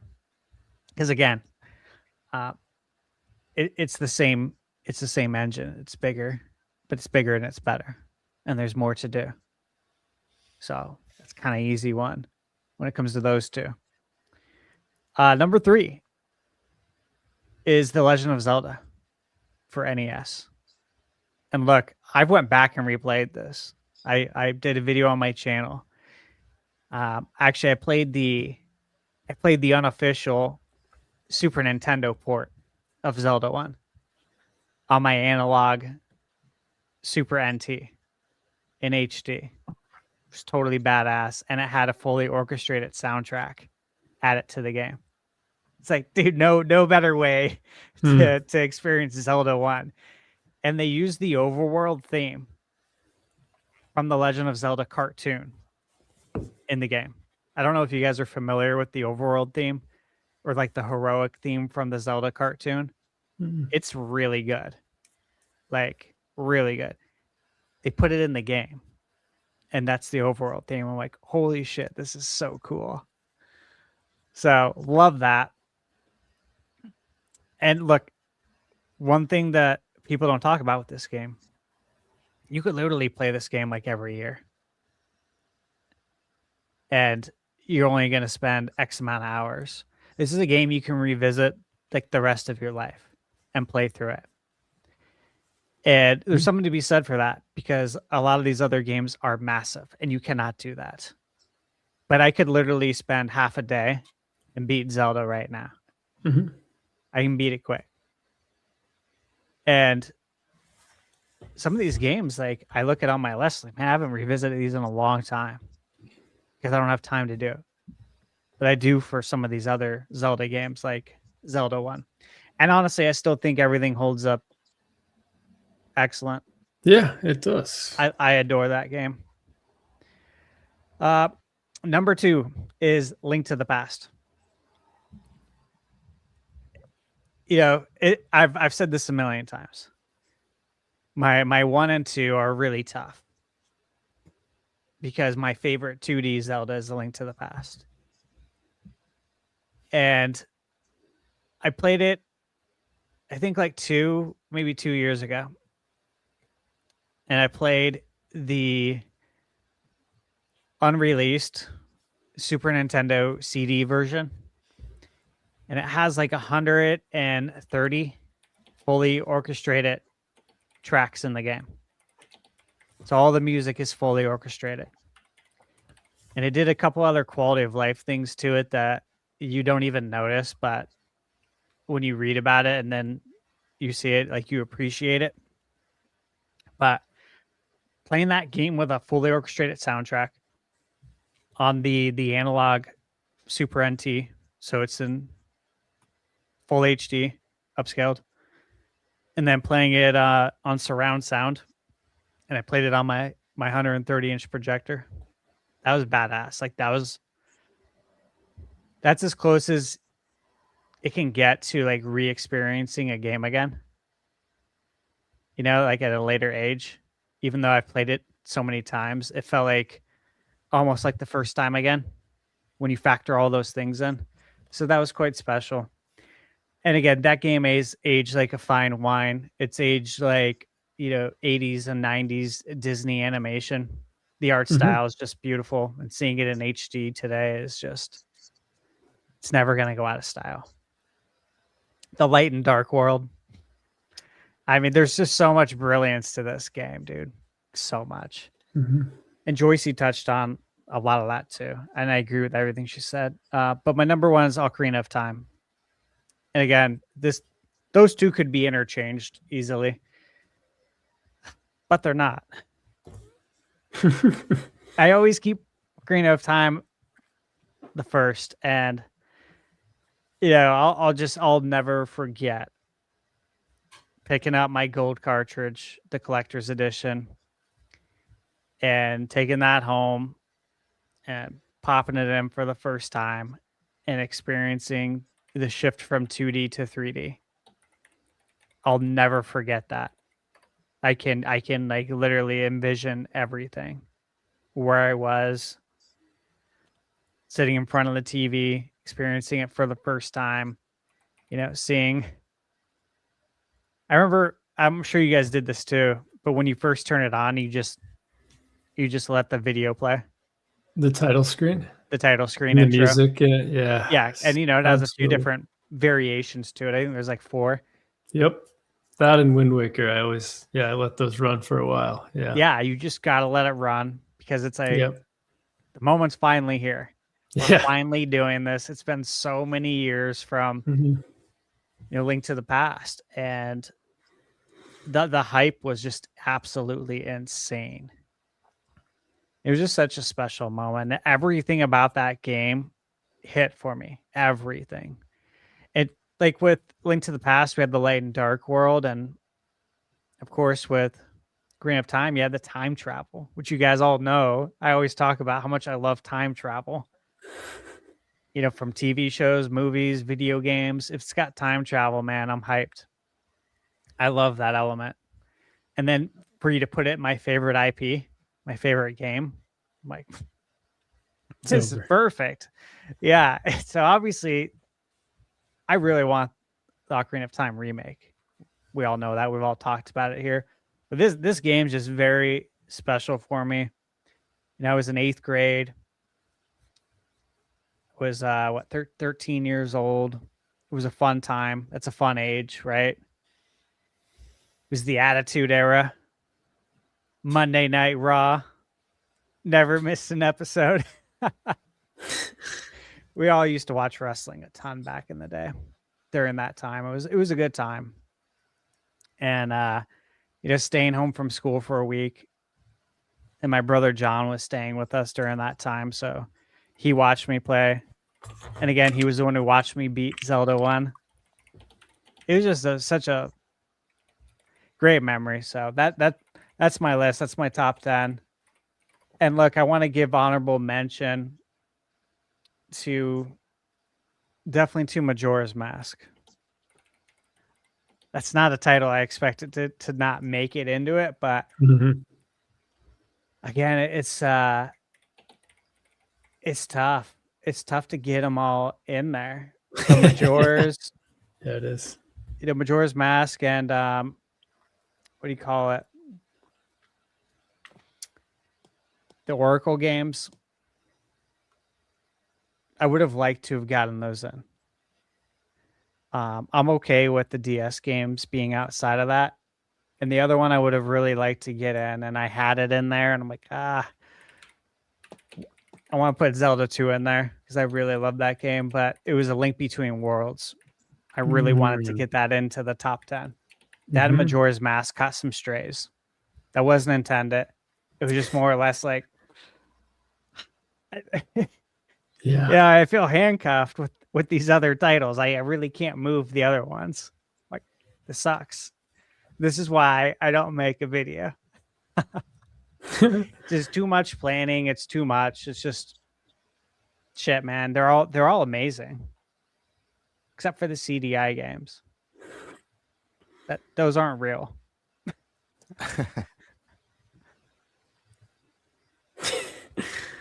All right, look, I have to go. I want to hear more about. I gotta get sleep. I think I got a fever. Yeah, no, you're good. No, all good. Your thing. You guys know where to find me. ThunderStash Gaming, YouTube. And then I have a review already scheduled. It's already uploaded to YouTube. It's going up on Friday. You'll see what it is. And then I have a review that should go up tomorrow as long as I don't feel like absolute hell in the morning. I just have to put my B-roll footage together, but the reviews record it. And then Demon Tides. Almost done with that game. That comes out tomorrow. It's a long game. Are you guys familiar with this? Demon Tides? I'm not. No. I picked Check it up. it out. I picked it up in our league. Yeah, the inspiration is Mario and Zelda. Yeah. And again, have we ever really seen a game that says that's set out to be like, I want to take all the great things about Mario and Zelda and mash it up? Oh, wow. Yeah, it's bold in that sense for sure, but I have a great time with it. So that's coming up, Sweet. and then there's so many more. The list is long of what's coming up. What's crazy is I was talking to Michaela about it. This is the shortest month, obviously February, and I feel like I might publish the most reviews this month of any month ever. There you go. Yeah, it's nuts. That'll But I got be why you're getting sick because you're not sleeping. Of course, exactly. That's probably why. Yeah, I'm not getting much sleep. 'Cause I'm trying to, I gotta beat last year's total. Right. All right, guys. Thank you. Have a good night.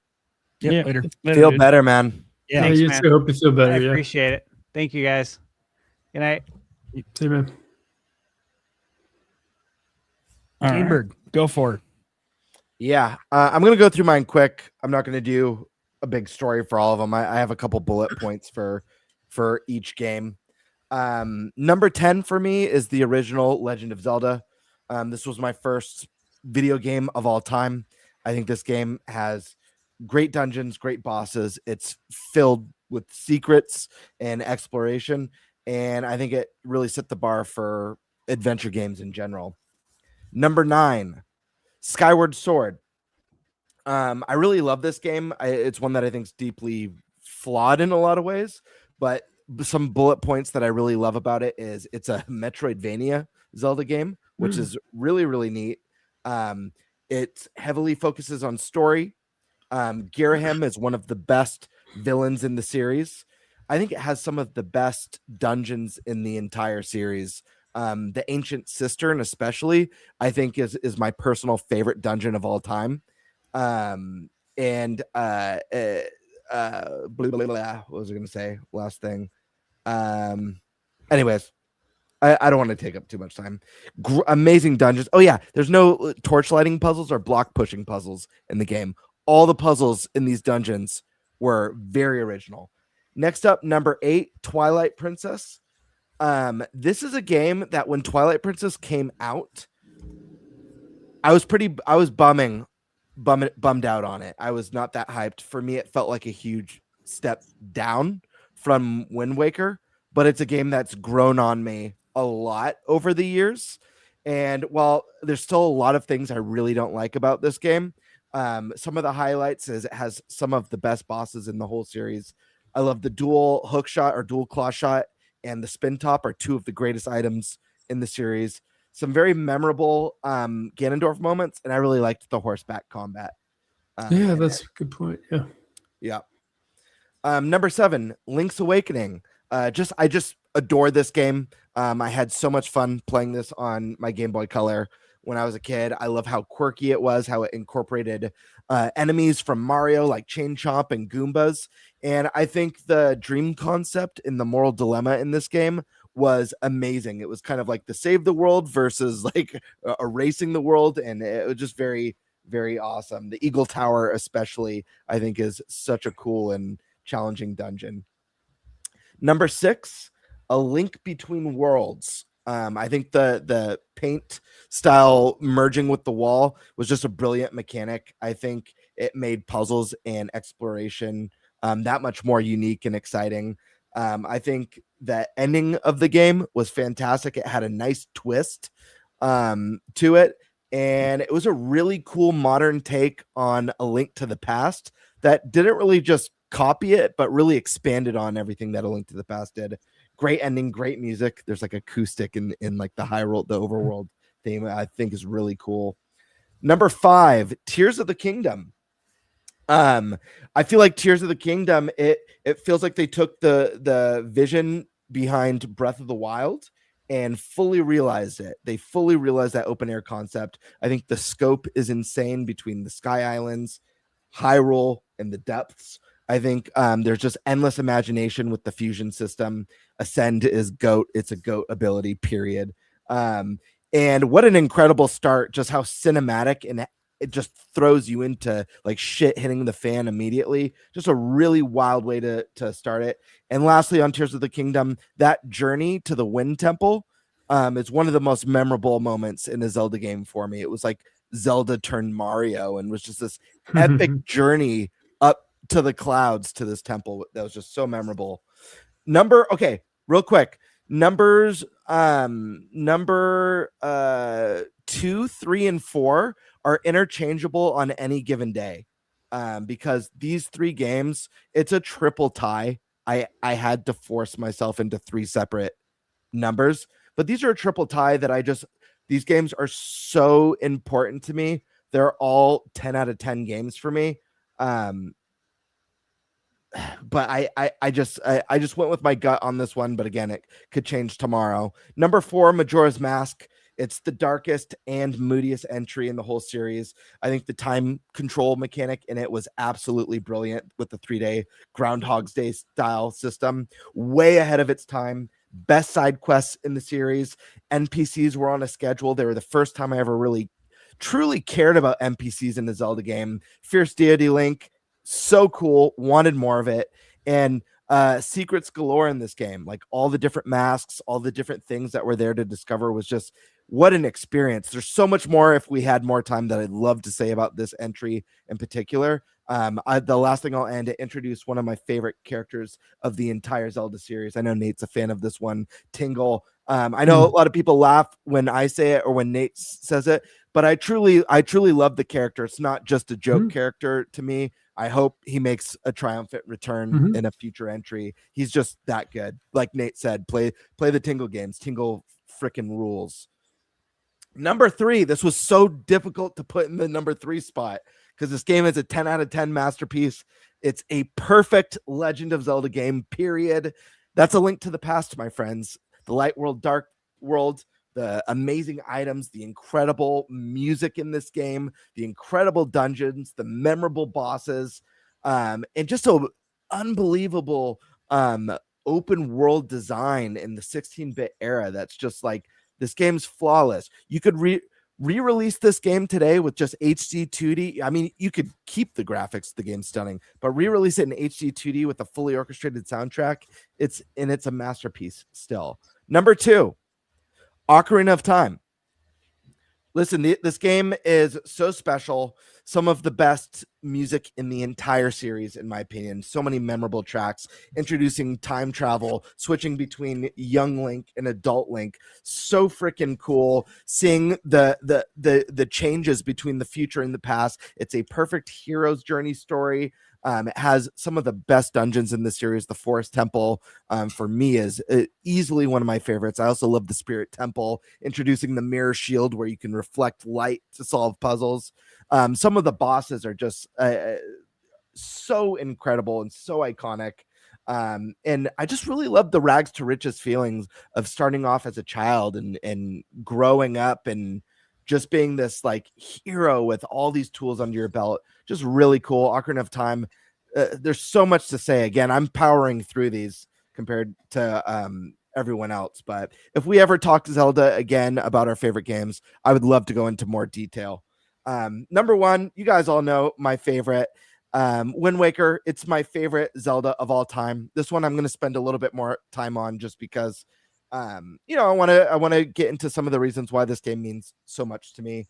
I think it's the most timeless art style of the series. I think this game is stunning. It's absolutely beautiful. And when it came out, to me, it felt so. I know a lot of people knocked it for not having a mature look, but it just felt so next gen and advanced to me compared to anything else that was out at the time. It's my favorite Link in the series, the most expressive, the most animated. I think it's the best combat in a Zelda game. Yes, the combat was easy, but it was thrilling. It introduced an incredible quick time parry system that against certain enemies, like the Dark Nuts, you'd roll around them and you had to parry to remove the armor from the enemy so that you could actually cause them damage. Really cool stuff like that. You were able to use your grapple to pull items from enemies, and you were able to train to learn that spin that went on for like 2 minutes long. Just such a cool combat system that made me feel like a badass when I was playing.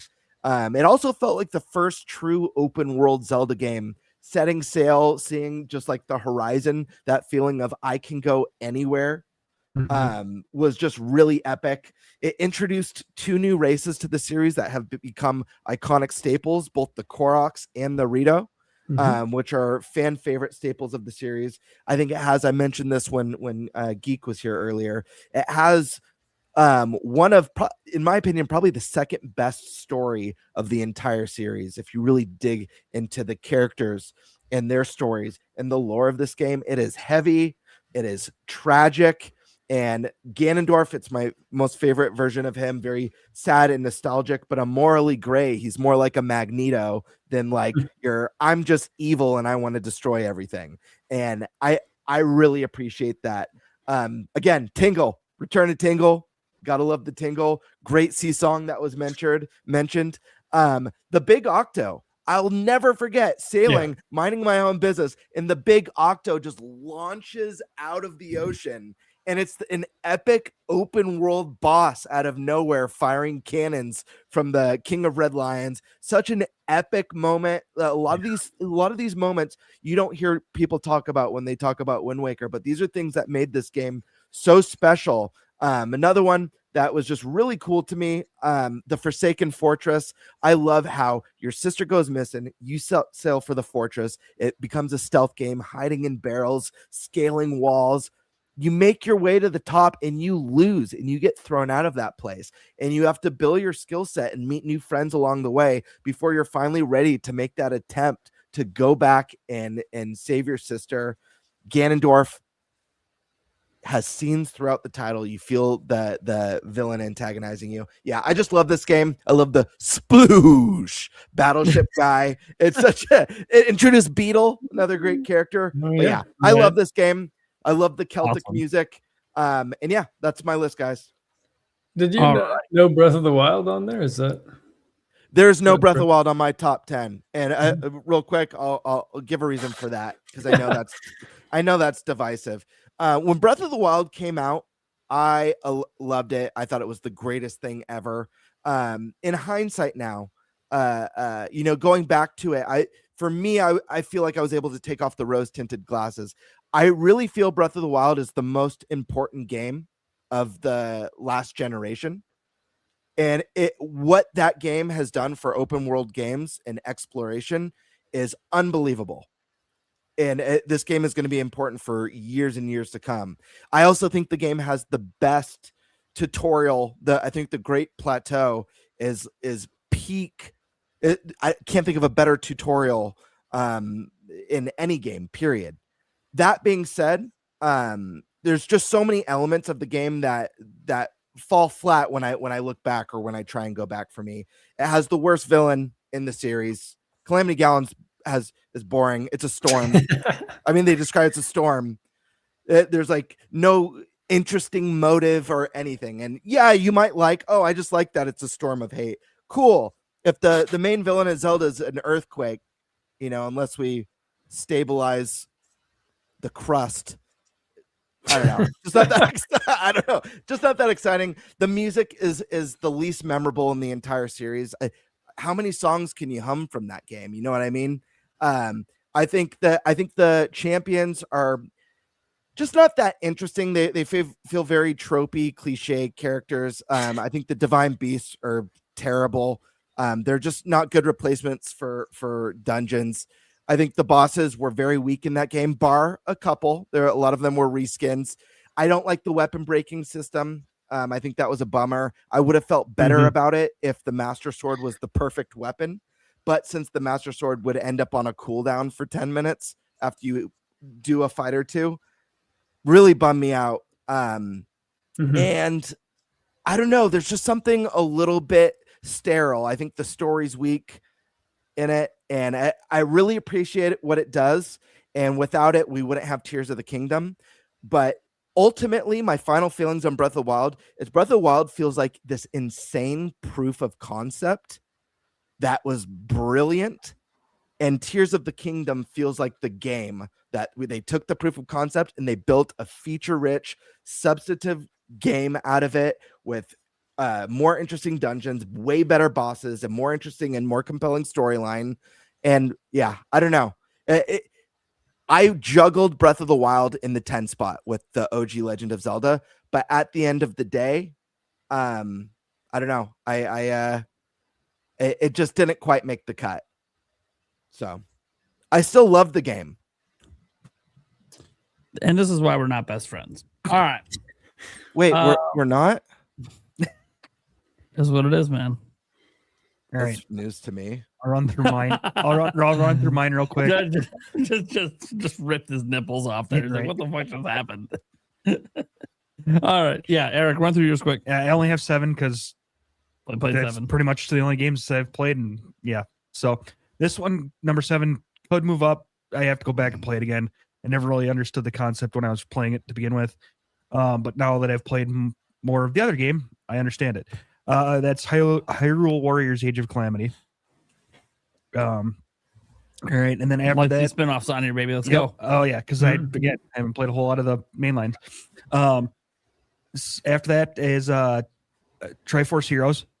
I liked being able to pick people up and throw them off the map, and then taunt them. That game is so fun. Then at 5, Echoes of Wisdom. I've been having a lot of. I haven't quite finished that one yet, but I was having a lot of fun when I was playing it. Number 3. Sorry, Jesus, I don't know what the hell number I'm on. Number 3, the game I'm currently playing and almost done with is Age of Imprisonment again, which now lead me back to Age of Calamity, which I now understand how it works. Number 2, Breath of the Wild, and number 1, Tears of the Kingdom. Done. All right, there we go.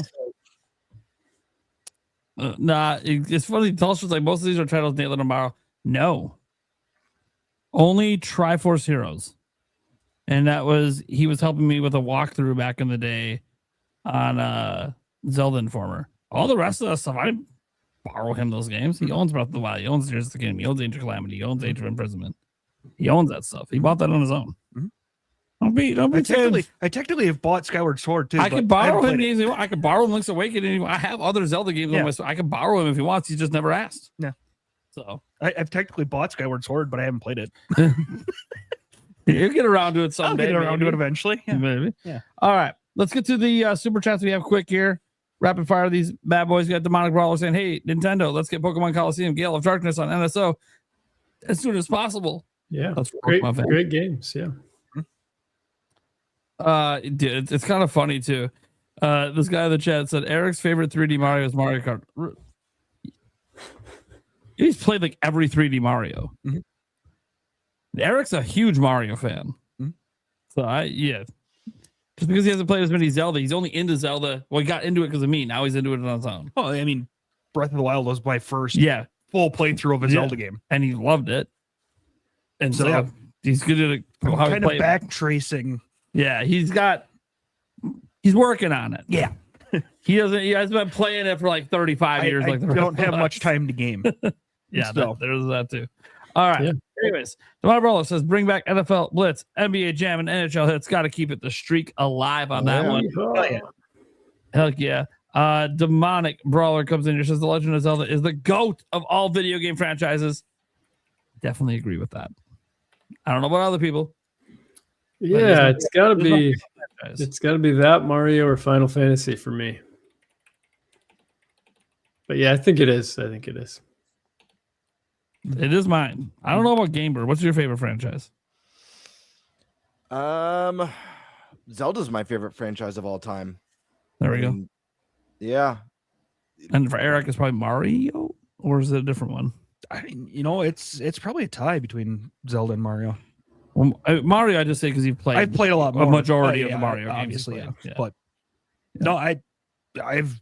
But you're enjoying Freaking- now that oh, you're yeah. into Zelda. You Yeah. really enjoy it, Absolutely. just like you do Mario. Yes. Yeah. Okay. Yeah, he's just a late bloomer, guys. Okay. We had 5 gifted members from Demonic Brawler over to Gamebird Classic. Hell yeah. Hell yeah. Wait. Thank you, brother.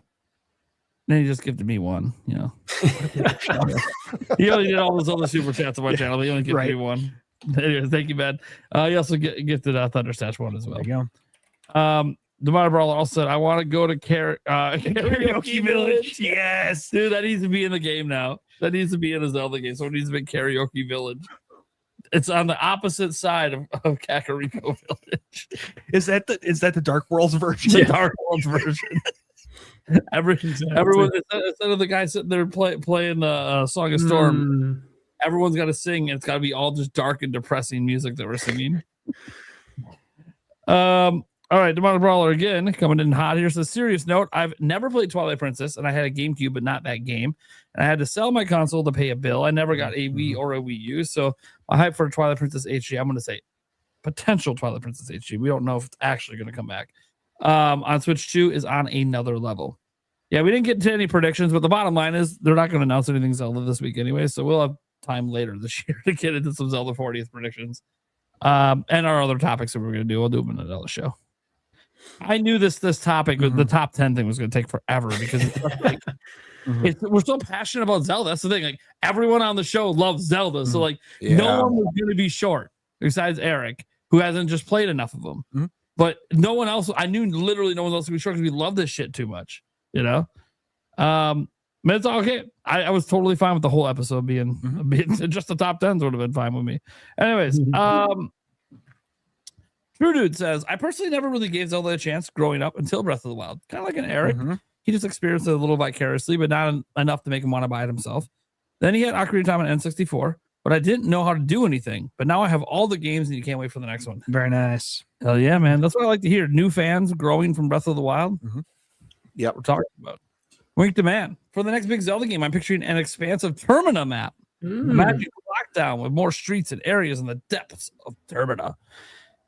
Dude, I don't think it's going to happen, but I would love it. I would love it. That'd be awesome. Yeah. That would be sick. If there's ever a day where we get a remake of Majora's Mask, oh my god. Yeah, we're hoping for a remake. And this guy's like, yeah, the next big expansive game, let's make it in Termina. Like, oh, shit. I don't think they're going to go to Termina. It would be interesting to see if they do go outside of Hyrule at all. Like, I got a feeling they're just going to reimagine Hyrule all over again. But I would prefer if they try to go to a new land or a land adjacent. They've done it in other Zelda games. They've just never done it in an open world one like this. So it would be really nice to see them go to an adjacent land or something. Or if it's Hyrule, let's go to New Hyrule where everything changed. There's no Lake Hylia. There's none of that shit. It's New Hyrule. You know, like it's a new place with new things to discover, not going to the same. And I understand they're going to change up the landmarks, going to change up the landscape, but I get all that. It's not going to look like Breath of the Wild. But that's not the point. The point is I would like to just not know what I'm going to find. You know what I mean? Not know. Have it be all new stuff to figure out. But we'll see. We'll see what they decide to do. They need to do some Atlantis type stuff because there was not really any underwater stuff in the last couple games. I'd love to see them do something like really cool underwater city section. Yeah. It'd be so cool. Totally. Yeah, absolutely. I think he starts Bama with a 5. Go to gaming, just dropping some, kicking it old school there. Look out, those get shot down pretty often in that game. Go to gaming. They said you've been killing it with the reviews lately. So that's heading off the stash because he's crushing the reviews. Gamer's been crushing the collabs. Couple back-to-back collab videos. Those are fun. I wasn't in either one, but that's my fault. So, you were invited to both. I don't remember the second invite, but I figured it looks like a follow-up to the first one, and I fucked up the first one, so I'm not even going to say anything. You might have invited me. I don't know. I don't care. I did, yeah. I'm the one. It's all my fault. He's not at fault for any of it. I've been in other collab videos with him. Life, man. It's insane right now. All right, Demonic Brawler. Can we get the Triforce back in the next 3D Zelda? We'll see. Maybe that's one of the ideas that Fujibayashi had. Like, hey, let's recenter to the Triforce. Maybe redo a Triforce Origin story. I have no idea. They don't mind retconning shit. So, retelling the origin story. Maybe that's something they want to go and retcon Skyward Sword, retcon Ocarina of Time. They don't give a shit. We know they don't give a shit about doing that. So it's gonna piss people off, but then also for newer players, it actually is kind of nice for them. So they might do the Quad Force in the next one. Quad Force. And it just looks like ripped golden legs. The Quad Father. That's what Nash Weedle was saying. All right. Eduardo says, I want a real life replica of the gold Korok. Yes. Yes. Dude, I bet you someone on Etsy's made one. Oh, I'm sure. Yeah. Oh my God. We should use that for the next Game Awards trophy. Oh God, yes. Because Birdman, you don't know. There's a trophy already headed to your house, but it's not a golden. Oh, is it really? Yeah, because you won the last one. Because you won the last one. It's not a golden really poop. hoping- You gotta make that I'm this really one. I hoping gotta for some golden- shit. I gotta find a golden shit trophy. I know for this. The problem is it's going to get violently competitive if No, golden here's the shit thing. is on the line. The year that it's the golden shit is going to end up being the year that I win for some reason. I have to have a trophy that's a piece of shit. But I'd be I haven't jealous won of that. yet. I haven't won a single trophy yet for the buddies, but Eric's got one, Stash has got one, you've got one. I don't got shit. I haven't won one yet. So it's bullshit. Oops, wrong one. I see some they golden got poop. it. There it is. You guys There ever it play is. Blue Dragon? 35? Yeah, on Xbox. Back Yeah. One of those, like King Pooh was like a golden shit. It's like a big, like one of the most difficult bosses in the game. Steak dropping in the 99 center on someone's channel, not mine. We got the Polito Dojo saying Aghanim is so Zelda's Emperor Palpatine. Unlimited power. Yes. Yes. And I couldn't agree more with Michael Guban saying Tears of the Kingdom's number one. Yep. Yes. Also, Everyone else disagreed except for you. Yeah. And Eric. Yeah. But everyone else that's got it was like, no, it's not number one. It's fine. Hey, I prefaced. Listen, Tears of the Kingdom is my number 5. My top 5 are all 10 out of 10 masterpieces. It literally, this is a top 10 list. All these games. Yeah, I agree with mine too. It's like Stash said. I wish I could put them all in there. It's my favorite series of all time. Tall Show was looking up the Golden Pooza. I can confirm it's on Etsy. Yeah, they just decided to show it. You think we're gonna hide Golden Poo from the crowd? Come on, dude. If it's good enough, if Nintendo thinks it's good for E10, it's good for whatever the fuck rating this show is. Hell yeah. Definitely, Maybe it'll be next. 15. Probably, I don't know how many swear words got dropped today. It might be because remember you only get like 3, and then it's rated R at that point. Yeah. The intro is family friendly, though. I specifically designed it that way. I will Tell say, me one part that's not. my children do love the intro. Yeah, see? They Tell me have one part to in that love- intro that's not kid friendly. But they love it for all the inappropriate reasons. What part? What are you even talking about? They see the pelvic thrust and they said, "Is Gamebird doing the Okay. wiener dance?" Okay, hold up. Oh, God, the wiener So, dance. by itself, the pelvic thrust could be inappropriate. In order to balance that, I added laser beams, so it's like for kids, it's cool. Yeah.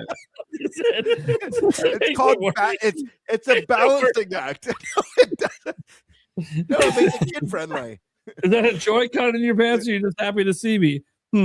I don't know. It was a Joy-Con.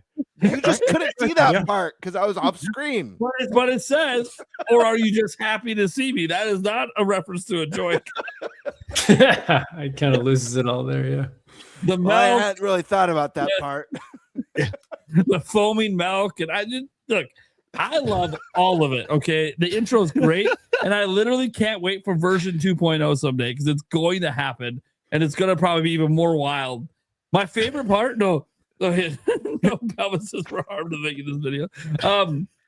My favorite part is when people comment after the show, and they say things like, that is the worst podcast intro ever. And then everyone's like, what the fuck is wrong with you? That is fucking awesome. Right. I'm just like, yes. Don't even have to step in. Look, If everybody else does it obviously for them. everyone's not going to like our humor. I don't care. We are who Or we they're are. just or they don't like the podcast and they're mad that they liked the intro. The one, Or Yeah. maybe they're jealous of Stash with the shirt unbuttoned. It could Yeah. be the unbuttoned shirt. Yeah. the one person commented how the intro didn't fit the style of the podcast. I'm like, what the hell are you talking You haven't about? watched enough episodes. You haven't I watched- think that It's might have all been unhinged. that might have been a tamer episode. You got to watch some of the episodes. That's They all get quite, unhinged. they get quite kind of unhinged. Tonight didn't get quite as unhinged. There was a little bit in the beginning between me and Joycey, but it didn't really get that unhinged. And again, as one of our guests explained, she's really innocent. She doesn't do that kind of stuff, but her family does. So I was being a little polite, being respectful of the guests that we have. Like, there's going to be some episodes like when we have certain people on that we're not going to like go full NintenByte on them. We gotta ease them in a little bit. You know, we gotta make sure they're comfortable. Or if this was an episode with like Favlam, Nick with no K, and I don't even fucking know. Throw in HMK, dude. All bet, N64 Josh. dude. N64 Josh. He hasn't been on a while, dude. Dude. If it's just a show with N64 Josh Favlam and our crew, Right. dude, the F bombs are gonna be flying. The sex jokes are gonna be flying. There might be live pelvic thrusts going on. I have no fucking idea. You never know what's gonna fucking happen when that crew gets together. All you gotta do is come out to PAX West sometime and meet us in person. Right. It's a little wild. Dream streams, you know. And Why not? You have gamers Why not? tossing out this kind of stuff. This is the show, guys. We have a lot of fun. We obviously talk gaming. We're all passionate about it, but we're friends all hanging out, having fun. And, you know, we try to ease in some of the newer guests, but it's kind of funny because they come in. And I'm always kind of afraid when the show got a little raunchy. And I'm like, oh, they're never coming back on. Then after the show, they're like, I didn't know your show was like that. It was fun. I'm like, what? Yes. Because no other there's not another Nintendo podcast that's like this. We're the only ones. And it's awesome. Well, it used to be a little raunchier, didn't it, with the previous co-host? Jake Randall. Randall, There was some moments. I wasn't every show. No. But the thing is, he basically had like the same 3 jokes. Yeah. And they would just get repeated by everyone. Yeah. Right. But I will say there was one episode when he wanted to show everyone how you're supposed to give it to her good. And he got up, he put the leg up, he licked the fingers, he went down, and he started doing the thrusting live on the podcast. And we're just sitting here like, confident man. That is a confident man right now. All right. So that was probably the wildest he ever really got on the show in terms of actions. Yeah. But there were a few wild conversations. He got, look, he liked sex. That's from talking to Jake. Hell yeah. He Join the likes club. sex. That's what it is. Join the club. Exactly. Like, whatever. It's a pretty I good don't know time. if everyone in the world loves sex, but a lot of us do. That's what it is. His 2 favorite things in the world are hunting pre-orders and sex. I know that JoycieJ woke up. I'll just cuss everyone out next time and tell titty jokes. I woke up to type this. I mean, dude, we're the kind of show because if $100 super chat comes in, I'd take a shot out of this live and say nothing. So, like, just so people understand that, like, we can be a raunchy show, but we're also seriously talking about gaming at the same time. So we don't always swing that direction, but it happens. Titanic, anyone? Titanic. Dude, that was a thing for like an hour on the show. Yes, it was. So every time I see people, it doesn't fit the vibe. I'm like, you're just not watching enough episodes because there's a wide variance of how the episodes go. Yeah. And more often, or it's just an assumption that like, oh, it's a Nintendo podcast. oh It's yeah, probably it'd be family friendly. yeah. Kitty, blah blah blah. I'm like, dude, you haven't seen shit. You just haven't seen shit. It is what it is. And dude, what's really funny too is because like on Stash's channel, he doesn't have like the skits. He's like super serious reviewer, super nice in all his comments. Comes on this show, starts dropping the fucking jokes, and you're like, I wonder what his audience thinks when they see this. of him. Mm-hmm. Like we know from in person, oh yeah, Mhm. this is who Stash is. Mhm. But like he doesn't show that side of him on his channel outside of the podcast. So I always wonder, like for me, guys, you guys have seen me do way worse shit than happens on this podcast on my live streams. And I've had a few things in videos. You see Gamebird having his comedy skits at times on his channel that can go pretty much like that intro does. It's pretty fucking great. So like Eric is just here. So pretty much anything associated with me or the podcast associates with him. So it's like Stash is the only one that I'm like, I don't know how his viewers feel. I've done some stupid shit on your live streams. So well, you had to dab once, but I'm trying to think of anything you've done stupider than that. Because that wasn't even that bad. You just hated dabbing. Yeah. What else? Name one stupid thing you've done. Oh God. Most of the time you destroy me, so that's not stupid. That's smart. There's that, but no, I've had to run around the block in shorts in the winter and then do a snow angel. It wasn't That on was the fun. show though. No. I said was on a your live streams. No, that was a punishment. Yeah. He I lost, said a lot of he lost the dumb bet. shit on your live streams. In the middle of winter. Yeah. He had to run around in your shorts or your boxers. I can't remember what it was. He had to run around the block, and I was following him in the car, live streaming it from my phone.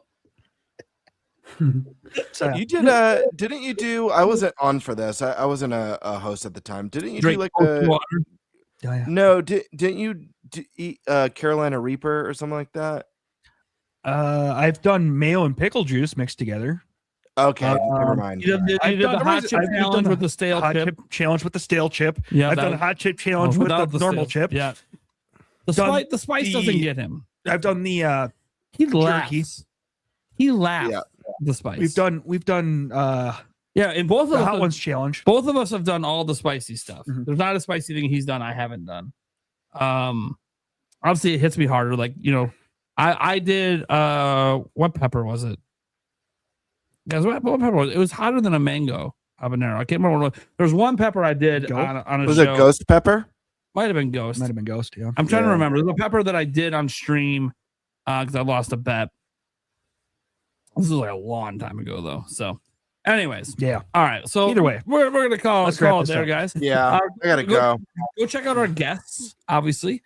We had the Geek Apprentice on. Links down in the description for that. We had JoycieJ. She got a link to her X account down there. Formerly Twitter.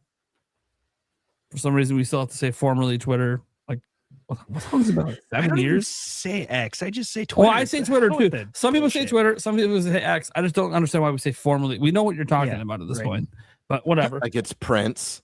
Yeah, right. Yeah, right. X, formerly known as Twitter. And then we got TigerTyme. Yeah. Going on. I stream Monday nights. Been streaming Final Fantasy VII. That's been the original. That's been fun. Might start doing streaming Friday nights as well. And I usually put out a video or two a week. My latest one was about Super Mario Galaxy. And the next one, which is a classic, probably my favorite 3D Mario.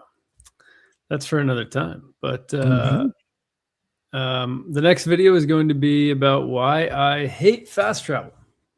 Okay. I get it. There it is. All right. It is. There we go. Go check out TigerTyme. Obviously, be sure to check out Stash. I don't even know what his schedule is. He's got so many reviews dropping all the time. Just check in like every other channel day. daily. Yeah, he's been popping off lately. Every week there's going to be like 5 videos, and it might all be in one day because of embargoes. So, Gamebird, you got anything cooking? Yeah. Well, first I just dropped yesterday the biggest collab video I've ever done before. With 8 wonderful Nintendo content creators, people like Nintendo Land, Botox Games, ThunderStash, Sky Swords Alyssa, who you guys know as a guest on the show, Mike Odyssey, Paul Gale Network. I'm trying to think of, I want to make sure I don't leave anyone out. N64 Josh. Anyways, it's me and 8 other creators, and we sound off on like our top 2 to 3 predictions for the first mainline direct of 2026. Now, some people in the comments tried to pull a gotcha with like Nash Weedle was wrong. There's no February direct. But the fact of the matter is, no one says anything about a February direct in the entire video. And when I set it up, I say that a direct is looming on the horizon, and I thought it would be fun to go bigger and better and get everyone to predict their top 3 predictions for the first direct of the year. So Whenever it is.